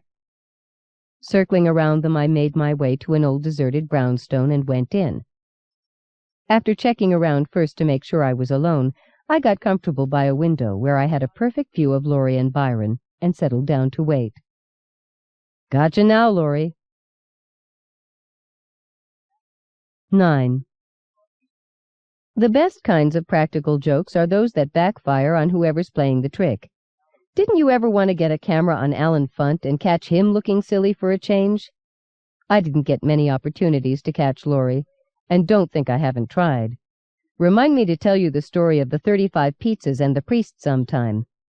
The trouble with Laurie is that she doesn't think linearly, or even in intuitive leaps. Her mind tends to move sideways in its thinking, which makes it hard to catch her out, since you haven't a clue what she's on about in the first place. She gets it from her mother, I guess. It might not explain Poland, but it says volumes about genetics. 10. I had to wait a half hour before they finally pulled the gorilla suit out of the bag. It didn't fit Byron all that well, but did an okay job from a distance. I figured Laurie would put him in the shadows of the building on the other side of the street and move the camera a bit while she was taking her shot. Nothing's quite so effective as a slightly blurry, dark shot when you're dealing with wacko things like a Bigfoot or flying saucers. Me, I was wishing for a telephoto lens and a decent camera, but I was pretty sure the Vidore would work fine. We weren't talking high art here. Anyway, I could always have the prints blown up. And no, smart guy, I'm not talking about dynamite. I got the whole thing on film. Byron putting on the costume, Laurie posing him, taking her shots, Byron taking the costume off and stashing it away, the two of them leaving. All I wanted to do was lean out the window and shout, "Nya, nya," but I kept my mouth shut and let them go. Then, camera in hand, I left the building by the back, heading for the tombs. There were no steps, so I had to jump down a 3-foot drop. I paused at the top to put away my camera, and then I froze. Not 20 yards away, a huge figure in a bulky overcoat and slouched-down hat was shuffling through the rubble. Before I could duck away, the figure turned, and I was looking straight into this hairy face. I don't quite know how to describe him to you. You're not going to believe me anyway, and words just don't quite do justice to the feeling of the moment. He wasn't wearing anything under the overcoat, and the sun was bright enough so that I could see he was covered with hair all over. It was a fine pelt, more like an ape's than a bear's, a rich dark brown that was glossy where it caught the sun. His feet were huge, his chest like a barrel, his arms like a weightlifter's. But his face, it was human, and it wasn't. It was like an ape's, but it wasn't. The nose was flat, but the cheekbones were delicate under the fine covering of hair. His lips were thin, chin square, and his eyes, they were a warm brown liquid color, full of smarts, no question about it. And they were looking straight at me, thinking about what kind of a threat I posed for him. Let me tell you, my heart stopped dead in my chest. It was all a joke, right? Laurie's gag that I was playing back on her? Except there had been that article in the newspaper, and right now I was staring at Bigfoot, and there were no ifs, ands, or buts about it. I had my camera in my hand. All I had to do was lift it, snap a shot, and take off running. But I thought about what it would mean if I did that. If there was a photo to really prove this guy existed, they'd be sending in teams to track him down. When they caught him, they'd keep him locked up, maybe dissect him to see what made him work. Like everybody else, I've seen E.T. I don't want to sound all mushy or anything, but there was something in those eyes that I didn't ever want to see locked away. I moved really slowly, putting the camera away in my bag. Then I held my hands out to him so that he could see that I wasn't going to hurt him. Me hurt him? There's a laugh. The size of him! You don't want to hang around this city too long, I told him. If they catch you, nobody's going to be nice about it. I was surprised at how calm I sounded. He didn't say anything. He just stood there, looking at me with those big browns of his. Then he grinned. Proof positive, as if I needed it, that he wasn't some guy in a suit like Byron, because there was no way they'd made a mask yet that could move like his features did right then. His whole face was animated, filled with a big, silly, lopsided grin that made me grin right back when it reached his eyes. He tipped a hairy finger to the brim of his hat, and then he just sort of faded away into the rubble, as quick and smooth as the rat had earlier. But there was nothing sneaky or sly about the way he moved. 1 minute he was there, grinning like a loon, and the next he was gone.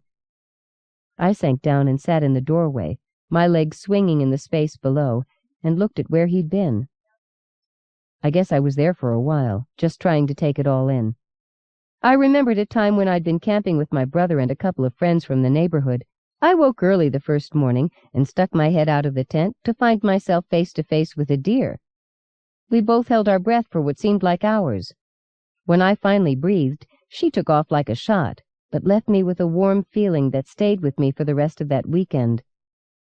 That's kind of what I was feeling right now. Like I'd lucked into a peek at one of the big mysteries of the world, and if I kept it to myself, then I'd always be a part of it. It'd be our secret, something nobody could ever take away from me.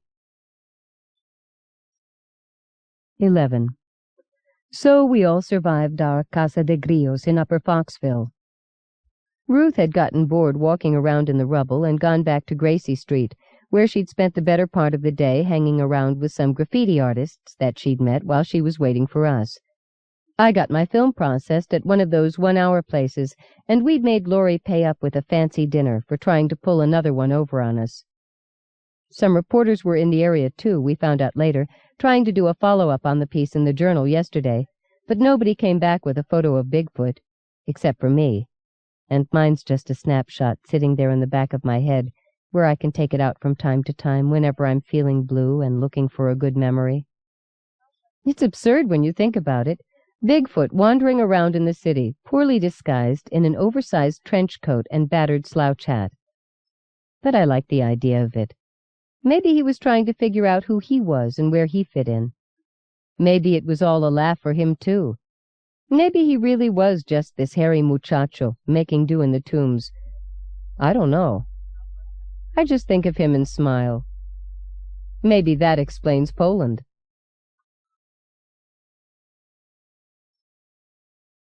Romano Drom.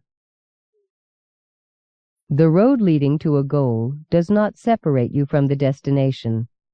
It is essentially a part of it. Romany saying.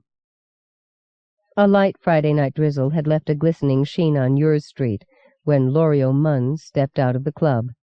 She hefted her guitar case and looked down at her running shoes with a frown. The door opened and closed behind her, and Terry Dixon joined her on the sidewalk carrying his bass. "What's the problem?" he asked. Lorio lifted a shoe to show him the hole in its sole. "It's going to be a wet walk." "You want a lift? Jane's meeting me at the Fen. We can give you a lift home after if you want." "No, I'm not much in the mood for socializing tonight." "Hey, come on. It was a great night. We packed the place." "Yeah, but they weren't really listening." "They were dancing, weren't they? All of a sudden, that's not enough? You used to complain that all they do is just sit there." "I know. I like it when they dance. It's just—" Terry caught her arm. Putting a finger to his lips, he nodded to a pair of women who were walking by, neither of whom noticed Lorio and Terry standing in the club's doorway. One of them was humming the chorus to the band's last number under her breath. "I don't need nobody staring at me, stripping me down with their 1, 2, 3. I got a right to my own dignity. Who needs pornography?" "Okay," Lorio said when the women had passed them. "So somebody's listening. But when I went to get our money, Slimy Ted—" "Slimy Toad." Lorrio smiled briefly. "He told me I could make a few extra bucks if I'd go out with a couple of his friends who, quote, liked my moves, unquote." "What does that tell you?" "That I ought to break his head." "It means the people that I want to reach aren't listening." "Maybe we should be singing louder?" "Sure." Lorrio shook her head. "Look, say hi to Jane for me, would you? Maybe I'll make it next time." She watched him go, then set off in the opposite direction towards Stanton Street. Maybe she shouldn't be complaining. No Nuns Here was starting to get the decent gigs. In the City had run an article on them, even spent a paragraph or two on what was behind the band, instead of just dismissing what they were trying to say as post-punk jingoism, like their 1-2-line review in the Newford Star had. Oh, it was still very in to sing about women's rights, gay rights, people's rights, for God's sake, but the band still got the "aren't you limiting yourselves?" thrown at them by people who should know better. Still, at least they were getting some attention, and, more importantly, what they were trying to say was getting some attention. It might bore the pants off of Joe Average Jock, but that was just the person they were trying to reach. So where did you go?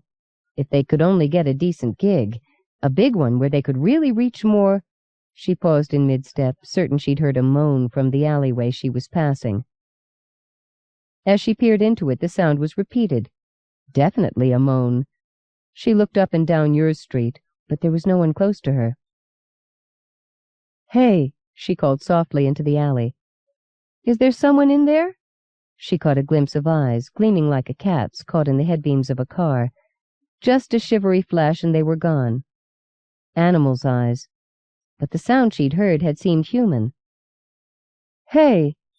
Swallowing thickly, she edged into the alley, her guitar case held out in front of her. As she moved down its length, her eyes began to adjust to the poor light. Why was she doing this? She had to be nuts. The moan came a third time then, and she saw what she took to be a small man lying in some refuse. "Oh, geez," she moved forward, fear forgotten. "Are you okay?" She laid her guitar case down and knelt beside the figure, but when she reached out a hand to his shoulder, she touched fur instead of clothing. Muscles moved under her fingers, weakly, but enough to tell her that it wasn't a fur coat. She snatched back her hand as a broad face turned towards her. She froze, looking into that face. The first thing she thought of were the orangutans in the Metro Zoo. The features had a simian cast, with their close-set eyes, broad overhanging brow, and protruding lower jaw. Reddish fur surrounded the face, the same fur that covered the creature's body. It had to be a costume, she thought, except it was too real.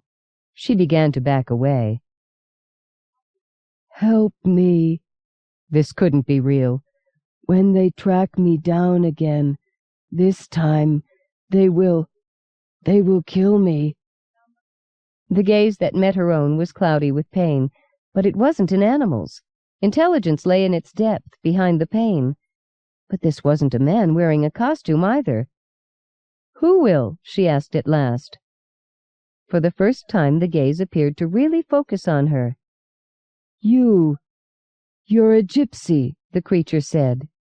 "Sarishan Romani Hi." Lorrio shook her head, unable to accept what she was hearing. "The blood's awfully thin," she said finally, "and I don't speak Romani," though she knew it to hear it and remembered the odd word. The last person to speak it in her presence had been her uncle Palco, but that was a long time ago now. "You're strangely garbed," the creature said, "but I know a gypsy when I see one." Strangely garbed? Well, it all depended, Lorrio thought. Her long curly hair was dyed a black too deep to be natural, and grew from a 3-inch swatch down the center of her head. Light brown stubble grew on either side of the mohawk where the sides of her head had been shaved. She wore a brown leather bomber's jacket over a bright red and black 40s dress, net stockings, and her running shoes. A strand of plastic pearls hung around her neck. 6 earrings, from a rhinestone stud to threaded beads, hung from her right ear. In her left lobe was a stud in the shape of an anarchy symbol.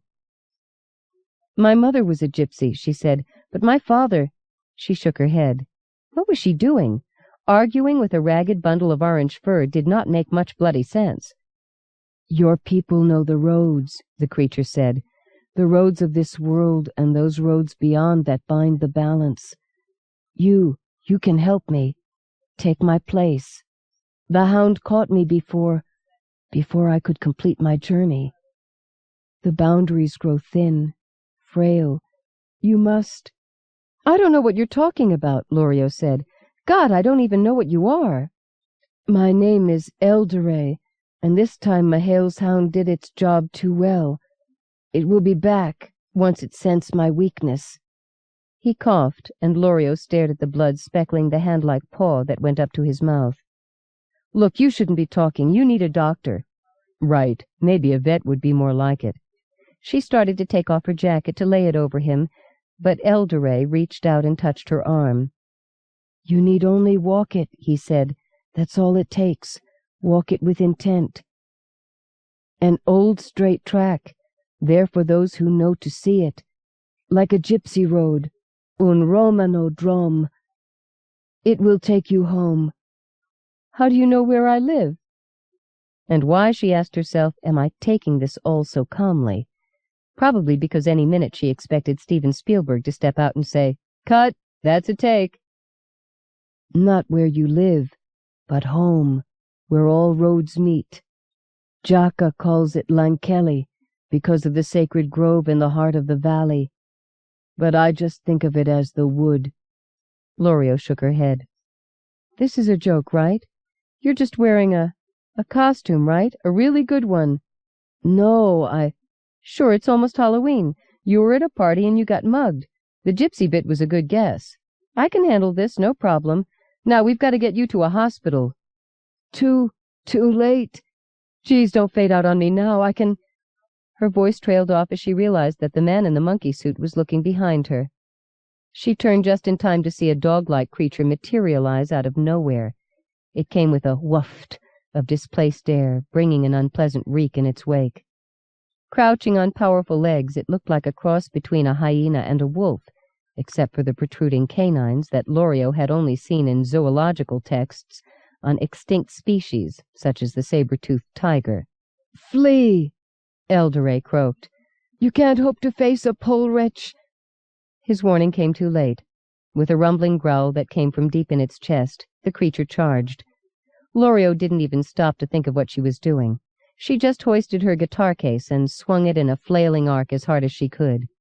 The end of the case, holding the body of her guitar, struck the creature with such force that it snapped the beast's neck with an audible crack. Lorio lost her hold on the case, and it flew from her hands to land in a skidding crash well beyond the pole wretch that had dropped in its tracks. She stared at the dying creature, numb with fright. Adrenaline roared through her, bringing a buzz to her ears. Saliva dripped from the creature's open mouth. The pavement of the alley smoked at its acidic touch. A pair of red, fiery eyes glared at her. Taloned paws twitched, trying to reach her. When the light died in the creature's eyes, its shape wavered, then came apart, drifting away like smoke. A spark or two, like coals in a dying fire, hissed on the pavement. Then there was nothing except for the small hole where the creature's saliva had pooled. Lorio hugged herself to keep from shaking. Slowly she turned to look at her companion, but he lay very still now. Eldere? She tried. She moved forward, keeping half an eye on the alley behind her in case there were more of the hounds coming. Gingerly she touched Eldere. His eyes flickered open, and something sparked between them, leaving Lorio momentarily dizzy. When her gaze cleared, she saw that the lifelight was fading in his eyes now. He had been holding his left arm across his lower torso. It fell free, revealing a gaping wound. Blood had matted in the fur around it. A queasy feeling started up in Lorio's stomach, but she forced it down. She tried to be calm. Something weird was going on, no doubt about that. But first things first. You must, Eldere began in a weak voice. Lorio interrupted. You listen to me. You're hurt. I don't know what you are, and I can't take you to a regular hospital, but you look enough like an orangutan that the zoo might take you in and hopefully patch you up. Now, what I want you to do is keep your mouth shut and pretend you're an animal, okay? Otherwise, they'll probably dissect you just to see what makes you tick. We'll figure out how to get you out of the zoo again when that problem comes up. But take it easy. I'm going to get us a ride." Without letting him reply, she bolted from the alleyway and ran down Ures Street. She didn't know how she was going to explain this to Terri. She wasn't sure she could explain it to herself. But that didn't matter. First, she had to get Elderay to a place where his injury could be treated. Everything else had to wait until then. The fan loomed up on her left, and she charged into the restaurant, ignoring the stares she was getting as she pushed her way to Terri and Jane's table. "Lorio," Terri said, looking up with a smile. "So you changed your—" "No time to talk, Terri. I'm taking you up on that offer of a ride, only I need it right away." "What's the big—" "We're talking desperate here, Terri, please." The bass player of No Nuns Here exchanged a glance with his girlfriend. Jane shrugged, so he dumped a handful of bills on the table and hurried out of the restaurant with her, trying to catch up to Lorio, who was already running back to the alleyway where she'd left her monkey man. It was a 20-minute drive from downtown Newford to the Metro Zoo, and another 20 minutes back again. Terri pulled his Toyota over to the curb in front of Lorio's apartment building on Lee Street in Crosey. She shared a second-floor loft with a traditional musician named Angie Titchell in the old 3-story brick building. The loft retained a consistent smell of Chinese food because of the ground floor that specialized in mainland dishes. Terri looked back between the bucket seats and studied Lorio for a moment. "Are you going to be okay?" he asked. Lorio nodded. "At least they took him in," she said. They'd stayed in the zoo parking lot long enough to be sure of that. "I'm sure they'll do the best they can for him." "But what if they can't help him? I mean, he looks like an orangutan, but what if he's too alien for them to help him?" Terri had no answer for her. He'd been shocked enough to see the ape with its orange-red fur lying there in the alleyway, but when he'd heard it talk— "Just what is he?" Jane asked. Lorio wore a mournful expression. "I don't know." She sat there a moment longer, then stepped out of the car. "Thanks for the lift," she told Terri as he got her guitar out of the back for her. "I'll see you tomorrow night. You too, Jane," she added, leaning into the open window on the passenger's side of the car for a moment. Jane touched her arm. "You take care of yourself," she said. Lorio nodded. She stepped back as the Toyota pulled away and stood watching its taillights until it turned west on McKennet and was lost from view. Turning, she faced the door to her building and wished her roommate wasn't away for the weekend. Being on her own in the loft tonight didn't hold very much appeal. "That's because you're scared," she chided herself. "Don't be a baby. Just go to sleep." She gave the night street one last look. A cab went by, but then the street was quiet again. No pedestrians at this time of night. Everybody was sensibly in bed and asleep. The rain had stopped, the streetlights reflected in the puddles that it had left behind. Up and down the street, the second-floor windows were dark above the soft glow of the lit-up display windows of the stores on the ground floors. Everything seemed normal. There wasn't even a hint that behind the facade there was another world that held talking monkey men and bizarre dogs that appeared out of nowhere. Sighing, Lorio squared her shoulders and went upstairs to bed, trying not to think about the weird turn the night had taken. She didn't have much luck. She kept seeing that dog-like creature and worried about one finding its way into her apartment, or to the zoo where Elderay was. Then she worried about Elderay. When she finally nodded off, she fell into a fitful sleep, all too full of disturbing dreams. At first she was in the alleyway again. For all that it was very real around her, there was a distancing sense, a feeling of dislocation in her being there. As she looked around, the pavement underfoot began to fracture. Cracks went up and down its length, then webbed the sides of the buildings. She started to back away onto Ures Street, when everything shattered like a piece of dropped glass. Shards of the alley, like images reflected in a broken mirror, whirled and spun around her. When they settled down, drifting slowly around her like feathers after a pillow fight, she found herself on a roadway, more of a farmer's track, really, that stretched onto either horizon. On both sides of the track were rolling hills dotted with stands of trees. "A pretty scene," a voice said from behind her, "though not for long." The man she saw when she turned around was a good head taller than her own 5'4". His hair was black, his eyes glittery bright, his mouth an arrogant slash in a pale face. He was dressed all in browns and blacks, his clothing hanging in a poor fit from his too thin frame. "Who're—" Lorio began, but the man cut her off. "This I claim for the dark, while you—" He shook his head, taking in her hair, her clothes, with a disdainful look. "will be my gift to Mahail." He made a motion towards her with his hand, and sparks flew from his fingertips. She stumbled as the road dissolved under her, and she began to drop through gray space. There was light far below her. In it was a writhing mass of tentacles that reached up for her from a dark heart of shadow. As she rushed down to meet it, the darkness resolved into a monstrous bloated shape with coal eyes and a gaping maw. It didn't take much speculation to realize that this thing had to be Mahail. "Tell him Dorn sent you," the pale-faced man cried after her. She dropped like a bullet, straight for Mahail, her mouth open, but the scream dying before it left her throat. The monster's oozing tentacles snatched her out of the air. They squeezed her, shook her, held her up for inspection to one eye, then the other. The soul studying her behind those eyes was like something dead. The air was filled with a reek of decay and rot. The tentacles tightened around her chest and lower torso, squeezing the breath from her as they brought her up to the monster's mouth. Slime covered her, burning and painful where it touched her bare skin.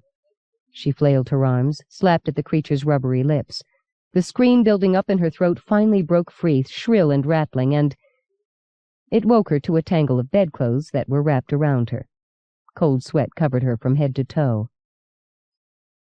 She lay gasping, pushed aside the sheet and blankets, and stared up at the dark ceiling of her bedroom. Her heart beat a wild tattoo. Slowly the fear drained away.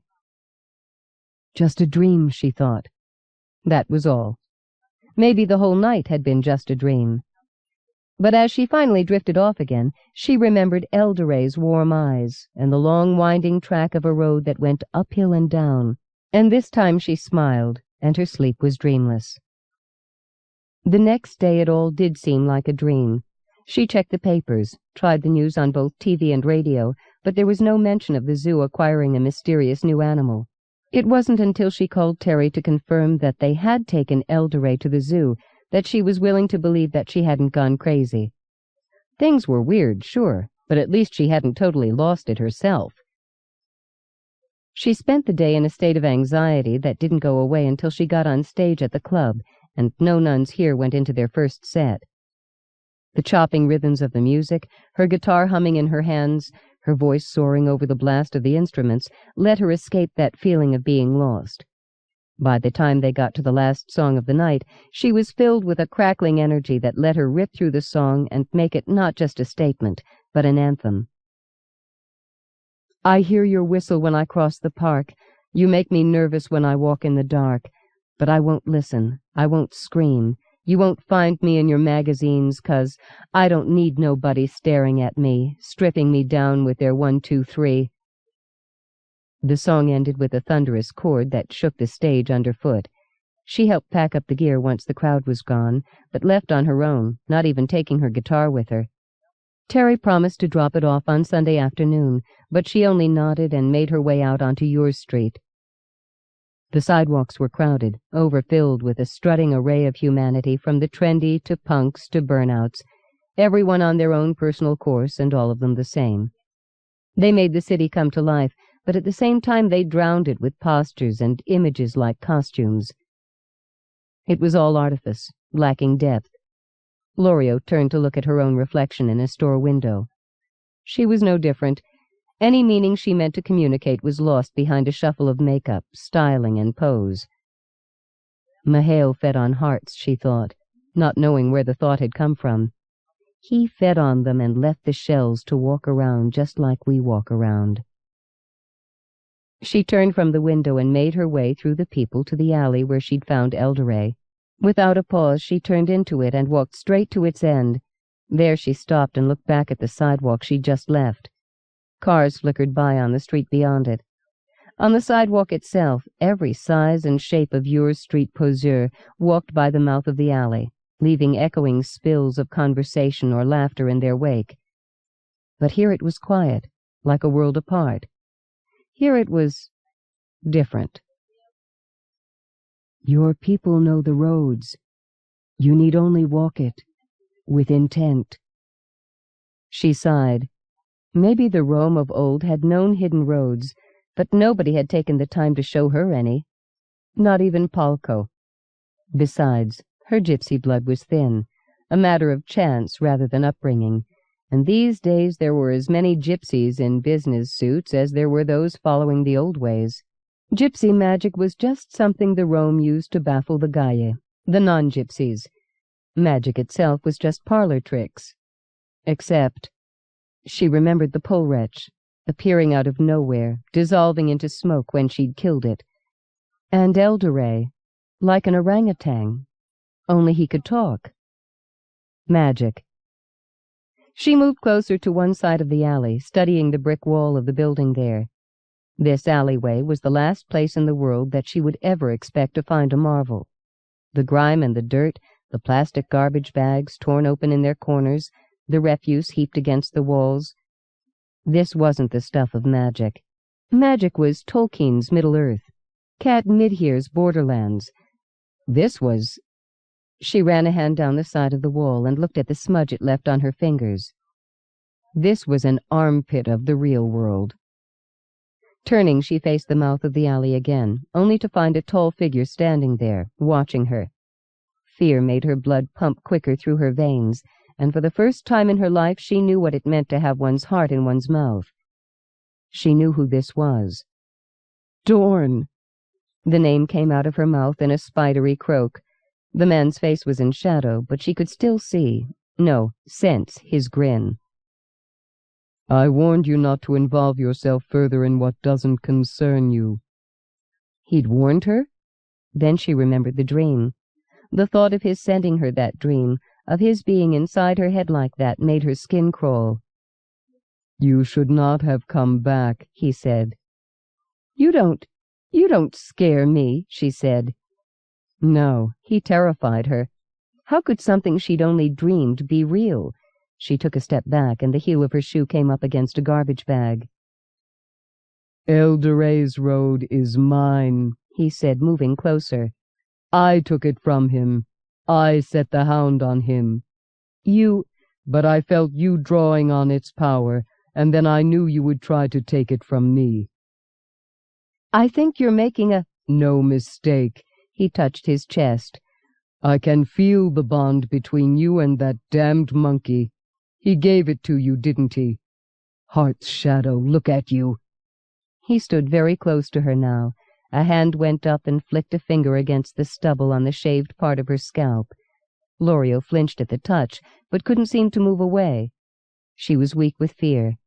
Sparks flickered around Dorn's fingers. She stared at them with widening eyes. You're nothing better than an animal yourself, he told her. Strangely enough, Lorio took comfort in that remark. She looked up into his eyes and saw that they were as dead as Mihail's had been in her nightmare. Nightmare. If Dorn was real, did that mean the road was too? Could she shatter this alleyway as she had in her dream to find the road lying underfoot, behind its facade? An old straight track, there for those who know to see it. Something sparked in his eyes. It wasn't until he spoke that Lorio realized it had been amusement. You don't know, do you? He mocked. You couldn't find a road if your life depended on it. Let me show you. Before she could do anything, he grabbed her, one hand on either lapel of her bomber's jacket, and slammed her against the wall of the alley. The impact knocked the breath out of her and brought tears to her eyes. Watch, he grinned, his face inches from hers. He held her straight-armed and slowly turned from the wall. He made one full circuit, then dumped her on the ground. Lorio's legs gave away from under her, and she tumbled to the dirt. Dirt? Slowly the realization settled in her. He'd taken her back into her dream. The silence came to her first, a sudden cessation of all sound, so that her breathing sounded ragged to her ears. Then she looked around. The city was gone. She was crouching on a dirt road under a starry sky. The hills of her dream were on either side, the road running between them like a straight white ribbon. Dorn grabbed a handful of her hair and hauled her to her feet. She blinked with the pain, eyes tearing, but as she turned slowly to face her captor, she could feel something shift inside her. She had no more doubt that magic was real, that the road existed, that Elderay had offered her something precious beyond compare. There was no way she was going to let Dorn with his dead eyes take this from her. On the heels of that realization, knowledge filled her like a flower sprouting from a seed in time-lapse photography. Eye to eye, mind to mind, Elderay had left that seed in her mind until something, the promise of this place, the magic of this road, her own understanding of it perhaps, woke it and set it spinning through her. There was not one road, but a countless number of them. They made a pattern that webbed not only her own world, but all worlds, not only her own time, but all times. They upheld a fragile balance between light and dark, order and chaos, while at the center of the web lay a sacred grove in that valley that Elderay had called Lankelly. "And I know how to get there," she realized. "I know that wood." And it was home. Her understanding of the roads and all they meant took only a moment to flash through her. In the same breath she knew that the magic that Elderay and others like him used was drawn from the pattern of the roads. A being like Dorn was a destroyer, and gained his power from what he destroyed. It was a power that came quickly, draining as it ravaged, leaving the user hungry for more, while the power Elderay used worked in harmony with the pattern, built on it, drew from it, then gave back more than it took. It was a slower magic, but a more enduring one. Dorn saw the understanding come into her eyes. Its suddenness, the depth of it filling her, shocked him. His grip on her hair slackened for a moment, and Lorio brought her knee up into his groin. His hand dropped from her hair as he folded over.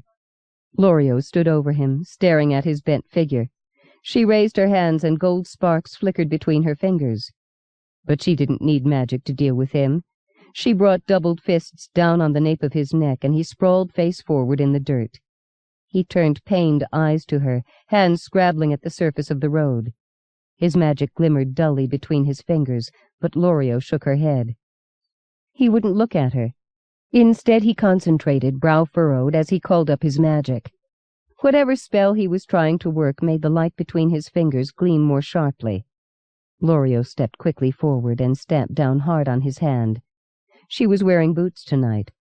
Bones crunched under the impact of her heel. "That's for Elderay," she said, her voice soft but grim.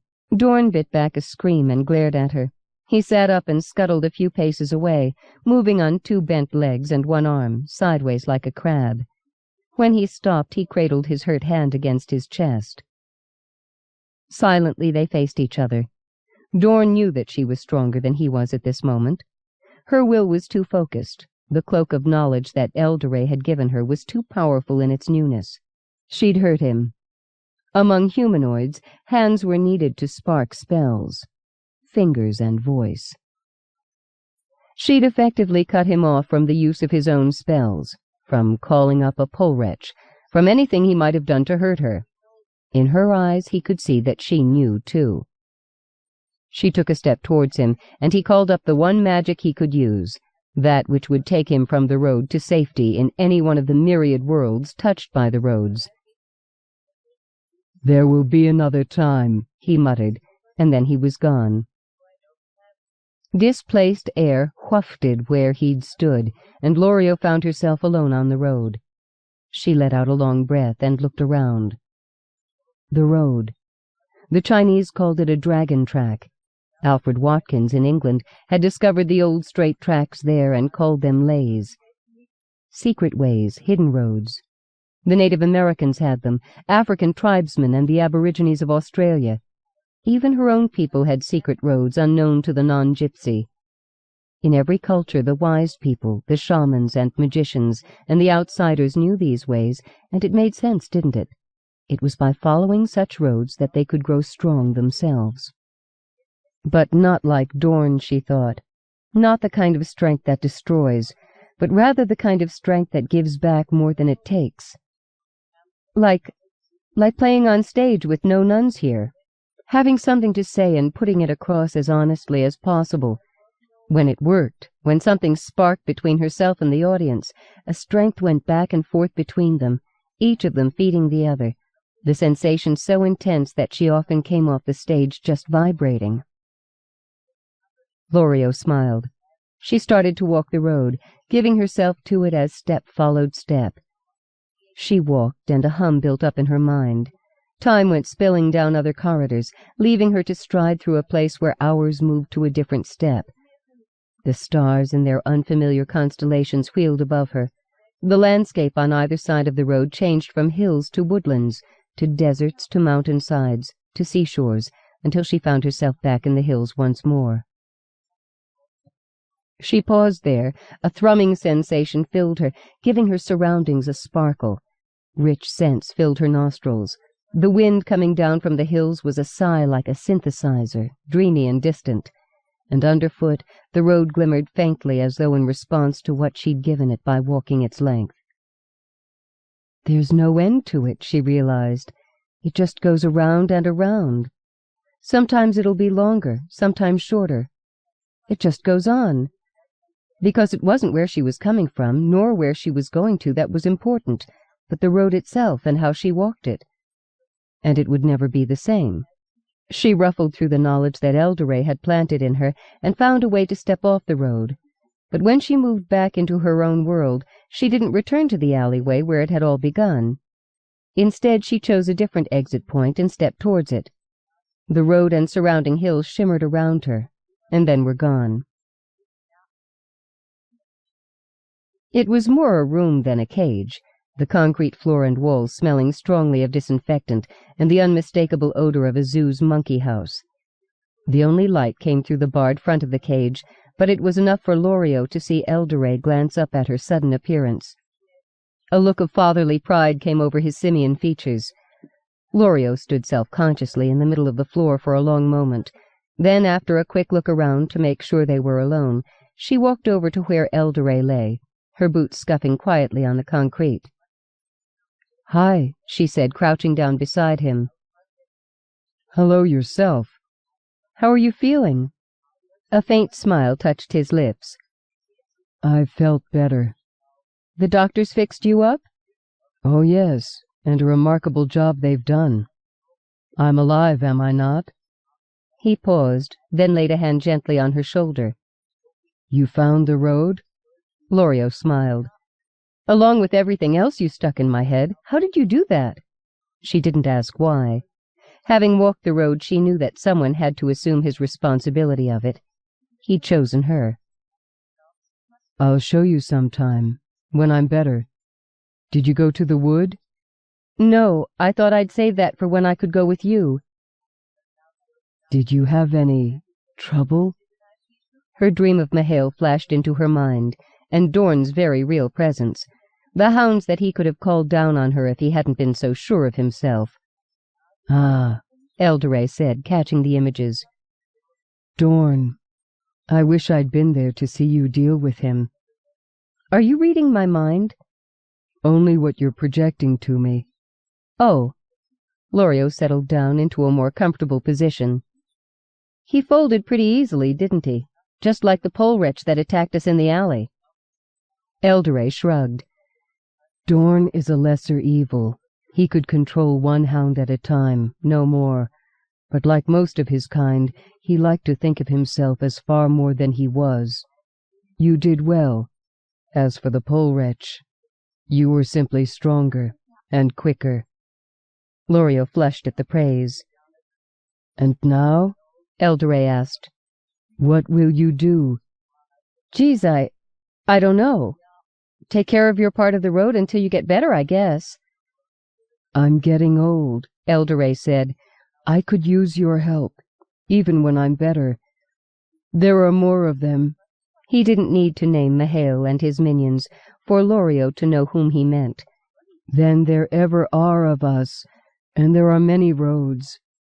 "We'll handle it," Loreo said, still buzzing from her time on the road. "No problem."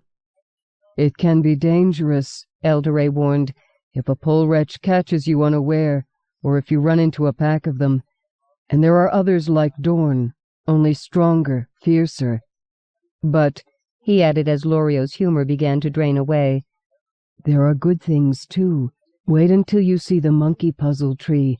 There are more birds in it, and from stranger worlds than you could ever imagine. And there are friends in the wood that I'd like you to meet. Jaka and Mabena and—" His voice began to drift a bit.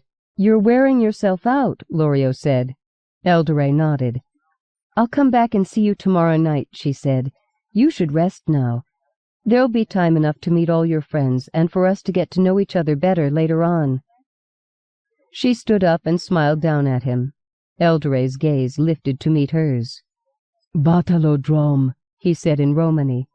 Roughly translated, it meant, "Follow a good road." "I will," Lorio said. "Maybe not a gypsy road, but a good road all the same." "Not a gypsy road? Then what are you?" "Part Rome," Lorio replied with a grin, "but mostly just a punker."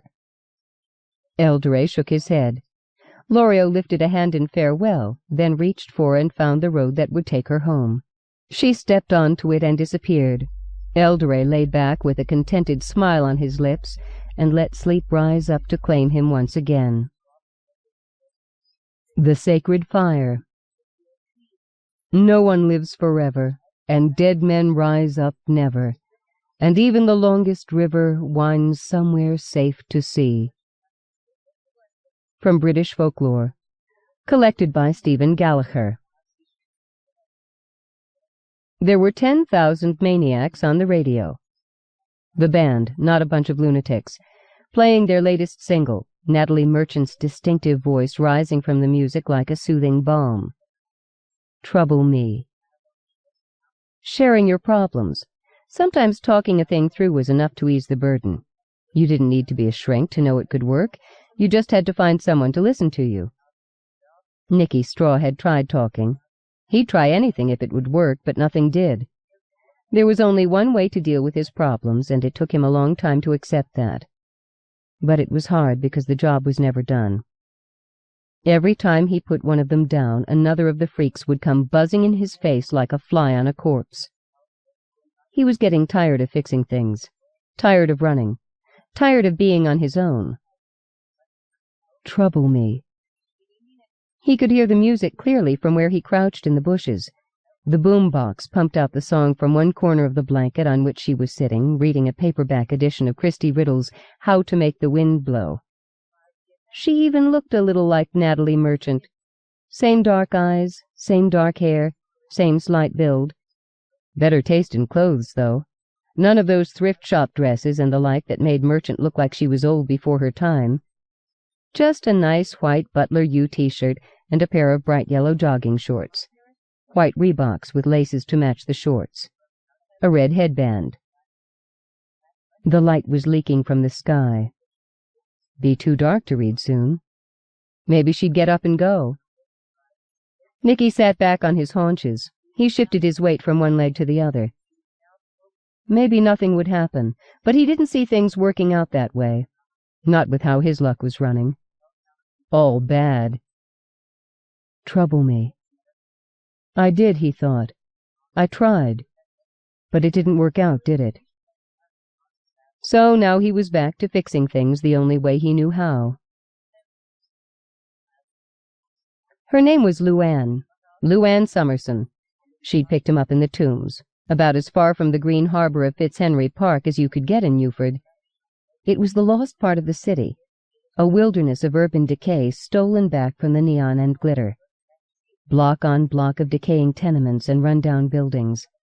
The kind of place to which the homeless gravitated, looking for squats, where the kids hung out to sneak beers and junkies made their deals, hands twitching as they exchanged rumpled bills for little packets of short-lived Empyrean. Where winos slept in doorways that reeked of puke and urine, and the cops only went if they were on the take and meeting the money man.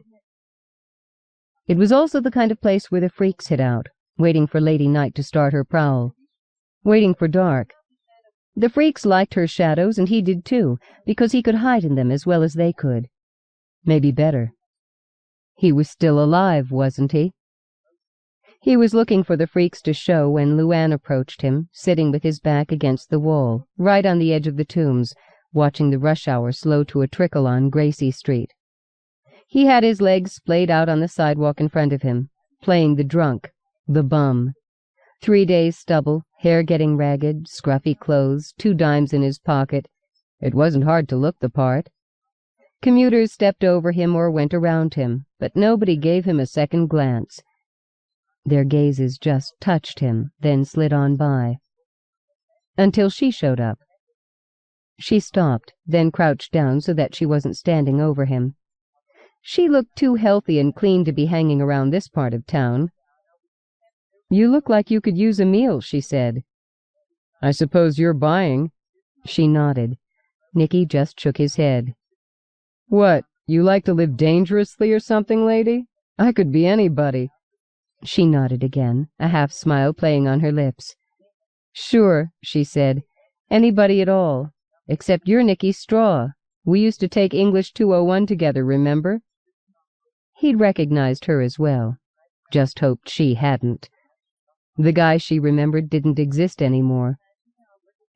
"I know about being down on your luck," she added when he didn't respond. "Believe me, I've been there."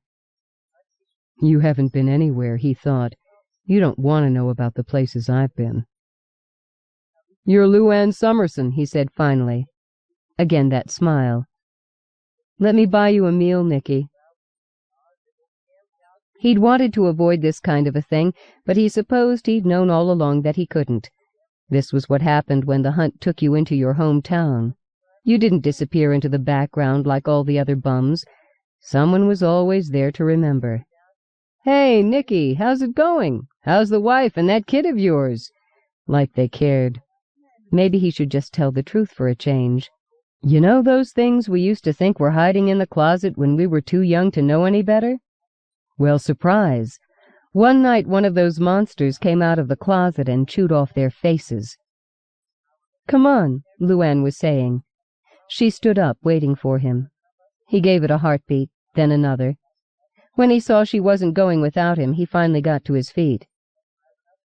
"You do this a lot?" he asked. She shook her head. "First time," she said. All it took was one time. "I'm like everyone else," she said. "I pretend there's no one there, lying half-starved in the gutter, you know. But when I recognized you, I couldn't just walk by." You should have, he thought. His silence was making her nervous, and she began to chatter as they headed slowly down Yours Street. "Why don't we just go back to my place?" she said. "I'll give you a chance to clean up. Chad, that's my ex, left some clothes behind that might fit you." Her voice trailed off. She was embarrassed now, finally realizing how he must feel, having her see him like this. That'd be great," he said, relenting. He got that smile of hers as a reward. A man could get lost in its warmth, he thought. It'd feed a freak for a month. "So this guy," he said, "Chad, he been gone long?" The smile faltered. 3.5 weeks now, she said. That explained a lot. Nothing made you forget your own troubles so much as running into someone who had them worse. "Not too bright a guy, I guess," he said. Thank you, Nicky. I guess I need to hear that kind of thing." "Hey, I'm a bum. We've got nothing better to do than think up nice things to say." "You were never a bum, Nicky." "Yeah, well, things change." She took the hint. As they walked on, she talked about the book she'd started reading last night instead. It took them 15 minutes or so to reach her apartment on McKennet, right in the heart of Lower Crosey. It was a walk-up with its own stairwell, a narrow, winding affair that started on the pavement by the entrance of a small Lebanese groceteria and then deposited you on a balcony overlooking the street. Inside, the apartment had the look of a recent split-up. There was an amplifier on a wooden orange crate by the front window, but no turntable or speakers. The bookcase to the right of the window had gaps where apparently random volumes had been removed. A pair of rattan chairs with bright slipcovers stood in the middle of the room, but there were no end tables to go with them, nor a coffee table.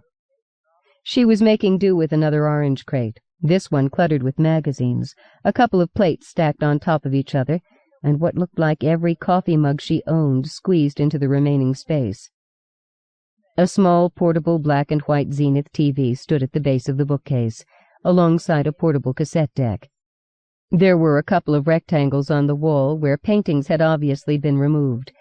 A couple of weeks' worth of newspapers were in a pile on the floor by one of the chairs. She started to apologize for the mess, then smiled and shrugged. Nicky had to smile with her, like he was going to complain about the place, looking like he did. She showed him to the bathroom. By the time he came out again, showered and shaved, dressed in a pair of Chad's corduroys and a white linen shirt, both of which were at least a size too big, she had a salad on the tiny table in the kitchen, wine glasses out, the bottle waiting for him to open it, breaded pork chops and potatoes on the stove, still cooking. Nicky's stomach grumbled at the rich smell that filled the air. She talked a little about her failed marriage over dinner, sounding sad rather than bitter, but more about old times at the university. As she spoke, Nicky realized that the only thing they had shared back then had been that English class. Still, he let her ramble on about campus events he only half remembered, and people who'd meant nothing to him then, and even less now. But at least they hadn't been freaks. He corrected himself. He hadn't been able to recognize the freaks among them back then. "God, listen to me," Luann said suddenly. They were finished their meal and sitting in her living room having coffee. He'd been wrong. There were still 2 clean mugs in her cupboard. "I am," he said. She gave him that smile of hers again. This time it had a wistfulness about it. "I know you are," she said. "It's just that all I've been talking about is myself. What about you, Nicky? What happened to you?" Where did he start? Which lie did he give her? That was the one good thing about street people. They didn't ask questions. Whatever put you there, that was your business. But citizens always wanted whys and hows and wherefores. As he hesitated, she seemed to realize her faux pas. "I'm sorry," she said. "If you don't want to talk about it—" "It's not that," Nicky told her. "It's just—" "Hard to open up?" Try impossible. But oddly enough, Nicky found himself wanting to talk to her about it, to explain, to ease the burden, even to warn her, because she was just the kind of person the freaks went for. The fire inside her shimmered off her skin like a high-voltage aura, sending shadows skittering. It was a bright shatter of light and a deep golden glow like honey, all at the same time. It sparked in her eyes, blazed when she smiled. Sooner or later it was going to draw a nest of the freaks to her, just as surely as a junkie could sniff out a fix. "There's these things," he said slowly. "They look enough like you or me to walk among us, especially at night. But they're not human." She got a puzzled look on her face, which didn't surprise him in the least. "They're freaks," he said. "I don't know what they are or where they came from, but they're not natural. They feed on us, on our hopes and our dreams, on our vitality. They're like— I guess the best analogy would be that they're like vampires. Once they're onto you, you can't shake them. They'll keep after you until they've bled you dry." Her puzzlement was turning to a mild alarm, but now that he'd started, Nicky was determined to tell it all through, right to the end. "What?" she began. "What I do," he said, interrupting her, "is hunt them down." The song by 10,000 Maniacs ended, and the boombox's speakers offered up another to the fading day. Nicky couldn't name the band this time, but he was familiar with the song's punchy rhythm. The lead singer was talking about burning beds. Beside the machine, Luann put down her book and stretched. "Do it," Nicky thought. "Get out of here. Now. While you still can." Instead, she lay down on the blanket, hands behind her head, and looked up into the darkening sky, listening to the music. Maybe she was looking for the first star of the night. Something to wish upon. The fire burned in her brighter than any star, flaring and ebbing to the pulse of her thoughts, calling to the freaks. Nicky's fingers clenched into fists. He made himself look away. But even closing his eyes, he couldn't ignore the fire. Its heat sparked the distance between them as though he lay beside her on the blanket, skin pressed to skin. His pulse drummed, twinning her heartbeat. This was how the freaks felt. This was what they wanted, what they hungered for, what they fed on. This was what he denied them. The spark of life, the sacred fire. He couldn't look away any longer. He had to see her one more time, her fire burning. Burning. He opened his eyes to find that the twilight had finally found Fitzhenry Park. And Luann. She was blazing like a bonfire in its dusky shadows. "What do you mean you hunt them down?" she asked. "I kill them," Nicky told her. "But—" "Understand, they're not human. They just look like us, but their faces don't fit quite right, and they wear our kind of a body like they've put on an unfamiliar suit of loose clothing." He touched his borrowed shirt as he spoke. She just stared at him, all trace of that earlier smile gone. Fear lived in her eyes now. "That's it," he told himself. "You've done enough. Get out of here." But once started, he didn't seem to be able to stop. All the lonely years of the endless hunt came spilling out of him. "They're out there in the night," he said. "That's when they can get away with moving among us. When their shambling walk makes you think of drunks or some feeble old homeless bag lady, not of monsters. They're freaks, and they live on the fire that makes us human." The fire?" He touched his chest. "The one in here," he said. "They're drawn to the ones whose fires burn the brightest," he added. "Like yours does." She edged her chair back from the table, ready to bolt. Then he saw her realize that there was no place to bolt to. The knowledge sat there in her eyes, fanning the fear into an ever more debilitating panic. Where was she going to go that he couldn't get to her first? "I know what you're thinking," he said. "If someone had come to me with this story before I found out about them—" "Mama! Daddy!" He could hear his daughter crying. "The monsters are coming for me!" Soothing her, showing her that the closet was empty, but never thinking about the window and the fire escape outside it. Never thinking for a minute that the freaks would come in through the window and take them both when he was at work. But that was before he'd known about the freaks, wasn't it? He looked down at the table and cleared his throat. There was pain in his eyes when his gaze lifted to meet hers again. Pain as intense as her fear. "If someone had told me," he went on, "I'd have recommended him for the Zeb, too. Just lock him up in a padded cell and throw away the key. But I don't think that way now. Because I can see them. I can recognize them. All it takes is one time, and you'll never disbelieve again. And you'll never forget." You just killed these people?" she asked. Her voice was tiny, no more than a whisper. Her mind was tape-looped around the one fact. She wasn't hearing anything else. "I told you, they're not people," he began, then shook his head. What was the point? What had he thought was going to happen? She'd go, "Yeah, right," and jump in to help him? "Here, honey, let me hold the steak. Would you like another garlic clove in your lunch?" But they weren't vampires. He didn't know what they were, just that they were dangerous. Freaks. "They know about me," he said. "They've been hunting me for as long as I've been hunting them, but I moved too fast for them. One day, though, I'll make a mistake and then they'll have me. It's that or the cops will pick me up and I wouldn't last the night in a cell. The freaks would be on me so fast." He let his voice trail off. Her lower lip was trembling. Her eyes looked like those of some small panicked creature caught in a trap, the hunter almost upon her. "Maybe I should go," he said. He rose from the table, pretending he didn't see the astonished relief in her eyes. He paused at the door that would let him out onto the balcony. "I didn't mean to scare you," he said. He shook his head. "I should never have come. She still couldn't string two words together, still didn't believe that she was getting out of this alive. He felt bad for unsettling her the way he had, but maybe it was for the best.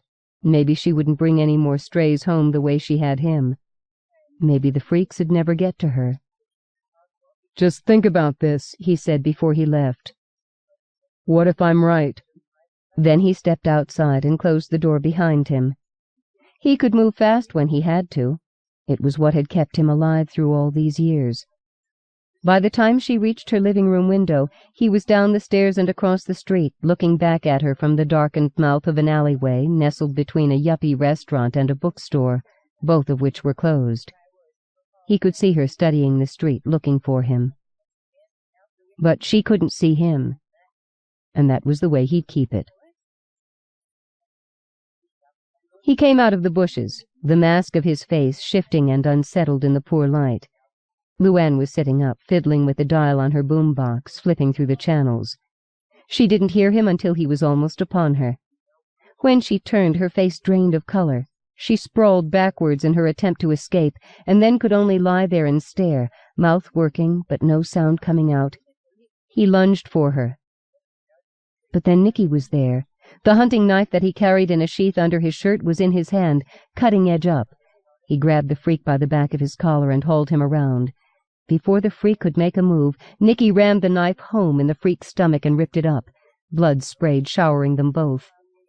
He could hear Luann screaming. He could feel the freak jerking in his grip as he died. He could taste the freak's blood on his lips. But his mind was years and miles away, falling back and back to a small apartment where his wife and daughter had fallen prey to the monsters his daughter told him were living in the closet. The freak slipped from his grip and sprawled on the grass. The knife fell from Nicky's hand. He looked at Luann, finally focusing on her. She was on her knees, staring at him and the freak like they were both aliens. His face, She could barely speak. "I can't do it anymore," he told her. He was empty inside, couldn't feel a thing. It was as though all those years of hunting down the freaks had finally extinguished his own fire. In the distance he could hear a siren.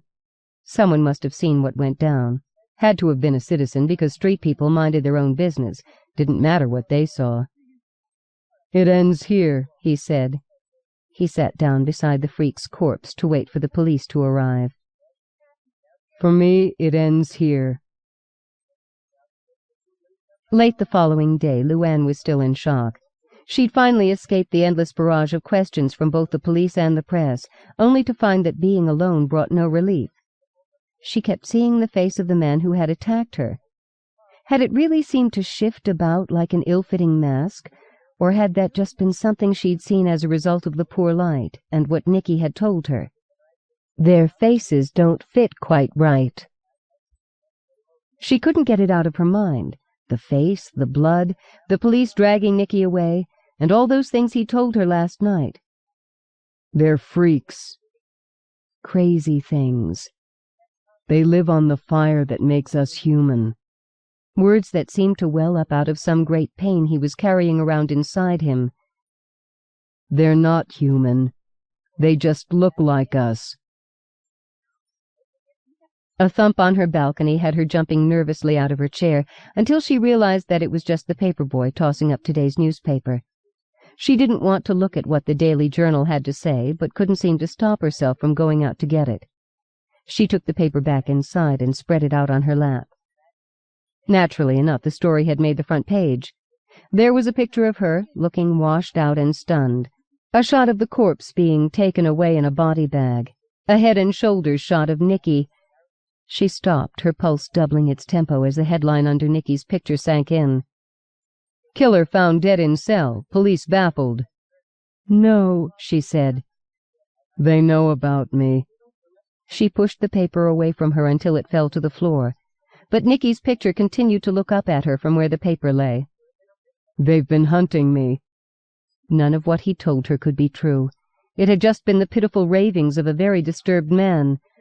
"I wouldn't last the night in a cell. The freaks would be on me so fast." But she'd known him once, a long time ago, and he'd been as normal as anybody then. Still, people changed. She picked up the paper and quickly scanned the story, looking for a reasonable explanation to put to rest the irrational fears that were reawakening her panic. But the police knew nothing. Nobody knew a thing. "I suppose that at this point only Nicky Straw knows what really happened," the police spokesman was quoted as saying. "Nicky and you," a small worried voice said in the back of Luann's mind. She shook her head, unwilling to accept it. "They're drawn to the ones whose fires burn the brightest." She looked to her window. Beyond its smudged panes, the night was gathering. Soon it would be dark. Soon it would be night.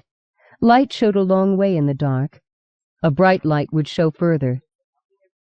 "The ones whose fires burn the brightest. Like yours does." It wasn't true," she said, her voice ringing hollowly in the room. "None of it. Tell me it wasn't true, Nicky." But Nicky was dead. She let the paper fall again and rose to her feet, drifting across the room to the window like a ghost. She just didn't seem to feel connected to anything anymore. It seemed oddly quiet on the street below, less traffic than usual, both vehicular and pedestrian. There was a figure standing in front of the bookstore across the street, back to the window display, leaning against the glass. He seemed to be looking up at her window, but it was hard to tell because the brim of his hat cast a shadow on his face. "Once they're on to you, you can't shake them." That man in the park, his face, shifting, the skin seeming too loose. "They'll keep after you until they bleed you dry." It wasn't real. She turned from the window and shivered, hugging her arms around herself as she remembered what Nicky had said when he'd left the apartment last night. "What if I'm right?" She couldn't accept that. She looked back across the street, but the figure was gone. She listened for a footstep on the narrow, winding stairwell that led up to her balcony, waited for the movement of a shadow across the window. Winter was hard. "I pretty much try to stay in a constant state of confusion, just because of the expression it leaves on my face." Johnny Depp. It was the coldest December since they'd first started keeping records at the turn of the century, though warmer, Jilly thought, than it must have been in the ice ages of the Pleistocene. The veracity of that extraneous bit of trivia gave her small comfort, for it did nothing to lessen the impact of the night's bitter weather. The wind shrieked through the tunnel-like streets created by the abandoned buildings of the tombs, carrying with it a deep Arctic chill. It spun the granular snow into dervishing whirligigs that made it almost impossible to see at times, and packed drifts up against the sides of the buildings and derelict cars. Jilly felt like a little kid, bundled up in her boots and parka, with long johns under her jeans, a woolen cap pushing down her unruly curls, and a long scarf wrapped about 50 times around her neck and face, cocooning her so completely that only her eyes peered out through a narrow slit. Turtle-like she hunched her shoulders, trying to make her neck disappear into her parka, and stuffed her mittened hands deep in its pockets. It didn't help. The wind bit through it all as though unhindered, and she just grew colder with each step she took as she plodded on through the deepening drifts. The work crews were already out with their carnival of flashing blue and amber lights, removing the snow on Gracie Street and Williamson. But here in the tombs it would just lie where it fell until the spring melt. The only signs of humanity were the odd little trails that the derelicts and other inhabitants of the tombs made as they went about their business, but even those were being swallowed by the storm. Only fools or those who had no choice were out tonight. Jilly thought she should be counted among the latter, though Geordie had called her the former when she'd left the loft earlier in the evening. "This is just craziness, Jilly," he'd said. "Look at the bloody weather." "I've got to go. It's important." "To you and the penguins, but nobody else."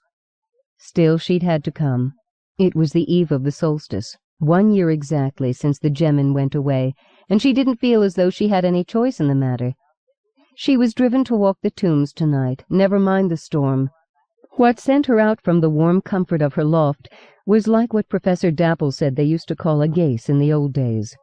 Something you just had to do. So she left Geordie sitting on her Murphy bed, playing his new Copeland whistle, surrounded by finished and unfinished canvases and the rest of the clutter that her motley collection of possessions had created in the loft, and went out into the storm. She didn't pause until she reached the mouth of the alley that ran along the south side of the old Clark building.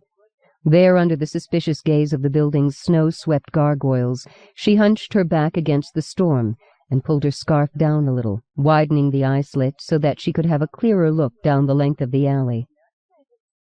She could almost see Babe, leaning casually against the side of the old Buick that was still sitting there, dressed in her raggedy T-shirt, black body stocking and raincoat, Doc Martens dark against the snow that lay underfoot.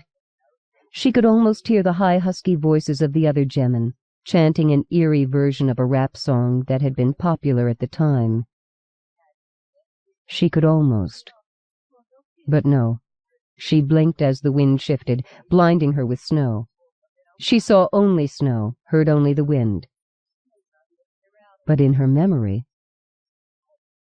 By night they nested in one of those abandoned cars that could be found on any street or alley of the Tombs, a handful of gangly teenagers burrowed under blankets, burlap sacks, and tattered jackets, bodies snugly fit into holes that seemed to have been chewed from the ragged upholstery. This morning they had built a fire in the trunk of the Buick, scavenging fuel from the buildings, and one of them was cooking their breakfast on the heated metal of its hood. Babe was the oldest. She looked about 17. It was something in the way she carried herself, but otherwise had the same thin, androgynous body as her companions. The other gemmen all had dark complexions and feminine features, but none of them had Babe's short mauve hair, nor her luminous violet eyes. The hair coloring of the others ran more to various shades of henna red. Their eyes were mostly the same electric blue that Jilly's were. That December had been as unnaturally warm as this one was cold, but Babe's open raincoat with the thin T-shirt and body stocking underneath still made Jilly pause with concern. There was such a thing as carrying fashion too far, she thought. Had they never heard of pneumonia? But then Babe lifted her head, her large violet eyes fixing their gaze as curiously on Jilly as Jilly's did on her. Concern fell by the wayside, shifting into a sense of frustration as Jilly realized that all she had in the pocket of her coat that day was a stub of charcoal and her sketchbook, instead of the oils and canvas which was the only medium that could really do justice in capturing the startling picture Babe and her companions made. For long moments none of them spoke. Babe watched her, a half-smile teasing one corner of her mouth. Behind her the cook stood motionless, a makeshift spatula held negligently in a delicate hand. Eggs and bacon sizzled on the trunk hood in front of her, filling the air with their unmistakable aroma. The other gemmen peered up over the dash of the Buick, supporting their narrow chins on their folded arms. All Jilly could do was look back. A kind of vertigo licked at the edges of her mind, making her feel as though she'd just stepped into one of her own paintings. The ones that made up her last show, an urban fairy series. 12 enormous canvases, all in oils, one for each month, each depicting a different kind of mythological being, transposed from its traditional folkloric rural surroundings onto a cityscape. Her vague dizziness wasn't caused by the promise of magic that seemed to decorate the moment with a sparkling sense of impossible possibilities as surely as the bacon filled the air with its come-hither smell. It was rather the unexpectedness of coming across a moment like this, in the Tombs of all places, where winos and junkies were the norm. It took her a while to collect her thoughts. "Interesting stove you've got there," she said finally. Babe's brow furrowed for a moment, then cleared as a radiant smile first lifted the corners of her mouth, then put an infectious humor into those amazing eyes of hers. "Interesting, yes," she said. Her voice had an accent Jilly couldn't place, and an odd tonality that was at once both husky and high-pitched. "But she frowned prettily, searching for what she wanted to say. "Make do." It was obvious to Jilly that English wasn't her first language. It was also obvious, the more Jilly looked, that while the girl and her companions weren't at all properly dressed for the weather, it really didn't seem to bother them. Even with the fire in the trunk of the Buick, and mild winter or not, they should still have been shivering. But she couldn't spot one goosebump. "And you're not cold?" she asked. "Cold is—" Babe began, frowning again, but before Jilly could elaborate, that dazzling smile returned. "No, we have comfort. Cold is no trouble for us. We like the winter. We like any weather." Jilly couldn't help but laugh. "I suppose you're all snow elves," she said, "so the cold doesn't bother you?" "Not elves, but we are good neighbors. Would you like some breakfast?" A year and 3 days later, the memory of that first meeting brought a touch of warmth to Jilly, where she stood shivering in the mouth of the alleyway. Gemmin. She'd always liked the taste of words, and that one had sounded just right for Babe and her companions.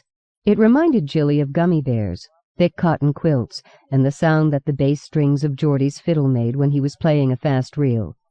It reminded her of tiny bunches of fresh violets, touched with dew, that still couldn't hope to match the incandescent hue of Babe's eyes. She had met the Gemmin at a perfect time. She was in need of something warm and happy just then, being on the wrong end of a 3-month relationship with a guy who, throughout the time they'd been together, turned out to have been married all along. He wouldn't leave his wife, and Jilly had no taste to be anyone's mistress, all of which had been discussed in increasingly raised voices in the monkey woman's nest the last time she saw him. She'd been mortified when she realized that a whole restaurant full of people had been listening to their breaking up argument, but unrepentant.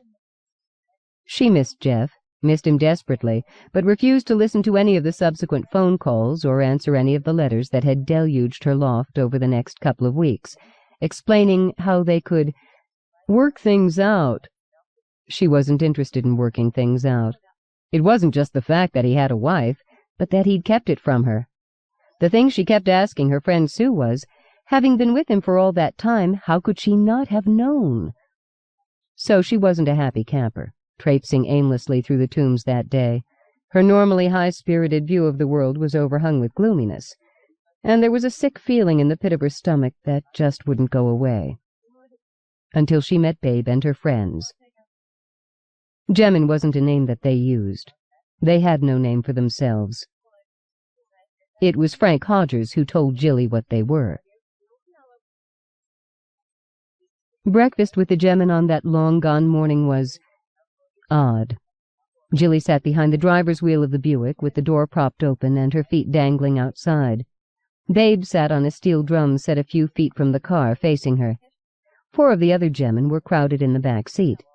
The 5th was beside Jilly in the front, her back against the passenger's door. The eggs were tasty, flavored with herbs that Jilly couldn't recognize. The tea had a similarly odd tang about it. The bacon was fried to a perfect crisp. The toast was actually muffins, neatly sliced in 2 and toasted on coat hangers, rebent into new shapes for that purpose.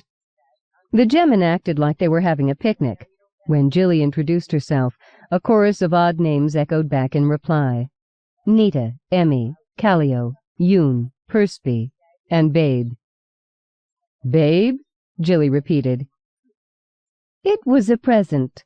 From Johnny DeFalco." Jilly had seen DeFalco around and talked to him once or twice.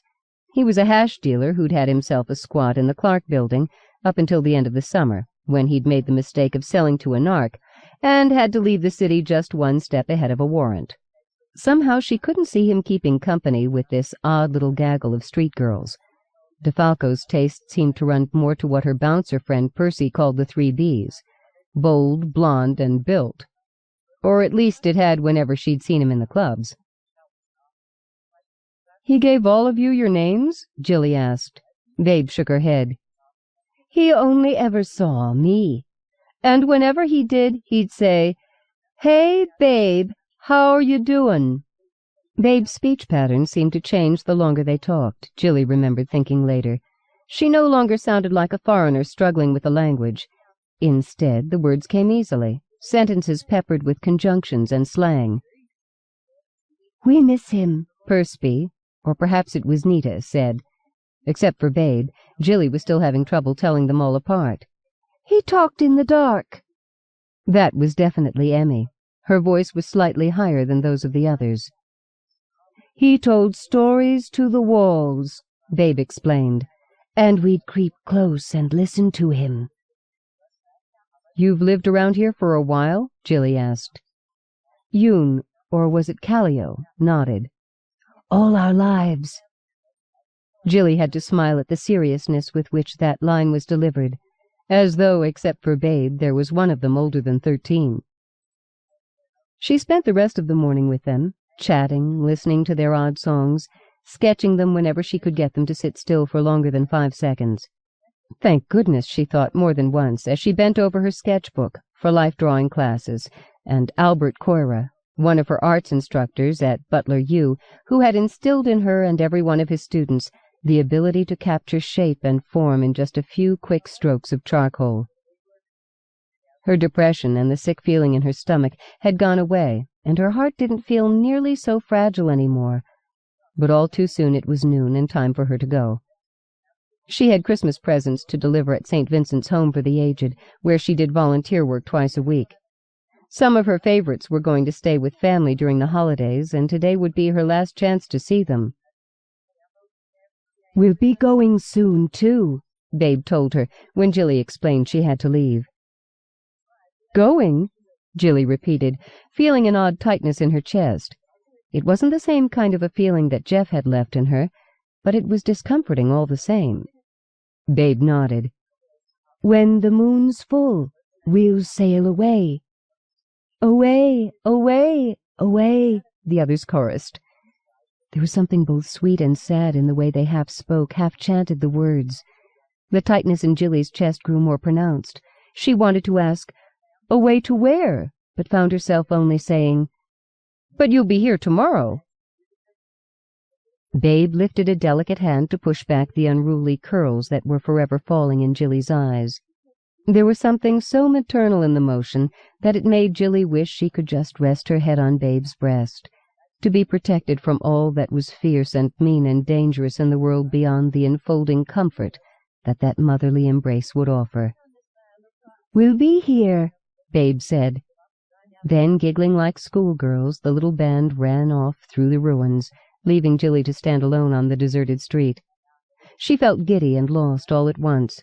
She wanted to run with them, imagining Babe as a kind of archetypal Peter Pan who could take her away to a place where she could be forever young. Then she shook her head and headed back downtown to St. Vincent's. She saved her visit with Frank for last, as she always did. He was sitting in a wheelchair by the small window in his room that overlooked the alley between St. Vincent's and the office building next door. It wasn't much of a view, but Frank never seemed to mind. "I'd rather stare at a brick wall any time than watch that damn TV in the lounge," he'd told Jilly more than once. "That's when things started to go wrong, with the invention of television. Wasn't till then that we found out there was so much wrong in the world." Jilly was one of those who preferred to know what was going on and try to do something about it, rather than pretend it wasn't happening and hoping that, by ignoring what was wrong, it would just go away. Truth was, Jilly had long ago learned trouble never went away. It just got worse, unless you fixed it. But at 87 she felt that Frank was entitled to his opinions. His face lit up when she came in the door. He was all lines and bones, as he liked to say, a skinny man, made almost cadaverous by age. His cheeks were hollowed, eyes sunken, torso collapsed in on itself. His skin was wrinkled and dry, his hair just a few white tufts around his ears.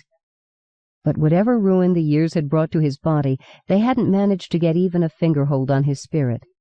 He could be cantankerous, but he was never bitter. She'd first met him last spring. His son had died, and with nowhere else to go, he'd come to live at St. Vincent's. From the first afternoon that she met him in his room, he'd become one of her favorite people. "You've got that look," he said after she'd kissed his cheek and sat down on the edge of his bed. "What look?" Jilly asked, pretending ignorance. She often gave the impression of being in a constant state of confusion, which was what gave her her charm, Sue had told her more than once. But she knew that Frank wasn't referring to that. It was that strange occurrences tended to gather around her. Mystery clung to her like burrs on an old sweater. At one time, when she was younger, she just collected folk tales and odd stories, magical rumors and mythologies, much like Geordie's brother Christy did, although she never published them. She couldn't have explained why she was drawn to that kind of story. She just liked the idea of what they had to say. But then one day she discovered that there was an alternate reality, and her view of the world was forever changed. It had felt like a curse at first, knowing that magic was real, but that if she spoke of it, people would think her mad. But the wonder it woke in her could never be considered a curse, and she merely learned to be careful with whom she spoke. It was in her art that she allowed herself total freedom to express what she saw from the corner of her eye. An endless stream of fairy folk paraded from her easel and sketchbook, making new homes for themselves in back alleys and city parks, on the wharves down by the waterfront, or in the twisty lanes of Lower Crowsea. In that way, she and Frank were much alike. He'd been a writer once, but "I've told all the tales I have to tell by now," he explained to Jilly when she asked him why he'd stopped. She disagreed, but knew that his arthritis was so bad that he could neither hold a pencil nor work a keyboard for any length of time. "You've seen something magic," he said to her now. "I have," she replied with a grin, and told him of her morning. "Show me your sketches," Frank said when she was done. Jilly dutifully handed them over, apologizing for the rough state they were in, until Frank told her to shush. He turned the pages of the sketchbook, studying each quick drawing carefully before going on to the next one. "They're gemmin," he pronounced finally. "I've never heard of them." "Most people haven't. It was my grandmother who told me about them. She saw them one night, dancing in Fitzhenry Park, but I never did." The wistfulness in his voice made Jilly want to stage a breakout from the old folks' home and carry him off to the Tombs to meet Babe, but she knew she couldn't. She couldn't even bring him home to her own loft for the holidays, because he was too dependent on the care that he could only get here. She'd never even be able to carry him up the steep stairs to her loft. "How do you know that they're gemmin? And whatever are gemmin?" she asked. Frank tapped the sketchbook. "I know they're gemmin because they look just like the way my gran described them to me. And didn't you say they had violet eyes?" "But only Babe's got them." Frank smiled, enjoying himself. "Do you know what violet's made up of?" "Sure, blue and red." "Which, symbolically, stand for devotion and passion. Blended into violet, they're a symbol of memory." "That still doesn't explain anything." "Gemmin are the spirits of place, just like hobs are spirits of a house. They're what make a place feel good and safeguard its positive memories. When they leave, that's when a place gets a haunted feeling. And then only the bad feelings are left, or no feelings, which is just about the same difference." "So what makes them go?" Jilly asked, remembering what Babe had said earlier. "Nasty things happening. In the old days it might be a murder or a battle. Nowadays we can add pollution and the like to that list." "But—" "They store memories, you see," Frank went on. "The one you call Babe is the oldest, so her eyes have turned violet." "So?" Jilly asked with a grin. "Does it make their hair go mauve too?" "Don't be impudent." They talked some more about the gemmin, going back and forth between, "Were they really?" and "What else could they be?" until it was time for Frank's supper and Jilly had to go. But first she made him open his Christmas present. His eyes filmed when he saw the tiny painting of his old house that Jilly had done for him. Sitting on the stoop was a younger version of himself, with a small fawn standing jauntily behind him, elbow resting on his shoulder. "Got something in my eye," he muttered as he brought his sleeve up to his eyes.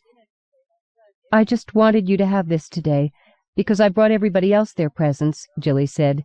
"But I'm coming back on Christmas. We'll do something fun.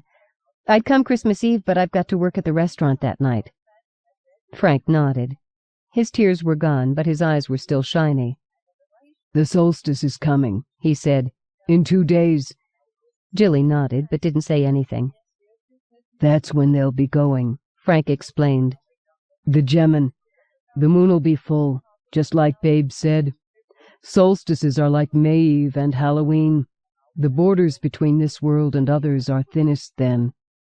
He gave Jilly a sad smile. Wouldn't I love to see them before they go? Jilly thought quickly, but she still couldn't think of any way she could maneuver him into the tombs in his chair. She couldn't even borrow Sue's car, because the streets there were too choked with rubble and refuse. So she picked up her sketchbook and put it on his lap. "Keep this," she said. Then she wheeled him off to the dining room, refusing to listen to his protests that he couldn't. A sad smile touched Jilly's lips as she stood in the storm, remembering. She walked down the alleyway and ran her mittened hand along the windshield of the Buick, dislodging the snow that had gathered there. She tried the door, but it was rusted shut. A back window was open, so she crawled in through it, then clambered into the front seat, which was relatively free of snow. It was warmer inside, probably because she was out of the wind. She sat looking out the windshield until the snow covered it again. It was like being in a cocoon, she thought, protected. A person could almost imagine that the Gemmin were still around, not yet ready to leave. And when they did, maybe they'd take her with them. A dreamy feeling stole over her, and her eyes fluttered, grew heavy, then closed. Outside, the wind continued to howl, driving the snow against the car. Inside, Jilly slept, dreaming of the past. The Gemmin were waiting for her the day after she saw Frank, lounging around the abandoned Buick beside the old Clark building. She wanted to talk to them about what they were, and why they were going away, and 100 other things, but somehow she just never got around to any of it. She was too busy laughing at their antics and trying to capture their portraits with the pastels she'd brought that day. Once they all sang a long song that sounded like a cross between a traditional ballad and rap, but was in some foreign language that was both flute-like and gritty. Babe later explained that it was one of their traditional song cycles, a part of their oral tradition that kept alive the histories and genealogies of their people and the places where they lived. Gemmin, Jilly thought, storing memories. And then she was clear-headed long enough to ask if they would come with her to visit Frank. Babe shook her head, honest regret in her luminous eyes. "It's too far," she said. "Too far, too far," the other Gemmin chorused. "From home," Babe explained. But Jilly began, except she couldn't find the words for what she wanted to say. There were people who just made other people feel good. Just being around them made you feel better, creative, uplifted, happy. Geordie said that she was like that herself, though Jilly wasn't so sure of that. She tried to be, but she was subject to the same bad moods as anybody else, the same impatience with stupidity and ignorance which, parenthetically speaking, were to her mind the prime causes of all the world's ills. The Gemmin didn't seem to have those flaws. Even better, beyond that, there was magic about them. It lay thick in the air, filling your eyes and ears and nose and heart with its wild tang. Jilly desperately wanted Frank to share this with her, but when she tried to explain it to Babe, she just couldn't seem to make herself understood. And then she realized the time and knew she had to go to work. Art was well and fine to feed the heart and mind, and so was magic, but if she wanted to pay the rent on the loft and have anything to eat next month, never mind the endless drain that art supplies made on her meager budget, she had to go. As though sensing her imminent departure, the Gemmin bounded around her in an abandoned display of wild monkey shines, and then vanished like so many will-o'-the-wisps in among the snowy rubble of the tombs, leaving her alone once again. The next day was much the same, except that tonight was the night they were leaving. Babe never made mention of it, but the knowledge hung ever heavier on Jilly as the hours progressed, coloring her enjoyment of their company. The Gemmin had washed away most of the residue of her bad breakup with Jeff, and for that Jilly was grateful. She could look on it now with that kind of wistful remembering one held for high school romances, long past and distanced. But in its place they had left a sense of abandonment. They were going, would soon be gone, and the world would be that much the emptier for their departure. Jilly tried to find words to express what she was feeling, but as had happened yesterday when she'd tried to explain Frank's need, she couldn't get the first one past her tongue. And then again it was time to go. The gemmen started acting wilder again, dancing and singing around her like a pack of mad imps. But before they could all vanish once more, Jilly caught Babe's arm. "Don't go, she wanted to say, but all that came out was, I want—" Jilly, normally never at a loss for something to say, sighed with frustration.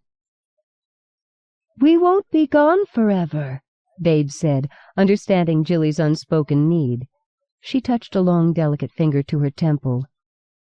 "We'll always be with you in here, in your memories of us. And in here," she tapped the pocket in Jilly's coat that held her sketchbook, "in your pictures. If you don't forget us, we'll never be gone." It won't be the same," Jilly said. Babe smiled sadly. "Nothing is ever the same. That's why we must go now." She ruffled Jilly's hair. Again the motion was like one made by a mother, rather than someone who appeared to be a girl only half Jilly's age.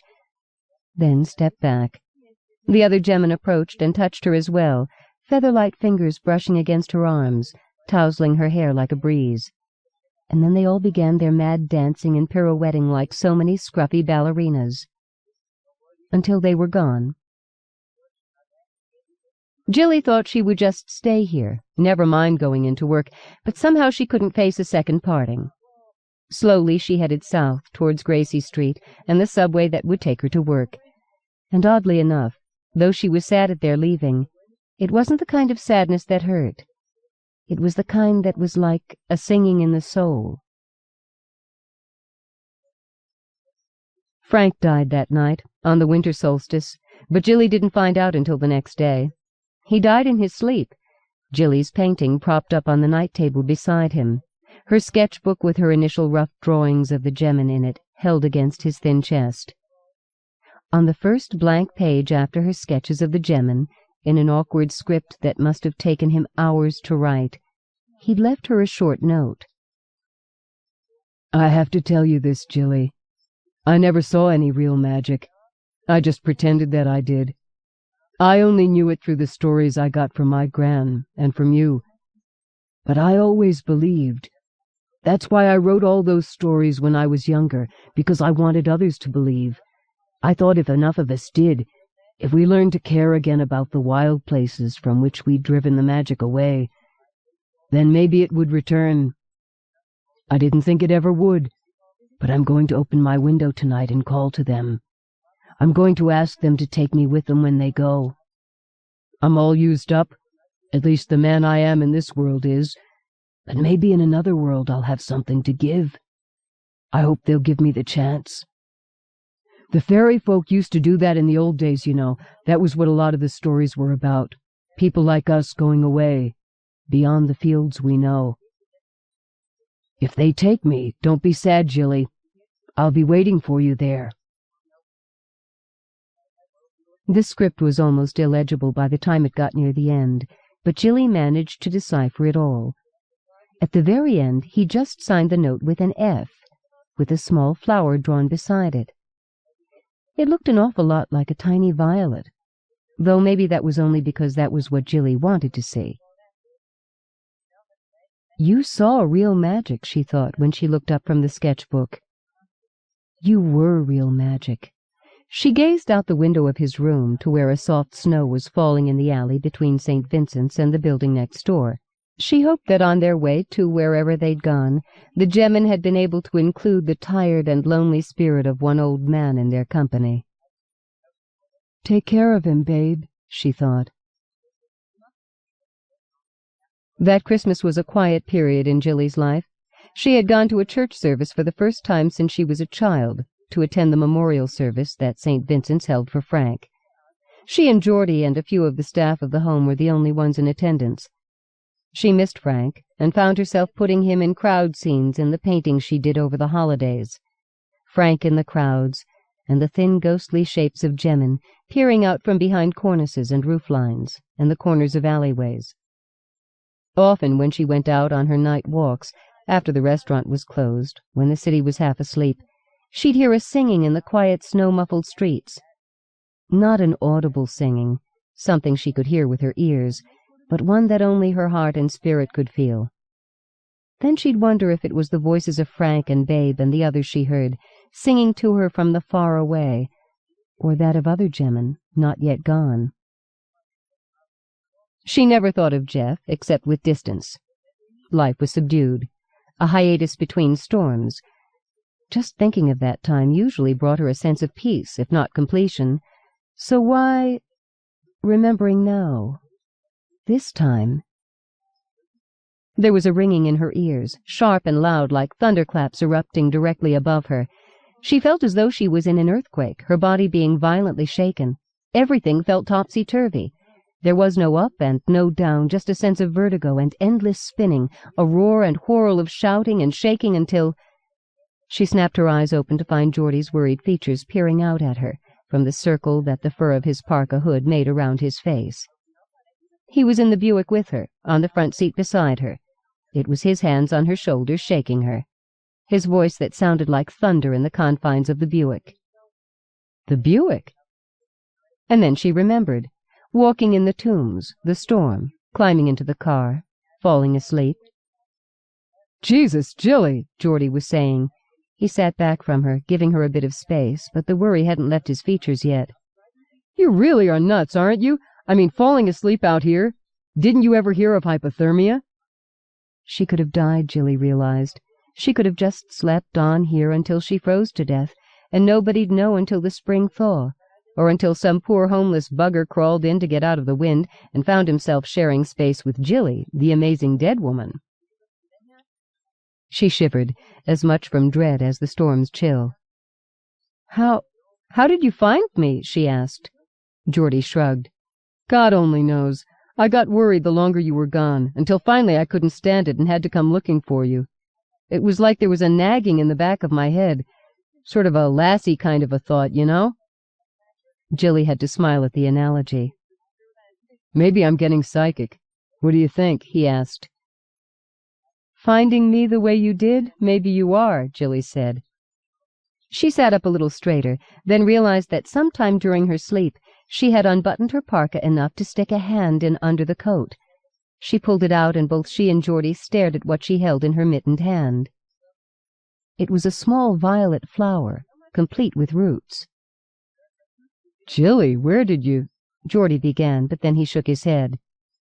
"Never mind. I don't want to know." But Jilly knew. Tonight was the anniversary after all. Babe or Frank, or maybe both of them, had come by as well. "If you don't forget us, we'll never be gone." She hadn't, and it looked like they hadn't either, because who else had left her this flower, and maybe sent Geordie out into the storm to find her? How else could he have lucked upon her the way he had, with all those blocks upon blocks of the tombs that he would have to search? "Are you going to be okay?" Geordie asked. Jilly stuck the plant back under her parka and nodded. "Help me home, would you? I feel a little wobbly." "You've got it." "And Geordie?" He looked at her, eyebrows raised. "Thanks for coming out to look for me." It was a long trek back to Jilly's loft, but this time the wind was helpful rather than hindering. It rose up at their backs and hurried them along so that it seemed to only take them half the time it should have to return. While Jilly changed, Geordie made great steaming mugs of hot chocolate for both of them. They sat together on the old sofa by the window, Geordie in his usual rumpled sweater and old jeans, Jilly bundled up in 2 pairs of sweatpants, fingerless gloves, and what seemed like a half-dozen shirts and socks. Jilly told him her story of finding out about the gemmen, and how they went away. When she was done, Geordie just said, "Wow, we should tell Christy about them. He'd put them in one of his books. Yes, we should, Jilly said. Maybe if more people knew about them, they wouldn't be so ready to go away. What about Mr. Hodgers? Geordie asked. Do you really think they took him away with them? Jilly looked at the newly potted flower on her windowsill. It stood jauntily in the dirt and looked an awful lot like a drawing in one of her sketchbooks that she hadn't drawn herself. I like to think so, she said. I like to think that St. Vincent's was on the way to wherever they were going. She gave Geordie a smile, more sweet than bitter. You couldn't see it to look at him, she added. But Frank had violet eyes, too.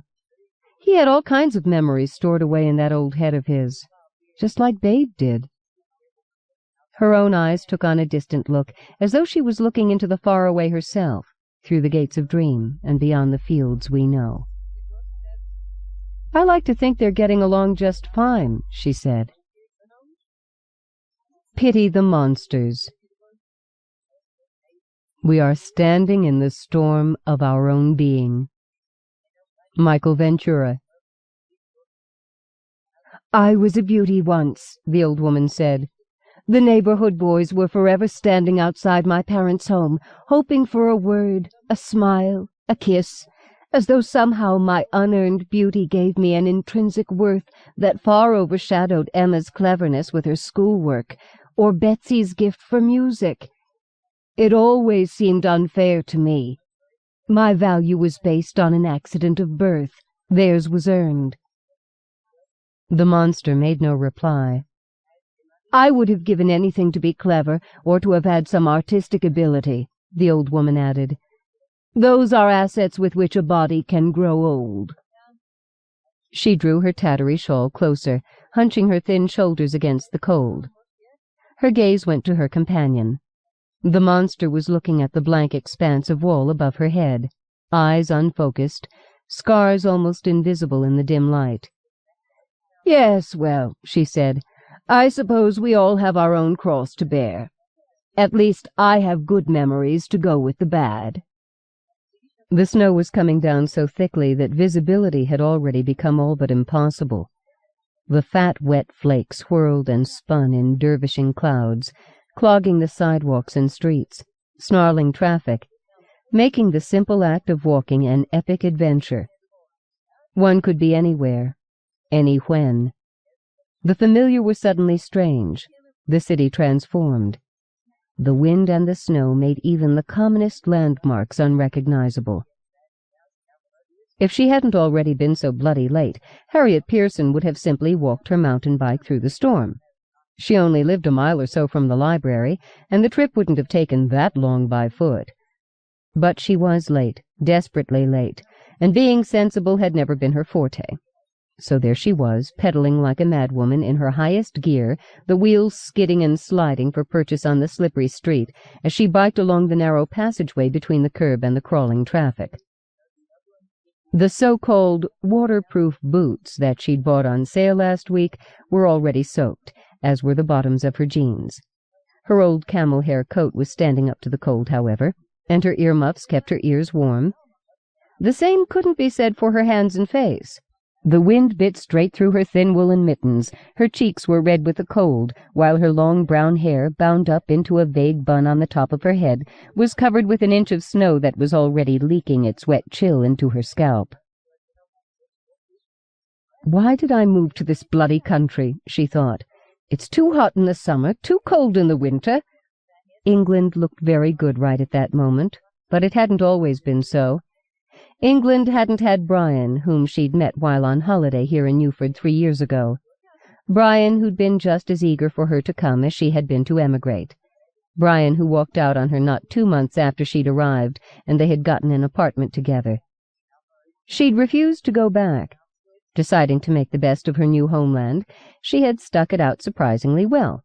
Not so much because she led such an ordered existence, as that she'd refused to run back home and have her mother tell her ever so patronizingly, "Well, I told you so, dear."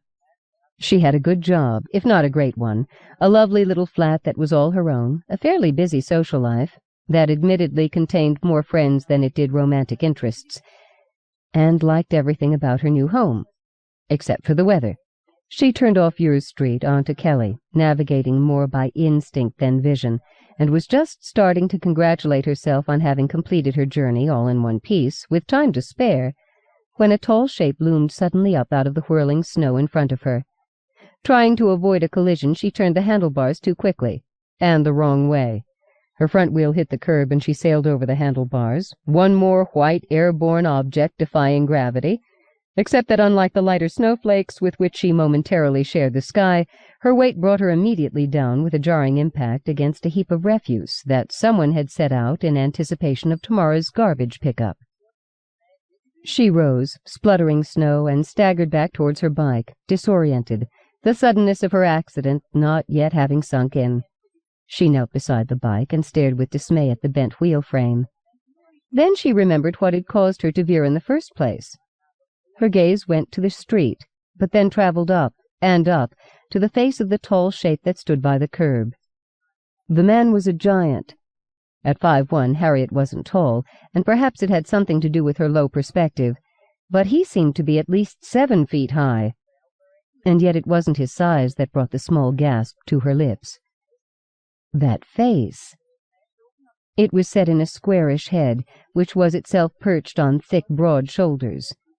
The big nose was bent, the left eye was slightly higher than the right, the ears were like huge cauliflowers, the hairline high and square. Thick white scars crisscrossed his features, giving the impression that he'd been sewn together by some untalented seamstress who was too deep in her cups to do a proper job. An icon from an old horror movie flashed in Harriet's mind, and she found herself looking for the bolts in the man's neck before she even knew what she was doing. Of course, they weren't there, but the size of the man and the way he was just standing there staring at her made Harriet unaccountably nervous, as though this really was Victor Frankenstein's creation standing over her in the storm. She stood quickly, wanting to lessen the discrepancy of their heights. The sudden movement woke a wave of dizziness.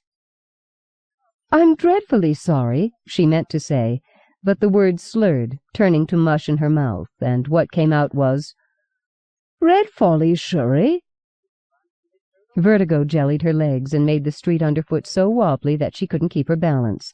The giant took a quick step towards her, huge hands outstretched, as a black wave swept over her and she pitched forward. "Bloody hell," she had time to think. "I'm going all faint." Water bubbled merrily in the tin can that sat on the Coleman stove's burner. The old woman leaned forward and dropped in a tea bag, then moved the can from the heat with a mittened hand. Only 2 more bags left, she thought. She held her hands out to the stove and savored the warmth. "I married for money, not love," she told her companion. "My Henry was not a handsome man." The monster gaze focused and tracked down to her face. "But I grew to love him. Not for his money, nor for the comfort of his home and the safety it offered to a young woman whose future, for all her beauty, looked to take her no further than the tenements in which she was born and bred." The monster made a querulous noise, no more than a grunt, but the old woman could hear the question in it. They'd been together for so long that she could read him easily, without his needing to speak. "It was for his kindness," she said. Harriet woke to the cold. Shivering, she sat up to find herself in an unfamiliar room, enwrapped in a nest of blankets that carried a pungent, musty odor in their folds. The room itself appeared to be part of some abandoned building. The walls were unadorned except for their chipped paint and plaster, and a cheerful bit of graffiti suggesting that the reader of it do something that Harriet didn't think was anatomically possible. There were no furnishings at all. The only light came from a short, fat candle which sat on the window-sill in a puddle of cooled wax. Outside, the wind howled. In the room, in the building itself, all was still. But as she cocked her head to listen, she could just faintly make out a low murmur of conversation. It appeared to be a monologue, for it was simply one voice droning on. She remembered her accident and the 7-foot-tall giant as though they were only something she'd experienced in a dream. The vague sense of dislocation she'd felt upon awakening had grown into a dreamy kind of muddled feeling. She was somewhat concerned over her whereabouts, but not in any sort of oppressing way. Her mind seemed to be in a fog. Getting up, she hesitated for a moment, then wrapped one of the smelly blankets about her shoulders like a shawl against the cold, and crossed the room to its one doorway. Stepping outside, she found herself in a hall as disrepaired and empty as the room she'd just quit.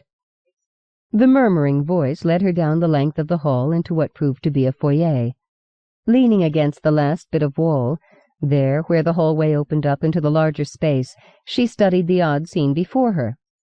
7 candles sat in their wax on wooden orange crates that were arranged in a half-circle around an old woman. She had her back to the wall, legs tucked up under what appeared to be a half-dozen skirts. A ratty shawl covered her gray hair and hung down over her shoulders. Her face was a spider-web of lines, all pinched and thin. Water steamed in a large tin can on a Coleman stove that stood on the floor in front of her. She had another smaller tin can in her hand, filled with, judging by the smell that filled the room, some kind of herbal tea. She was talking softly, to no one that Harriet could see. The old woman looked up just as Harriet was trying to decide how to approach her. The candlelight woke an odd glimmer in the woman's eyes, a reflective quality that reminded Harriet of a cat's gaze caught in a car's headbeams.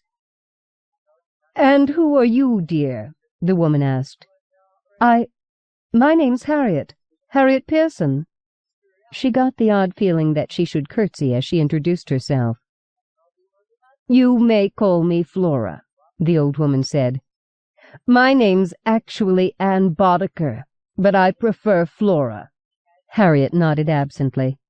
Under the muddle of her thoughts, the first sharp wedge of concern was beginning to surface. She remembered taking a fall from her bike. Had she hit her head? "What am I doing here?" she asked. The old woman's eyes twinkled with humor. "Now, how would I know?" But the fuzz in Harriet's head seemed to thicken. She blinked a couple of times and then cleared her throat. "Where are we?" she tried. "North of Gracie Street," Flora replied, "in that part of town that, I believe, people your age refer to as Squatland. I'm afraid I don't know the exact address. Vandals have played havoc with the street signs, as I'm sure you know, but I believe we're not far from the corner of Flood and McNeil where I grew up." Harriet's heart sank. She was in the Tombs, an area of Newford that had once been a developer's bright dream. The old, tired blocks of tenements, office buildings, and factories were to be transformed into a yuppie paradise, and work had already begun on tearing down the existing structures, when a sudden lack of backing had left the developer scrambling for solvency. All that remained now of the bright dream was block upon block of abandoned buildings and rubble-strewn lots, generally referred to as the Tombs. It was home to runaways, the homeless, derelicts, bikers, drug addicts, and the like who squatted in its buildings. It was also probably one of the most dangerous parts of Newford. How did I get here?" Harriet tried again. "What do you remember?" Flora said. "I was biking home from work," Harriet began, and then proceeded to relate what she remembered of the storm, the giant who'd loomed up so suddenly out of the snow, her accident, and then I suppose I must have fainted. She lifted a hand to her head and searched about for a tender spot, but couldn't find a lump or a bruise. "Did he speak to you?" Flora asked. "The man who startled you?" Harriet shook her head. "Then it was Frank. He must have brought you here." Harriet thought about what the old woman had just said. "Does that mean there's more than one of him?" she asked. She had the feeling that her memory was playing tricks on her when she tried to call up the giant's scarred and misshapen features. She couldn't imagine there being more than one of him. "In a way," Flora said. "You're not being very clear." "I'm sorry." But she didn't appear to be, Harriet realized. "So, this Frank, he's mute?" she asked. "Terrible, isn't it?" Flora said. "A great big strapping lad like that." Harriet nodded in agreement. "But that doesn't explain what you meant by there being more than one of him. Does he have a brother?" The old woman hesitated. "Perhaps you should ask him yourself." "But you just said that he was a mute." "I think he's down that hall," Flora said, ignoring Harriet. She pointed to a doorway opposite from the one that Harriet had used to enter the foyer. "That's usually where he goes to play." Harriet stood there for a long moment, just looking at the old woman. Flora, Anne, whatever her name was, she was obviously senile. That had to explain her odd manner. Harriet lifted her gaze to look in the direction Flora had pointed. Her thoughts still felt muddy. She found standing as long as she had been was far more tiring than it should have been, and her tongue felt all fuzzy. All she wanted to do was to go home. But if this was the tombs, then she'd need directions, perhaps even protection from some of the more feral characters who were said to inhabit these abandoned buildings. Unless, she thought glumly, this Frank was the danger himself. She looked back at Flora, but the old woman was ignoring her. Flora drew her shawl more tightly around her shoulders and took a sip of tea from her tin can. Bother, Harriet thought, and started to cross the foyer. Halfway down the new hallway, she heard a child's voice singing softly. She couldn't make out the words until she'd reached the end of the hall, where yet another candlelit room offered up a view of its bizarre occupant. Frank was sitting cross-legged in the middle of the room, the contents of Harriet's purse scattered on the floor by his knees. Her purse itself had been tossed into a corner. Harriet would have backed right out of the room before Frank looked up, except that she was frozen in place by the singing. The child's voice came from Frank's twisted lips, a high, impossibly sweet sound. It was a little girl's voice, singing a skipping song. Frank and Harriet sitting in a tree, Kissing. First comes love, then comes marriage. Here comes Frank with the baby's carriage. Frank's features seemed more monstrous than ever with that sweet child's voice issuing from his throat. He tossed the contents of Harriet's wallet into the air, juggling them. Her ID, a credit card, some photos from back home, scraps of paper with addresses or phone numbers on them, paper money, her bank card. They did a fluttering fandango as he sang, the movement of his hands oddly graceful for all the scarred, squat bulk of his fingers. Her makeup, keys, and loose change were lined up in rows like toy soldiers on parade in front of him. A half-burned $10 bill lay beside a candle on the wooden crate to his right. On the crate to his left lay a dead cat, curled up as though it was only sleeping. But the glassy dead eyes and swollen tongue that pushed open its jaws gave lie to the pretense. Harriet felt a scream build up in her throat. She tried to back away, but bumped into the wall. The child's voice went still, and Frank looked up. Photos, paper money, paper scraps, and all flittered down upon his knees. His gaze locked on hers. For one moment Harriet was sure it was a child's eyes that regarded her from that ruined face. They carried a look of pure, absolute innocence, utterly at odds with the misshapen flesh and scars that surrounded them. But then they changed, gaining a feral, dark intelligence. Frank scattered the scraps of paper and money in front of him away with a sweep of his hands. "Mine," he cried in a deep, booming voice. "Girl is mine." As he lurched to his feet, Harriet fled back the way she'd come. "The hardest thing," the old woman said, "is watching everybody die. One by one they all die. Your parents, your friends, your family." Her voice trailed off, roomy eyes going sad. The monster merely regarded her. "It was hardest when Julie died," she went on after a moment. There was a hitch in her voice as she spoke her daughter's name. "It's not right that parents should outlive their children." Her gaze settled on the monster's face. "But then you'll never know that particular pain, will you?" The monster threw back his head, and a soundless howl tore from his throat. As Harriet ran back into the room where she'd left Flora, she saw that the old woman was gone. Her candles, the crates, and stove remained. The tin can half full of tea sat warming on the edge of the stove, not quite on the lit burner. Harriet looked back down the hall where Frank's shambling bulk stumbled towards her. She had to get out of this place. Never mind the storm still howling outside the building, never mind the confusing maze of abandoned buildings and refuse-choked streets of the tombs. She just had to— "There you are," a voice said from directly behind her. Harriet's heart skipped a beat. A sharp, small, inadvertent squeak escaped her lips as she flung herself to one side and then backed quickly away from the shadows by the door from which the voice had come. When she realized it was only the old woman, she kept right on backing up. Whoever, whatever Flora was, Harriet knew she wasn't a friend. Frank shambled into the foyer then, the queer lopsided set of his gaze fixed hungrily upon her. Harriet's heartbeat kicked into double time. Her throat went dry. The muscles of her chest tightened, squeezing her lungs so that she found it hard to breathe. "Oh, God," she thought, "get out of here while you can." But she couldn't seem to move. Her limbs were deadened weights, and she was starting to feel faint again. Now, the old woman said. "Don't carry on so, Samson, or you'll frighten her to death." The monster obediently stopped in the doorway, but his hungry gaze never left Harriet.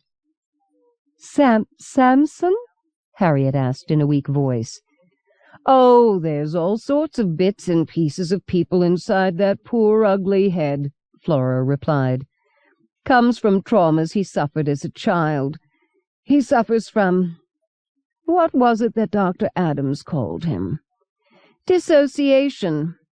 I think before the accident, the doctor had documented 17 people inside him. Some are harmless, such as Frank and little Bessie. Others, like Samson, have an unfortunate capacity for violence when they can't have their way." "Doctor?" Harriet asked. All she seemed capable of was catching a word from the woman's explanation and repeating it as a question. "Yes, he was institutionalized as a young boy. The odd thing is that he's somewhat aware of all the different people living inside him. He thinks that when his father sewed him back together, he used parts of all sorts of different people to do so, and those bits of alien skin and tissue took hold of his mind and borrowed parts of it for their own use." "That?" Harriet cleared her throat. "That was the accident?" "Oh, it wasn't any accident," Flora said, "and don't let anyone try to tell you different. His father knew exactly what he was doing when he threw him through that plate glass window. But, of course, the father was too poor to be able to afford medical attention for the boy, so he patched him up on his own." Harriet stared at the monstrous figure with growing horror. None of this can be true," she finally managed. "It's all documented at the institution," Flora told her. "His father made a full confession before they locked him away. Poor Frank, though. It was too late to do anything to help him by that point, so he ended up being put away as well, for all that his only crime was the misfortune of being born the son of a lunatic." Harriet tore her gaze from Frank's scarred features and turned to the old woman. "How do you know all of this?" she asked. "Why, I lived there as well," Flora said. "Didn't I tell you?" No, you didn't." Flora shrugged.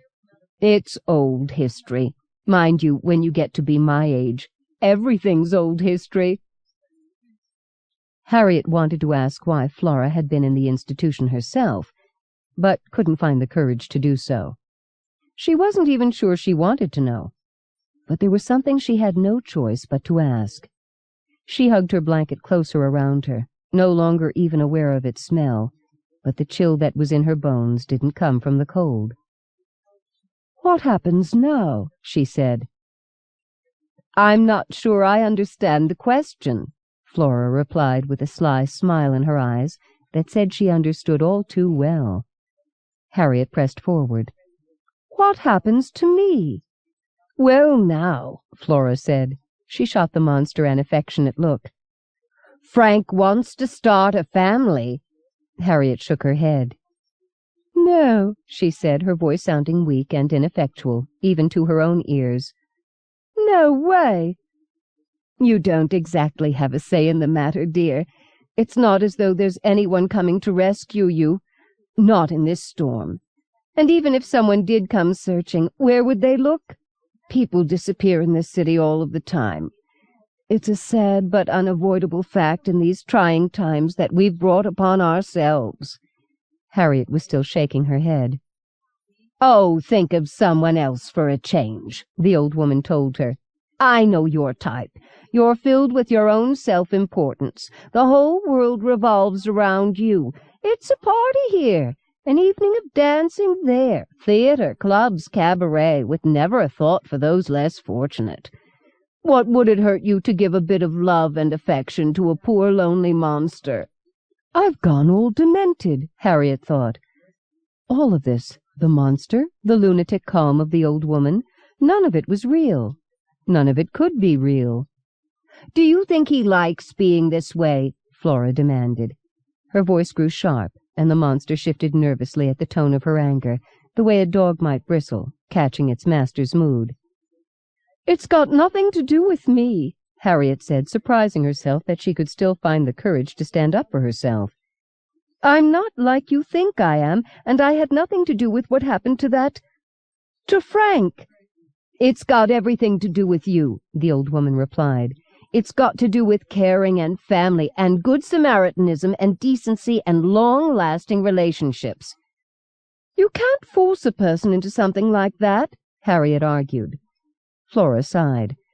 "Sometimes. In these times, it's the only way.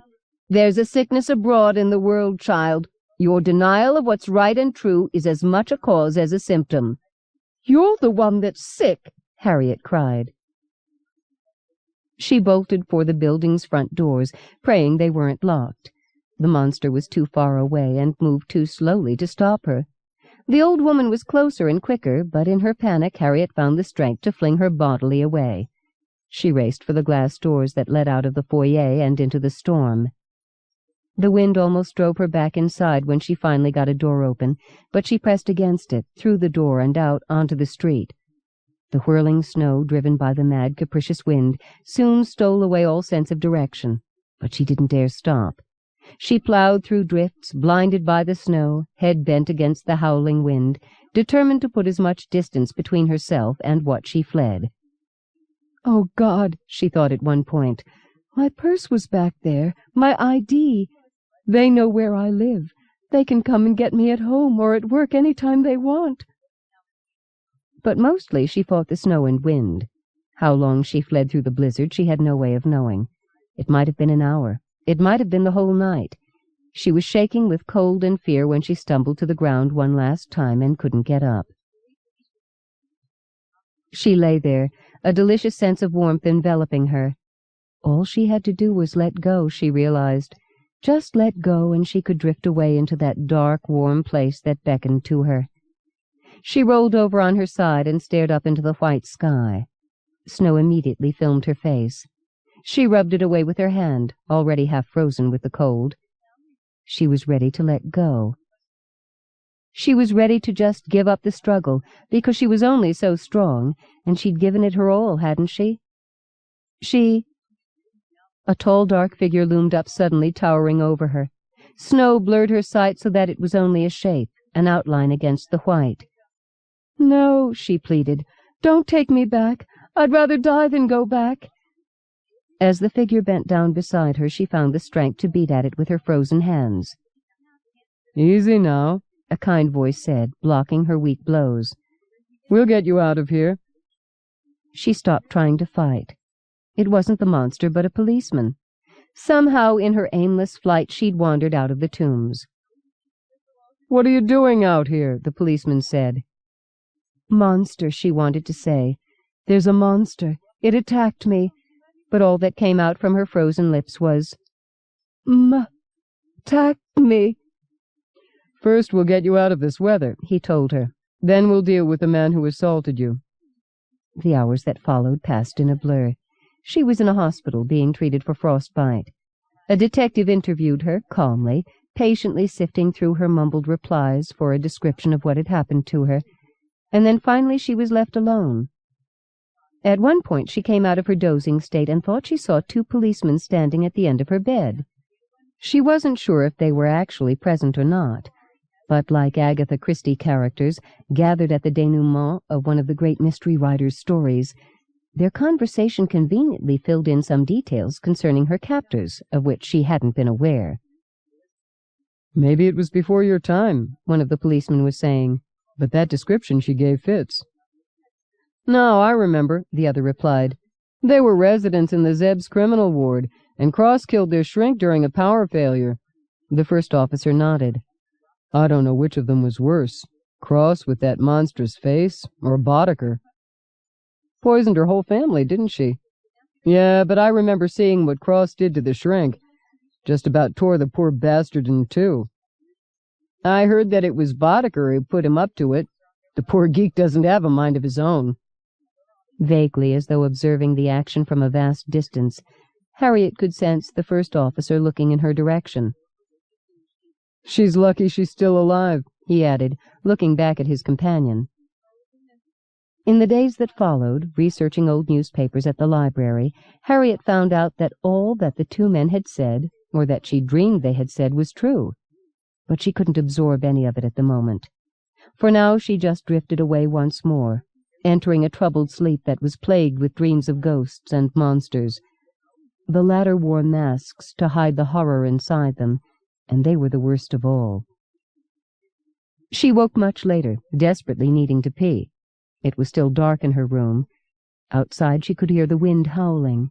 She fumbled her way into the bathroom and did her business, then stared into the mirror after she'd flushed. There was barely enough light for the mirror to show her reflection. What looked back at her from the glass was a ghostly face that she almost didn't recognize. "Monsters," she said softly, not sure if what she felt was pity or fear, not sure if she recognized one in herself, or if it was just the old woman's lunatic calm still pointing an accusing finger. She stared at that spectral reflection for a very long time before she finally went back to bed. "We'll find you another," the old woman said. Her tea had gone cold, but she was too tired to relight the stove and make herself another cup.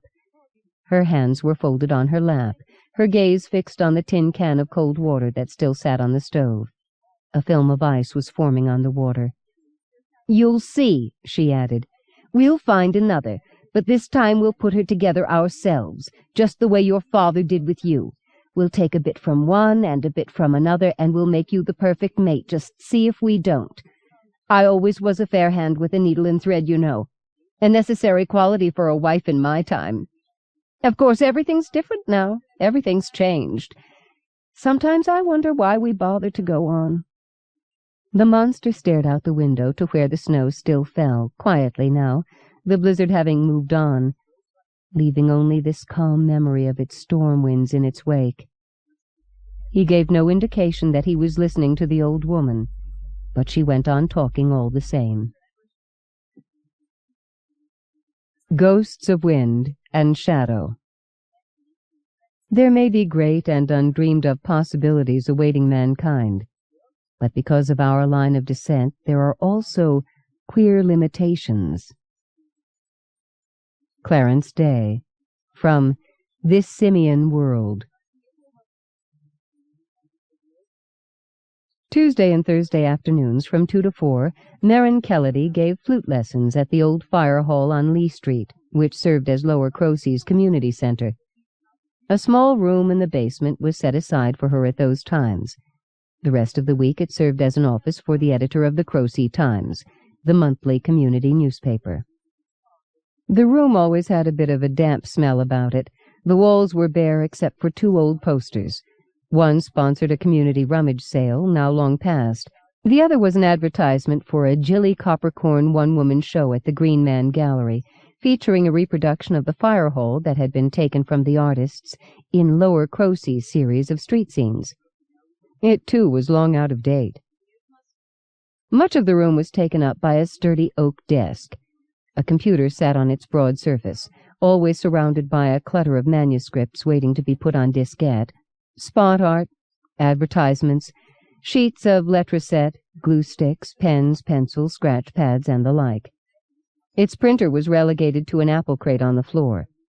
A large corkboard in easy reach of the desk held a bewildering array of pinned-up slips of paper with almost indecipherable notes and appointments jotted on them. Post-its laureled the frame of the corkboard and the sides of the computer like festive yellow decorations. A battered metal filing cabinet held back issues of the newspaper. On top of it was a vase with dried flowers, not so much an arrangement as a forgotten bouquet. 1 week of the month, the entire desk was covered with a current issue in progress in its various stages of layout. It was not a room that appeared conducive to music, despite the presence of 2 small music stands taken from their storage spot behind the filing cabinet and set out in the open space between the desk and door, along with a pair of straight-backed wooden chairs, salvaged twice a week from a closet down the hall. But music has its own enchantment, and the first few notes of an old tune are all that it requires to transform any site into a place of magic, even if that location is no more than a windowless office cubicle in the old fire hall's basement. Merrin taught an old style of flute playing. Her instrument of choice was that enduring cousin of the silver transverse orchestral flute, a simpler wooden instrument, side-blown as well, though it lacked a lip plate to help direct the airstream.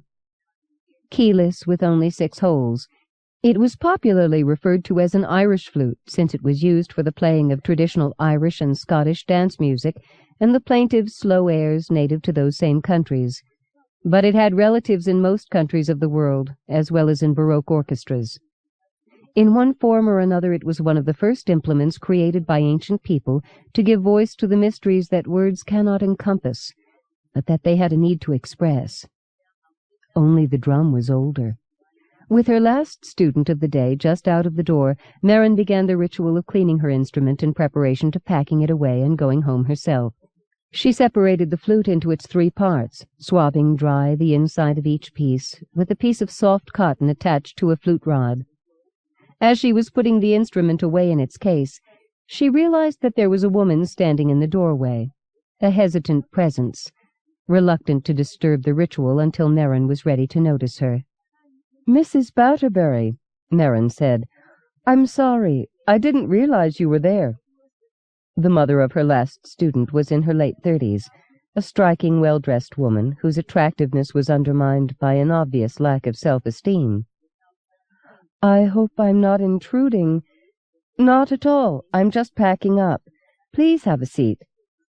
Merrin indicated the second chair which Mrs. Batterbury's daughter had so recently vacated. The woman walked gingerly into the room and perched on the edge of the chair, handbag clutched in both hands. She looked for all the world like a bird that was ready at any moment to erupt into flight and be gone. "How can I help you, Mrs. Batterbury?" Merrin asked. "Please call me Anna." "Anna it is." Merrin waited expectantly. It's about Leslie," Mrs. Batterbury finally began. Merrin nodded encouragingly. "She's doing very well. I think she has a real gift." "Here, perhaps, but... Well, look at this." Drawing a handful of folded papers from her handbag, she passed them over to Merrin. There were about 5 sheets of neat, closely written lines of what appeared to be a school essay. Merrin recognized the handwriting as Leslie's. She read the teacher's remarks written in red ink at the top of the first page. "Well written and imaginative, but the next time, please stick to the assigned topic." Then quickly scan through the pages. The last 2 paragraphs bore rereading. The old gods and their magics did not dwindle away into murky memories of brownies and little fairies, more at home in a Disney cartoon. Rather, they changed. The coming of Christ and Christians actually freed them. They were no longer bound to people's expectations, but could now become anything that they could imagine themselves to be. They are still here, walking among us. We just don't recognize them anymore. Merrin looked up from the paper. "It's quite evocative." "The essay was supposed to be on one of the ethnic minorities of Newford," Mrs. Batterbury said. "Then, to a believer in fairy," Merrin said with a smile, Leslie's essay would seem most apropos." "I'm sorry," Mrs. Batterbury said, "but I can't find any humor in this situation. This," she indicated the essay, "it just makes me uncomfortable." "No, I'm the one who's sorry," Marin said. "I didn't mean to make light of your worries, but I'm also afraid that I don't understand them." Mrs. Batterbury looked more uncomfortable than ever. It just seems so obvious. She must be involved with the occult or drugs, perhaps both." "Just because of this essay?" Marin asked. She only just managed to keep the incredulity from her voice. "Fairies and magic are all she ever talks about. Or did talk about, I should say. We don't seem to have much luck communicating anymore." Mrs. Batterbury fell silent then. Marin looked down at the essay, reading more of it as she waited for Leslie's mother to go on. After a few moments she looked up to find Mrs. Batterbury regarding her hopefully. Marin cleared her throat. "I'm not exactly sure why it is that you've come to me," she said finally. "I was hoping you'd talk to her, to Leslie. She adores you. I'm sure she'd listen to you." "And tell her what?" "That this sort of thinking," Mrs. Batterbury waved a hand in the general direction of the essay that Marin was holding, "is wrong." "I'm not sure that I can—" Before Marin could complete her sentence with "do that," Mrs. Batterbury reached over and gripped her hand. "Please," the woman said. "I don't know where else to turn. She's going to be 16 in a few days. Legally she can live on her own then, and I'm afraid she's just going to leave home if we can't get this settled. I won't have drugs or occult things in my house, but I—" Her eyes were suddenly swimming with unshed tears. "I don't want to lose her." She drew back. From her handbag she fished out a handkerchief which she used to dab at her eyes. Marin sighed. "All right," she said. "Leslie has another lesson with me on Thursday, a make-up one for having missed one last week. I'll talk to her then, but I can't promise you anything." Mrs. Batterbury looked embarrassed but relieved. "I'm sure you'll be able to help." Marin had no such assurances, but Leslie's mother was already on her feet and heading for the door, forestalling any attempt Marin might have tried to muster to back out of the situation. Mrs. Batterbury paused in the doorway and looked back. "Thank you so much," she said, and then she was gone. Marin stared sourly at the space Mrs. Batterbury had occupied. "Well, isn't this just wonderful?" she said. From Leslie's diary, entry dated October 12th. "I saw another one today. It wasn't at all the same as the one I spied on the common last week. That one was more like a wizened little monkey, dressed up like an Arthur Rackham leprechaun. If I told anybody about him, they'd say that it was just a dressed-up monkey, but we know better, don't we? This is just so wonderful. I've always known they were there, of course, all around, but they were just hints, things I'd see out of the corner of my eye, snatches of music or conversation that I'd hear in a park or the backyard when no one else was around. But ever since Midsummer's Eve, I've actually been able to see them. I feel like a birder, noting each new separate species I spot down here on your pages. But was there ever a bird watcher that could claim to have seen the marvels I have? It's like all of a sudden I finally learned how to see." This one was at the old fire hall of all places. I was having my weekly lesson with Marin. I get 2 this week because she was out of town last week. Anyway, we were playing my new tune, the one with the arpeggio bit in the second part that I'm supposed to be practicing but can't quite get the hang of. It's easy when Marin's playing along with me, but when I try to do it on my own, my fingers get all fumbly and I keep muddling up the middle D. I seem to have gotten sidetracked. Where was I? Oh, yes, we were playing Touch Me If You Dare, and it really sounded nice with both of us playing. Marin just seemed to pull my playing along with hers until it got lost in her music, and you couldn't tell which instrument was which, or even how many there were playing. It was one of those perfect moments. I felt like I was in a trance or something. I had my eyes closed, but then I felt the air getting all thick. There was this weird sort of pressure on my skin, as though gravity had just doubled or something. I kept on playing, but I opened my eyes, and that's when I saw her, hovering up behind Merrin's shoulders. She was the neatest thing I've ever seen, just the tiniest little fairy, ever so pretty, with gossamer wings that moved so quickly to keep her aloft that they were just a blur. They moved like a hummingbird's wings. She looked just like the fairies on a pair of earrings I got a few years ago at a stall in the market, sort of a mucha design, and all delicate and airy. But she wasn't two-dimensional or just one color. Her wings were like a rainbow blaze. Her hair was like honey, her skin a soft burnished gold. She was wearing, now don't blush, diary, nothing at all on top, and just a gauzy skirt that seemed to be made of little leaves that kept changing color, now sort of pink, now mauve, now bluish. I was so surprised that I almost dropped my flute. I didn't. Wouldn't that give Mom something to yell at me for if I broke it? But I did muddle the tune. As soon as the music faltered, just like that, as though the only thing that was keeping her in this world was that tune, she disappeared. I didn't pay a whole lot of attention to what Merrin was saying for the rest of the lesson, but I don't think she noticed. I couldn't get the fairy out of my mind. I still can't. I wish Mom had been there to see her, or stupid old Mr. Allen. They couldn't say it was just my imagination then. Of course, they probably wouldn't have been able to see her anyway. That's the thing with magic. You've got to know it's still here, all around us, or it just stays invisible for you. After my lesson, Mom went in to talk to Merrin and made me wait in the car.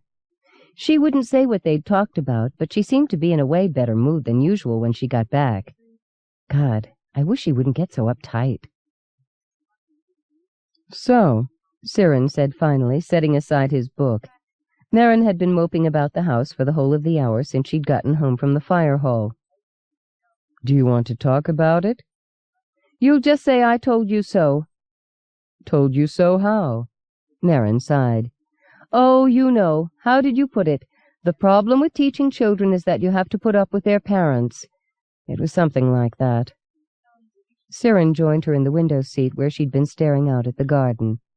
He looked out at the giant old oaks that surrounded the house and said nothing for a long moment. In the fading afternoon light he could see little brown men scurrying about in the leaves like so many monkeys. But the kids are worth it, he said finally. I don't see you teaching children. There's just not many parents that can afford a harp for their prodigies. But still, he agreed. You're perfectly right. I don't like dealing with their parents, never did. When I see children put into little boxes, their enthusiasm's stifled. Everything gets regimented into what's proper and what's not, into recitals and passing examinations instead of just playing. He began to mimic a hoity-toity voice. I don't care if you want to play in a rock band, you'll learn what I tell you to learn. His voice trailed off. In the back of his eyes a dark light gleamed. Not quite anger, more frustration. It makes you want to give them a good whack, Merrin said. Exactly. So, did you? Merrin shook her head. It wasn't like that, but it was almost as bad. No, maybe it was worse. She told her husband about what Leslie's mother had asked of her, handing over the English essay when she was done so that he could read it for himself. This is quite good, isn't it? He said when he reached the end. Merrin nodded. But how can I tell Leslie that none of it's true when I know it is? You can't. Siren laid the essay down on the window-sill and looked out at the oaks again. The twilight had crept up on the garden while they were talking.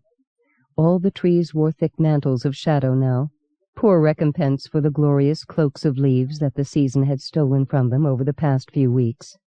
At the base of one fat trunk, the little monkey men were roasting skewers of mushrooms and acorns over a small, almost smokeless fire. What about Anna Batterbury herself? He asked. Does she remember anything? Merrin shook her head. I don't think she even realizes that we've met before, that she changed, but we never did. She's like most people. If it doesn't make sense, she'd rather convince herself that it simply never happened. Siren turned from the window to regard his wife. Perhaps the solution would be to remind her then, he said.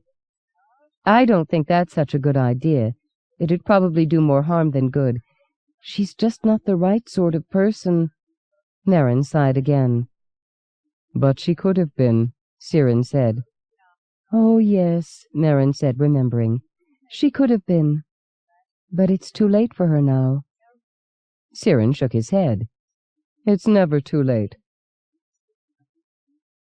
From Leslie's diary, addendum to the entry dated October 12th.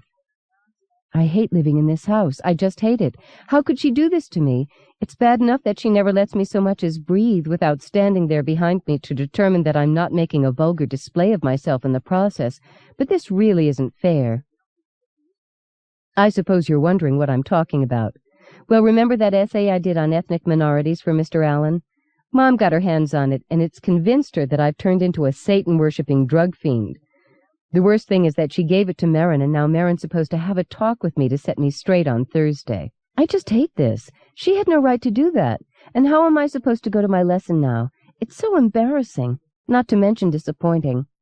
I thought Merrin would understand. I never thought she'd take Mom's side, not on something like this. Merrin's always seemed so special.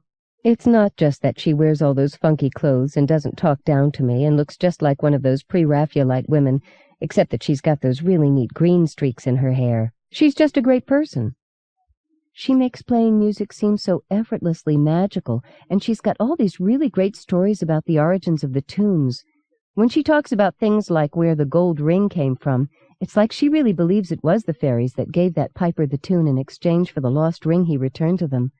The way she tells it, it's like she was there when it happened. I feel like I've always known her. From the first time I saw her, I felt like I was meeting an old friend. Sometimes I think that she's magic herself, a kind of oak tree fairy princess who's just spending a few years living in the fields we know before she goes back home to the magic place where she really lives. Why would someone like that involve themselves in my mother's crusade against fairy? I guess I was just being naive. She's probably no different from Mom or Mr. Allen and everybody else who doesn't believe. Well, I'm not going to any more stupid flute lessons, that's for sure. I hate living here. Anything'd be better. Oh, why couldn't I have just been stolen by the fairies when I was a baby? Then I'd be there, and there'd just be some changeling living here in my place. Mom could turn it into a good little robot instead, because that's all she wants. She doesn't want a daughter who can think on her own, but a boring, closed-minded junior model of herself. She should have gotten a dog instead of having a kid. Dogs are easy to train, and they like being led around on a leash. I wish Granny Nell was still alive. She would never, ever have tried to tell me that I had to grow up and stop imagining things. Everything seemed magic when she was around. It was like she was magic, just like Merrin. Sometimes when Merrin's playing her flute, I almost feel as though Granny Nell's sitting there with us, just listening to the music with that sad, wise smile of hers. I know I was only 5 when she died, but lots of the time she seems more real to me than any of my relatives that are still alive. If she was still alive, I could be living with her right now and everything be really great. Geez, I miss her. Anna Batterbury was in an anxious state when she pulled up in front of the Kelledy house on McKennet Street. She checked the street number that hung beside the wrought iron gate where the walkway met the sidewalk and compared it against the address she'd hurriedly scribbled down on a scrap of paper before leaving home. When she was sure that they were the same, she slipped out of the car and approached the gate. Walking up to the house, the sound of her heels was loud on the walkway's flagstones. She frowned at the thick carpet of fallen oak leaves that covered the lawn. The Kelledys had better hurry in cleaning them up, she thought. The city work crews would only be collecting leaves for 1 more week, and they had to be neatly bagged and sitting at the curb for them to do so. It was a shame that such a pretty estate wasn't treated better. When she reached the porch, she spent a disorienting moment trying to find a doorbell, then realized that there was only the small brass door knocker in the middle of the door. It was shaped like a Cornish piskie. The sight of it gave her a queer feeling. Where had she seen that before? In one of Leslie's books, she supposed. Leslie. At the thought of her daughter, she quickly reached for the knocker, but the door swung open before she could use it. Leslie's flute teacher stood in the open doorway and regarded her with a puzzled look. "Anna," Merrin said, her voice betraying her surprise. "Whatever are you—" "It's Leslie," Anna said, interrupting. She—" Her voice trailed off as what she could see of the house's interior behind Merrin registered. A strange dissonance built up in her mind at the sight of the long hallway, paneled in dark wood, the thick oriental carpet on the hardwood floor, the old photographs and prints that hung from the walls.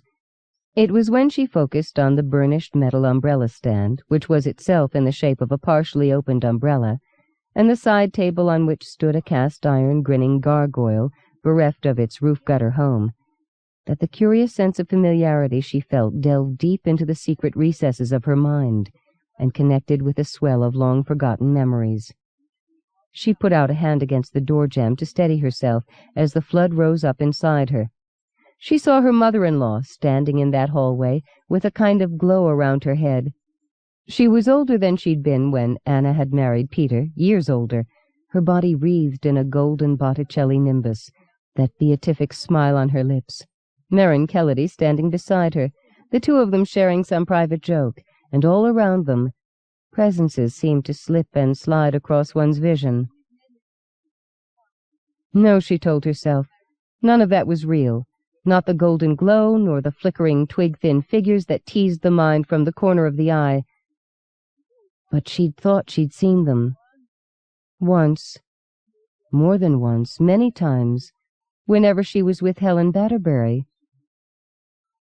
Walking in her mother-in-law's garden and hearing music, turning the corner of the house to see a trio of what she first took to be children, then realized were midgets playing fiddle and flute and drum, the figures slipping away as they approached, winking out of existence, the music fading, but its echoes lingering on, in the mind, in memory, in dreams.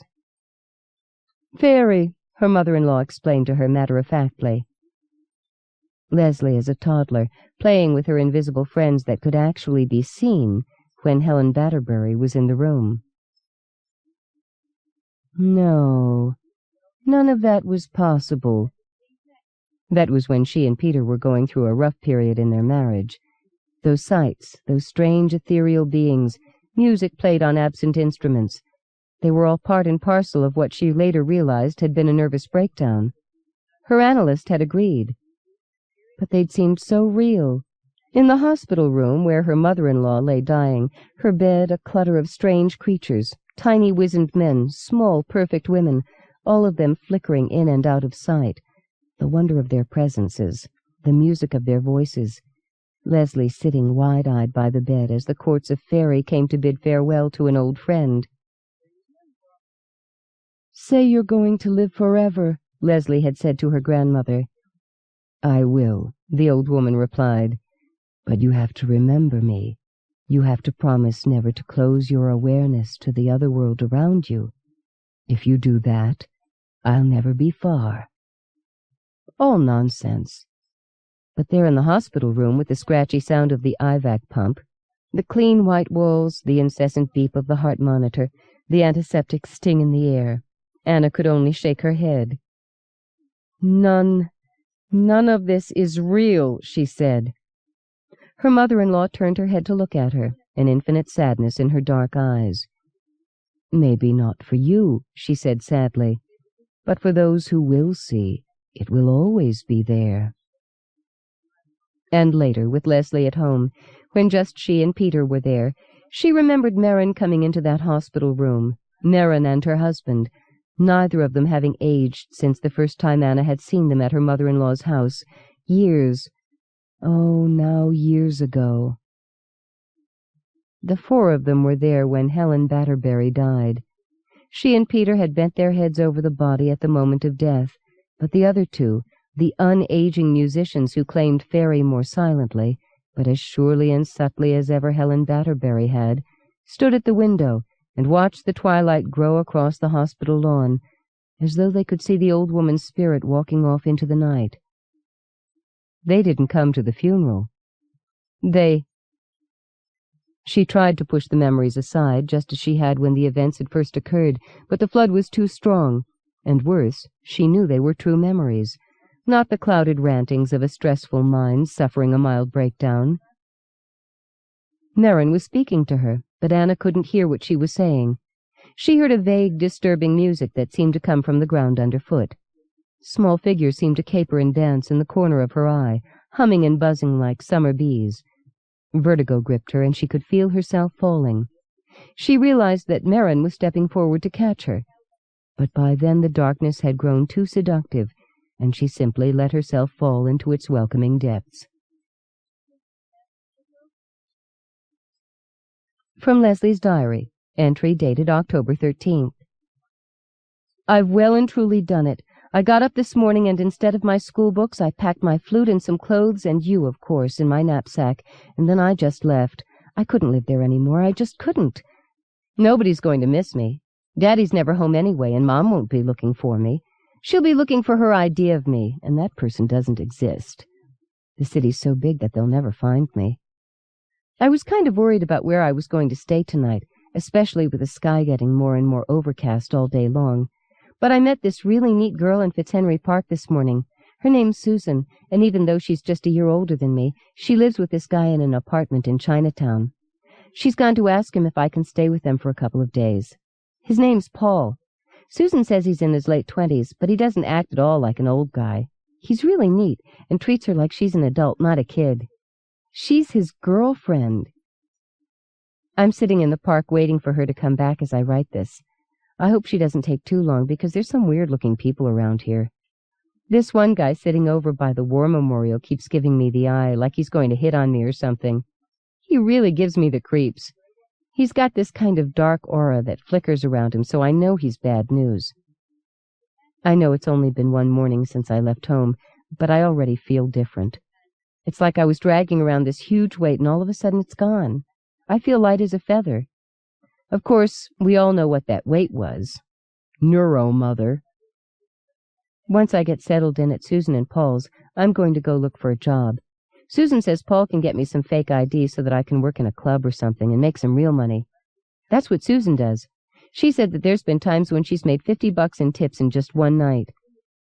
I've never met anyone like her before. It's hard to believe she's almost my age.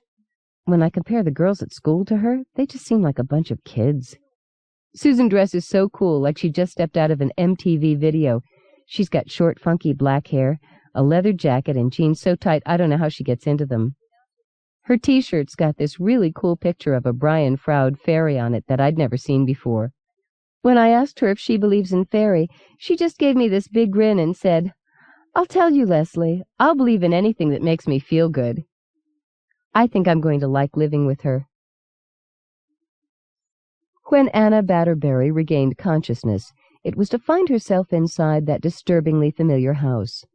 She lay on a soft, overstuffed sofa, surrounded by the crouching presences of far more pieces of comfortable-looking furniture than the room was really meant to hold. The room simply had a too-full look about it, aided and abetted by a bewildering array of knickknacks that ranged from dozens of tiny porcelain miniatures on the mantel, each depicting some anthropomorphized woodland creature playing a harp or a fiddle or a flute, to a life-size fabric mache sculpture of a grizzly bear in top hat and tails that reared up in one corner of the room. Every square inch of wall space appeared to be taken up with posters, framed photographs, prints, and paintings. Old-fashioned curtains, the print was large, dusky roses on a black background, stood guard on either side of a window seat. Underfoot was a thick carpet that had been woven into a semblance of the heavily leafed yard outside. The more she looked around herself, the more familiar it all looked, and the more her mind filled with memories that she'd spent so many years denying. The sound of a footstep had her sitting up and half turning to look behind the sofa at who, or maybe even what, was approaching. It was only Merrin. The movement brought back the vertigo, and she lay down once more. Merrin sat down on an ottoman that had been pulled up beside the sofa, and laid a deliciously cool, damp cloth against Anna's brow.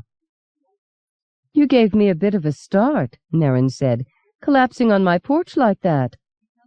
Anna had lost her ability to be polite. Forsaking small talk, she went straight for the heart of the matter. "I've been here before," she said. Merrin nodded. "With my mother-in-law, Helen Batterbury." "Nell," Merrin agreed. "She was a good friend." "But why haven't I remembered that I'd met you before until today?" Merrin shrugged. "These things happen." "No," Anna said. People forget things, yes, but not like this. I didn't just meet you in passing. I knew you for years, from my last year in college when Peter first began dating me. You were at his parents' house the first time he took me home. I remember thinking how odd that you and Helen were such good friends, considering how much younger you were than her. Should age make a difference? Naren asked. No, it's just... You haven't changed at all. You're still the same age. I know, Naren said. But... Anna's bewilderment accentuated her nervous bird temperament. How can that be possible? You said something about Leslie when you first arrived, Naren said, changing the subject. That was probably the only thing that could have drawn Anna away from the quagmire puzzle of agelessness and hidden music and twitchy shapes moving just beyond the grasp of her vision. She's run away from home, Anna said. I went into her room to get something and found that she'd left all her school books just sitting on her desk. Then, when I called the school, they told me that she'd never arrived. They were about to call me to ask if she was ill. Leslie never misses school, you know. Naren nodded. She hadn't, but it fit with the image of the relationship between Leslie and her mother that was growing in her mind. Have you called the police? She asked. As soon as I got off the phone. They told me it was a little early to start worrying. Can you imagine that? The detective I spoke to said that he'd put out her description so that his officers would keep an eye out for her, but basically he told me that she must just be skipping school. Leslie would never do that. What does your husband say? Peter doesn't know yet. He's on a business trip out east, and I won't be able to talk to him until he calls me tonight. I don't even know what hotel he'll be staying in until he calls. Anna reached out with a bird-thin hand and gripped Naren's arm. What am I going to do? We could go looking for her ourselves. Anna nodded eagerly at the suggestion, but then the futility of that course of action hit home. The city's so big, she said. It's too big. How would we ever find her? There is another way, Siren said. Anna started at the new voice. Naren removed the damp cloth from Anna's brow and moved back from the sofa so that Anna could sit up once more. She looked at the tall figure standing in the doorway, recognizing him as Naren's husband. She didn't remember him seeming quite so intimidating before. What way is that? Anna said. You could ask for help from Terri, Siren told her.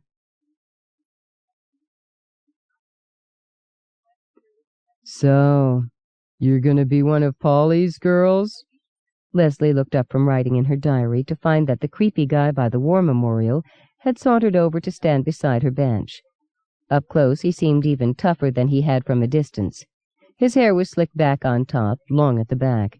He had 3 earrings in his left earlobe, 1 in the right. Dirty jeans were tucked into tall black cowboy boots. His white shirt was half open under his jean jacket. There was an oily look in his eyes that made her shiver.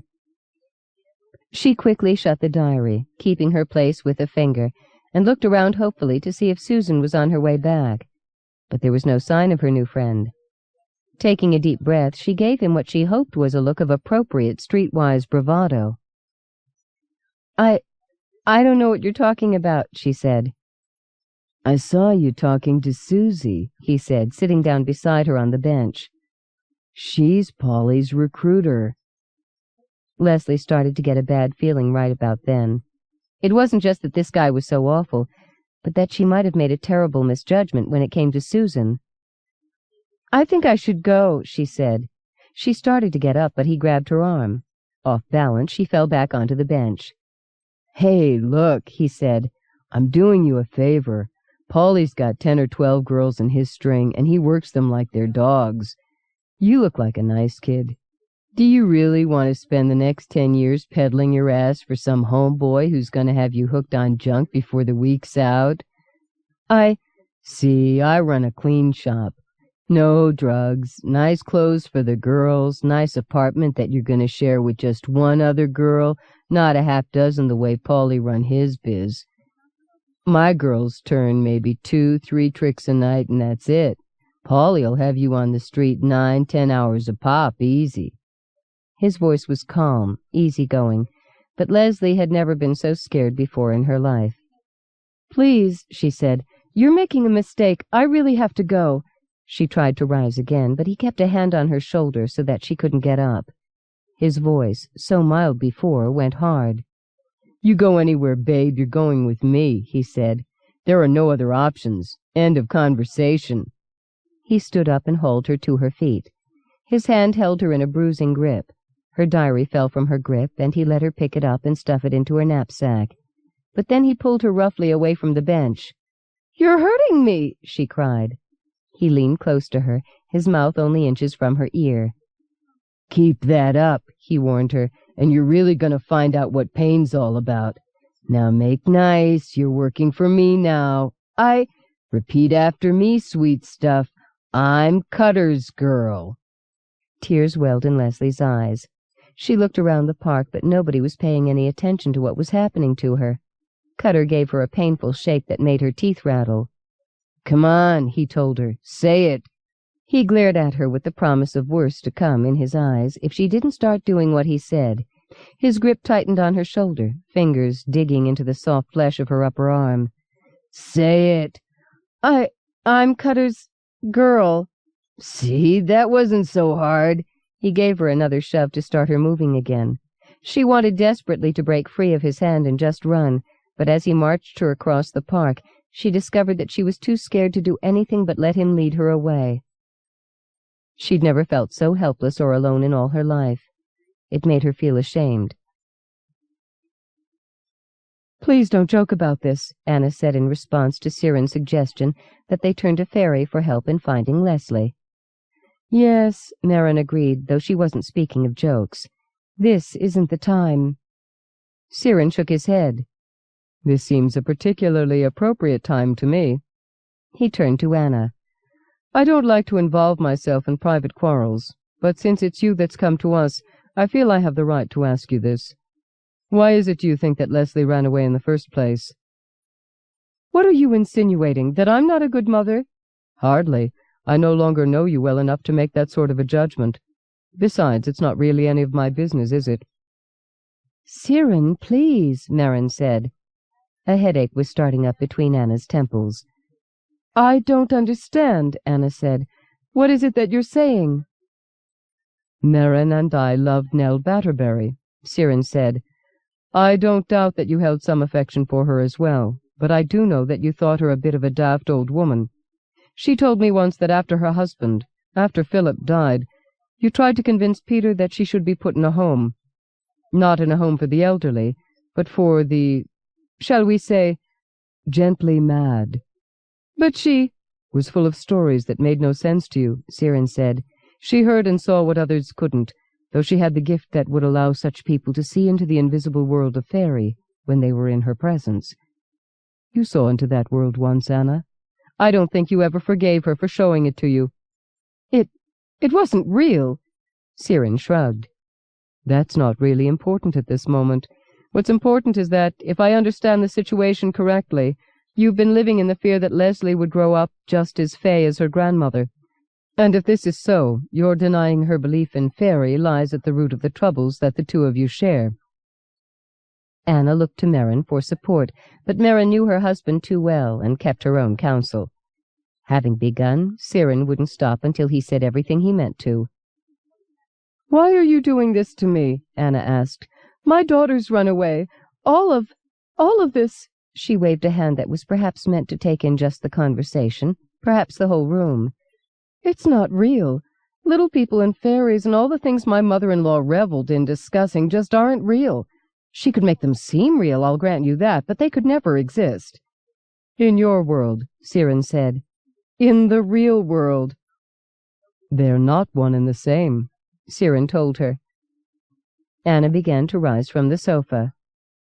"I don't have to listen to any of this," she said. "My daughter's run away, and I thought you might be able to help me. I didn't come here to be mocked." The only reason I've said anything at all, Siren told her, is for Leslie's sake. Marin talks about her all the time. She sounds like a wonderful, gifted child. She is. I hate the thought of her being forced into a box that doesn't fit her, of having her wings cut off, her sight blinded, her hearing muted, her voice stilled. I'm not doing any such thing, Anna cried. You just don't realize what you're doing, Siren replied. His voice was mild, but dark lights in the back of his eyes were flashing. Merrin realized it was time to intervene. She stepped between the two. Putting her back to her husband, she turned to face Anna. "We'll find Leslie," she said. How? With magic? "It doesn't matter how. Just trust that we will. What you have to think of is of what you were telling me yesterday. Her birthday's coming up in just a few days. Once she turns 16, so long as she can prove that she's capable of supporting herself, she can legally leave home, and nothing you might do or say then can stop her." "It's you, isn't it?" Anna cried. "You're the one who's been filling up her head with all these horrible fairy tales. I should never have let her take those lessons." Her voice rose even higher in pitch as she lunged forward, arms flailing. Merrin slipped to one side, then reached out one quick hand. She pinched a nerve in Anna's neck, and the woman suddenly went limp. Sirin caught her before she could fall and carried her back to the sofa. "Now do you see what I mean about parents?" he said as he laid Anna down. Merrin gave him a mock-serious cuff on the back of his head. "Go find Leslie," she said. "But—" "Or would you rather stay with Anna and continue your silly attempt at converting her when she wakes up again?" "I'm on my way," Sirin told her, and was out the door before she could change her mind. Thunder cracked almost directly overhead as Cutter dragged Leslie into a brownstone just off Palm Street. The building stood in the heart of what was known as Newford's combat zone, a few square blocks of nightclubs, strip joints, and bars. It was a tough part of town, with hookers on every corner, bikers cruising the streets on chopped-down Harleys, bums sleeping in doorways, winos sitting on the curbs, drinking cheap booze from bottles vaguely hidden in paper bags. Cutter had an apartment on the top floor of the brownstone, 3 stories up from the street. If he hadn't told her that he lived here, Leslie would have thought he'd taken her into an abandoned building. There was no furniture except a vinyl-topped table and 2 chairs in the dirty kitchen. A few mangy pillows were piled up against the wall in what she assumed was the living room. He led her down to the room at the end of the long hall that ran the length of the apartment and pushed her inside. She lost her balance and went sprawling onto the mattress that lay in the middle of the floor. It smelled of mildew and vaguely of old urine. She scrambled away from it and crouched up against the far wall, clutching her knapsack against her chest. "Now you just relax, sweet stuff," Cutter told her. "Take things easy. I'm going out for a little while to find you a nice guy to ease you into the trade. I do it myself, but there's guys that want to be first with a kid as young and pretty as you are, and I sure could use the bread they're willing to pay for the privilege." Leslie was prepared to beg him to let her go, but her throat was so tight she couldn't make a sound. "Don't go away now," Cutter told her. He chuckled at his own wit, then closed the door and locked it. Leslie didn't think she'd ever heard anything so final as the sound of that lock catching. She listened to Cutter's footsteps as they crossed the apartment, the sound of the front door closing, his footsteps receding on the stairs. As soon as she was sure he was far enough away, she got up and ran to the door, trying it just in case. But it really was locked, and far too solid for her to have any hope of breaking through its panels. Of course there was no phone. She crossed the room to the window and forced it open. The window looked out on the side of another building with an alleyway below. There was no fire escape outside the window, and she was far too high up to think of trying to get down to the alley. Thunder rumbled again, not quite overhead now, and it started to rain. She leaned by the window, resting her head on its sill. Tears sprang up in her eyes again. "Please," she sniffed. "Please, somebody, help me." The rain coming in the window mingled with the tears that streaked her cheeks. Sirin began his search at the Batterberry House, which was in Ferryside, across the Stanton Street Bridge on the west side of the Kickaha River. As Anna Batterberry had remarked, the city was large. To find one teenage girl hiding somewhere in the confounding labyrinth of its thousands of crisscrossing streets and avenues was a daunting task, but Sirin was depending on help. To anyone watching him, he must have appeared to be slightly mad.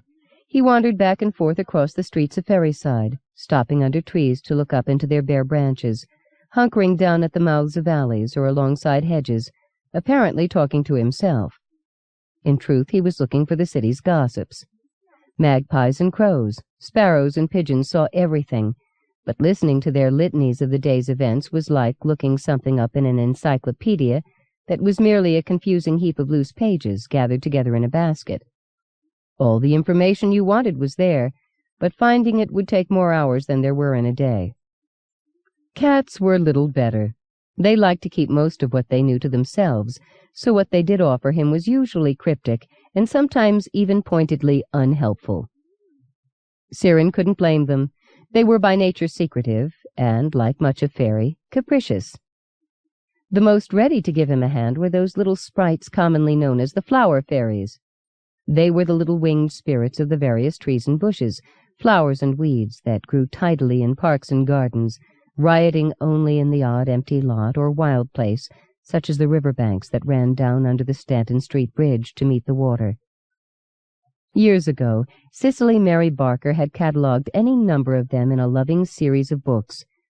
More recently, the Boston artist Terri Windling had taken up the task, specializing in the urban relations of those Barker had already noted. It was late in the year for the little folk. Most of them were already tucked away in fairy, sleeping through the winter, or else too busy with their harvests and other seasonal preoccupations to have paid any attention at all to what went on beyond the task at hand. But a few had seen the young girl who could sometimes see them. Merrin's cousins were the most helpful. Their small pointed faces would regard Siren gravely from under acorn caps as they pointed this way down one street or that way down another. It took time. The sky grew darker and then still darker as the clouds thickened with an approaching storm, but slowly and surely Siren traced Leslie's passage over the Stanton Street Bridge all the way across town to Fitzhenry Park. It was just as he reached the bench where she'd been sitting that it began to rain. There, from two of the wizened little monkey-like bodaks that lived in the park, he got the tale of how she'd been accosted and taken away. "She didn't want to go, sir," said the one, adjusting the brim of his little cap against the rain. All fairy knew Siren, but it wasn't just for his bardic harping that they paid him the respect that they did. He was the husband of the Oak King's daughter, she who could match them trick for trick and then some, and they'd long since learned to treat her and those under her protection with a wary deference. "No, sir, she didn't," added the other, "but he let her off all the same." Siren hunkered down beside the bench so that he wasn't towering over them. "Where did he take her?" he asked. The first bodak pointed to where two men were standing by the war memorial, shoulders hunched against the rain, heads bent together as they spoke. One wore a thin raincoat over a suit. The other was dressed in denim jacket, jeans, and cowboy boots. They appeared to be discussing a business transaction. "You could ask him for yourself," the bodak said. "He's the one all in blue." Siren's gaze went to the pair, and a hard look came over his features.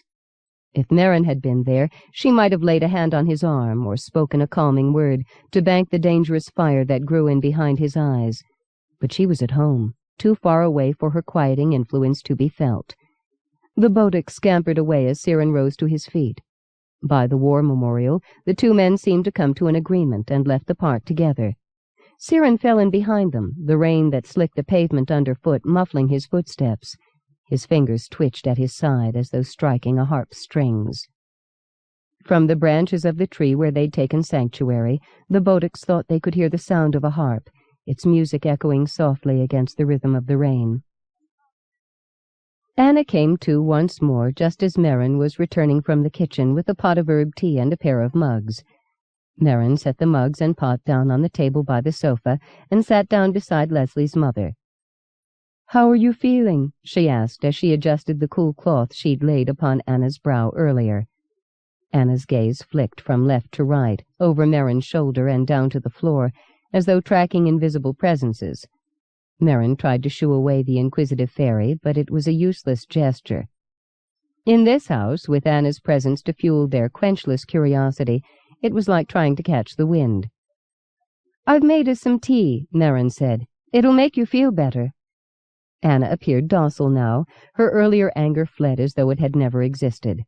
Outside, rain pattered gently against the window panes.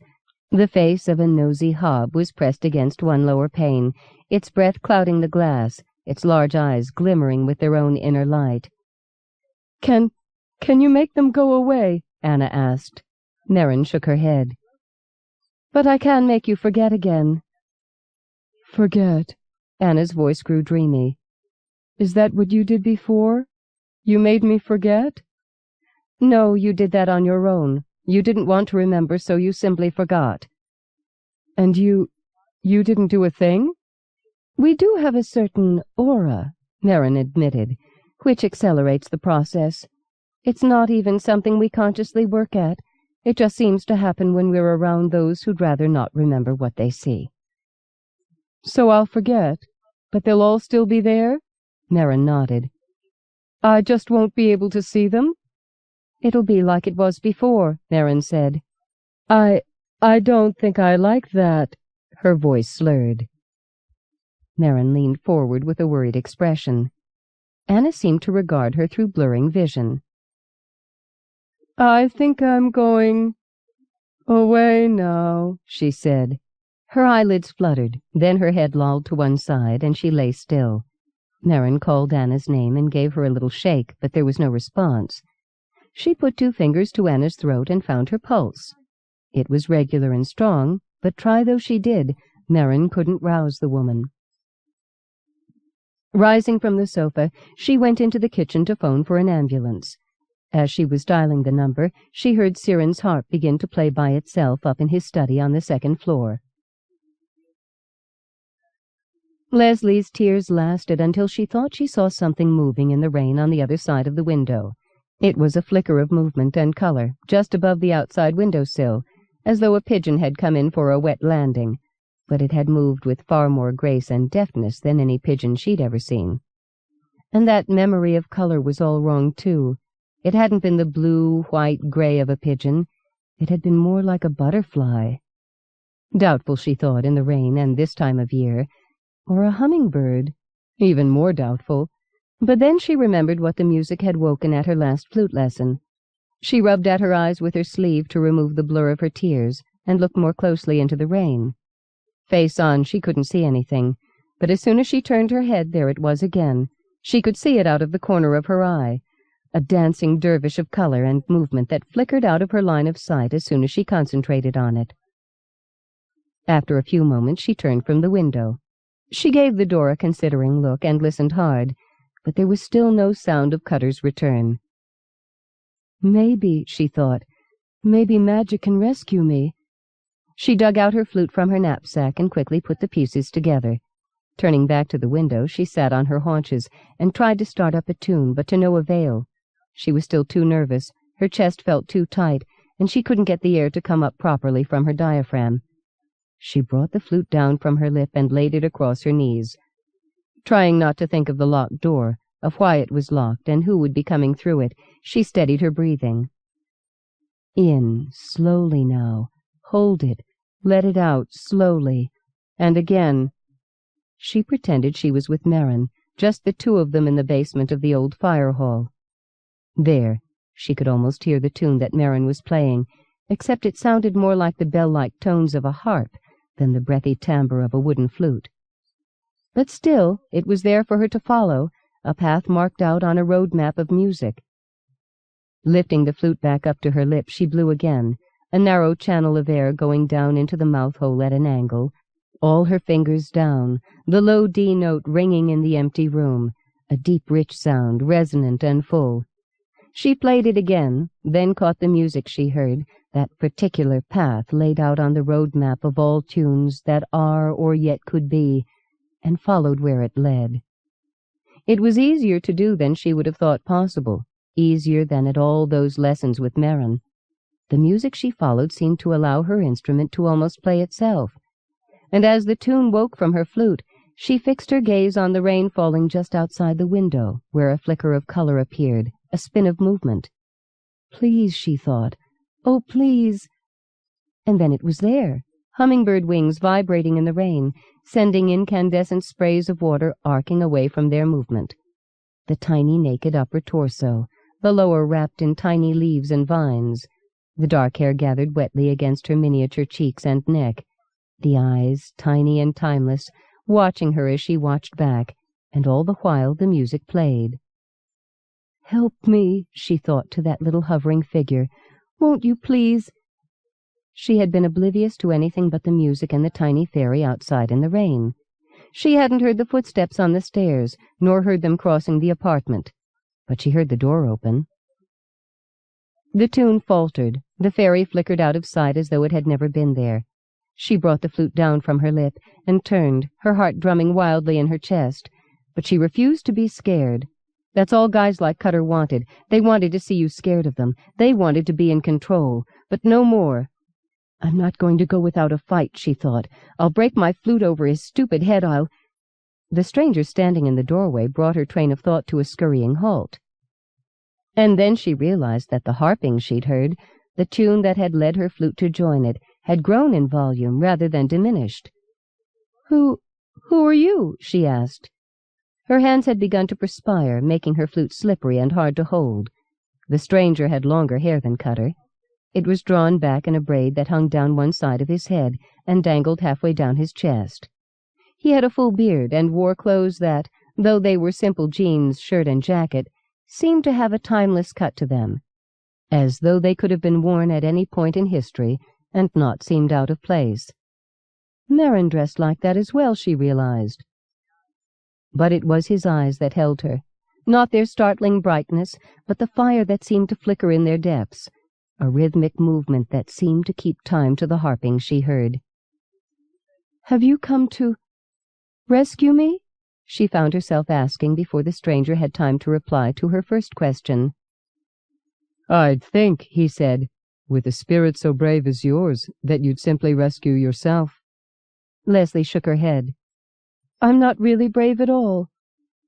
"Braver than you know, fluting here while a darkness stalked you through the storm. My name's Ciaran Kelledy. I'm Marin's husband, and I've come to take you home." He waited for her to disassemble her flute and stow it away, then offered her a hand up from the floor. As she stood up, he took the knapsack and slung it over his shoulder and led her towards the door. The sound of the harping was very faint now, Leslie realized. When they walked by the hall, she stopped in the doorway leading to the living room and looked at the two men that were huddled against the far wall, their eyes wild with terror. One was Cutter, the other a businessman in suit and raincoat whom she'd never seen before.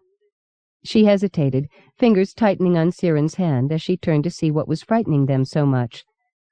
There was nothing at all in the spot that their frightened gazes were fixed upon. What's the matter with them?" she asked her companion. "What are they looking at?" "Night fears," Ciaran replied. "Somehow the darkness that lies in their hearts has given those fears substance and made them real."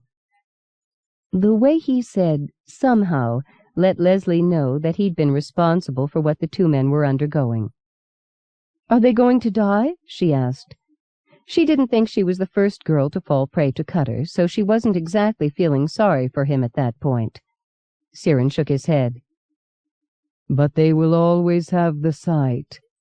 Unless they change their ways, it will show them only the dark side of fairy." Leslie shivered. "There are no happy endings," Ciaran told her. "There are no real endings ever, happy or otherwise. We all have our own stories, which are just a part of the one story that binds both this world and fairy. Sometimes we step into each other's stories, perhaps just for a few minutes, perhaps for years, and then we step out of them again. But all the while the story just goes on."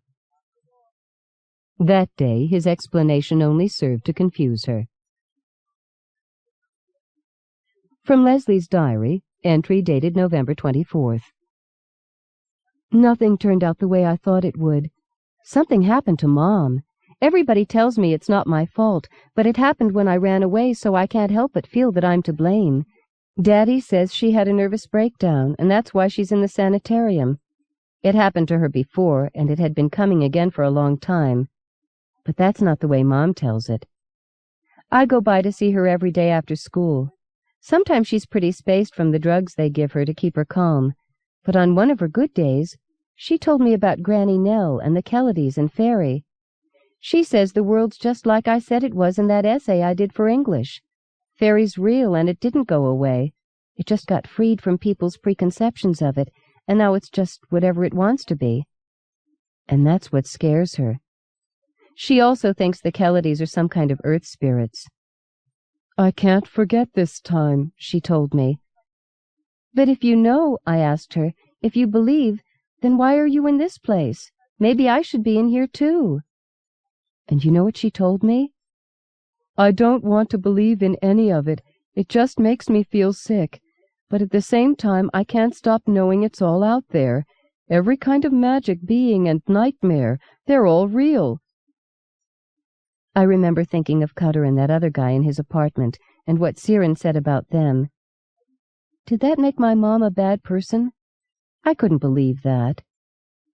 But they're not supposed to be real, Mom said.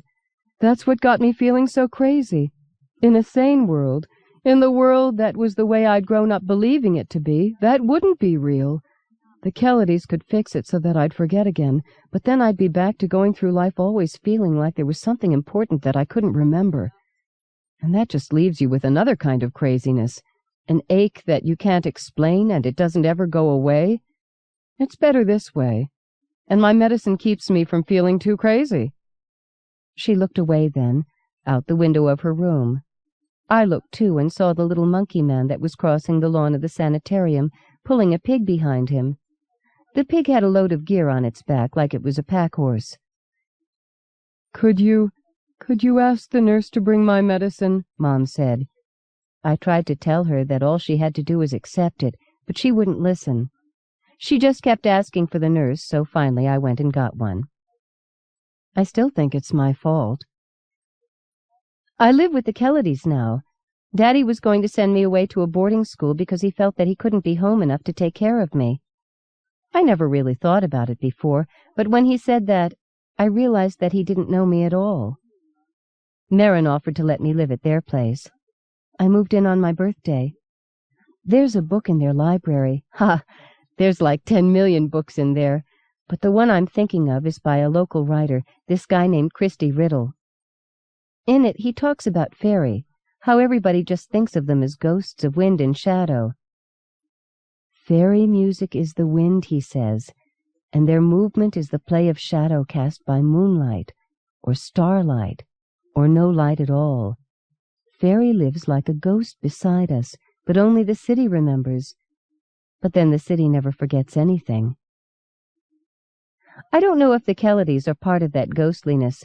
What I do know is that, seeing how they live for each other, how they care so much about each other, I find myself feeling more hopeful about things.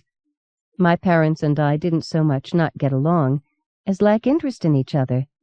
It got to the point where I figured that's how everybody was in the world because I never knew any different.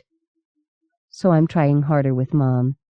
I don't talk about things she doesn't want to hear, but I don't stop believing in them either. Like Siren said, we're just two threads of the story. Sometimes we come together for a while, and sometimes we're apart. And no matter how much one or the other of us might want it to be different, both our stories are true. But I can't stop wishing for a happy ending.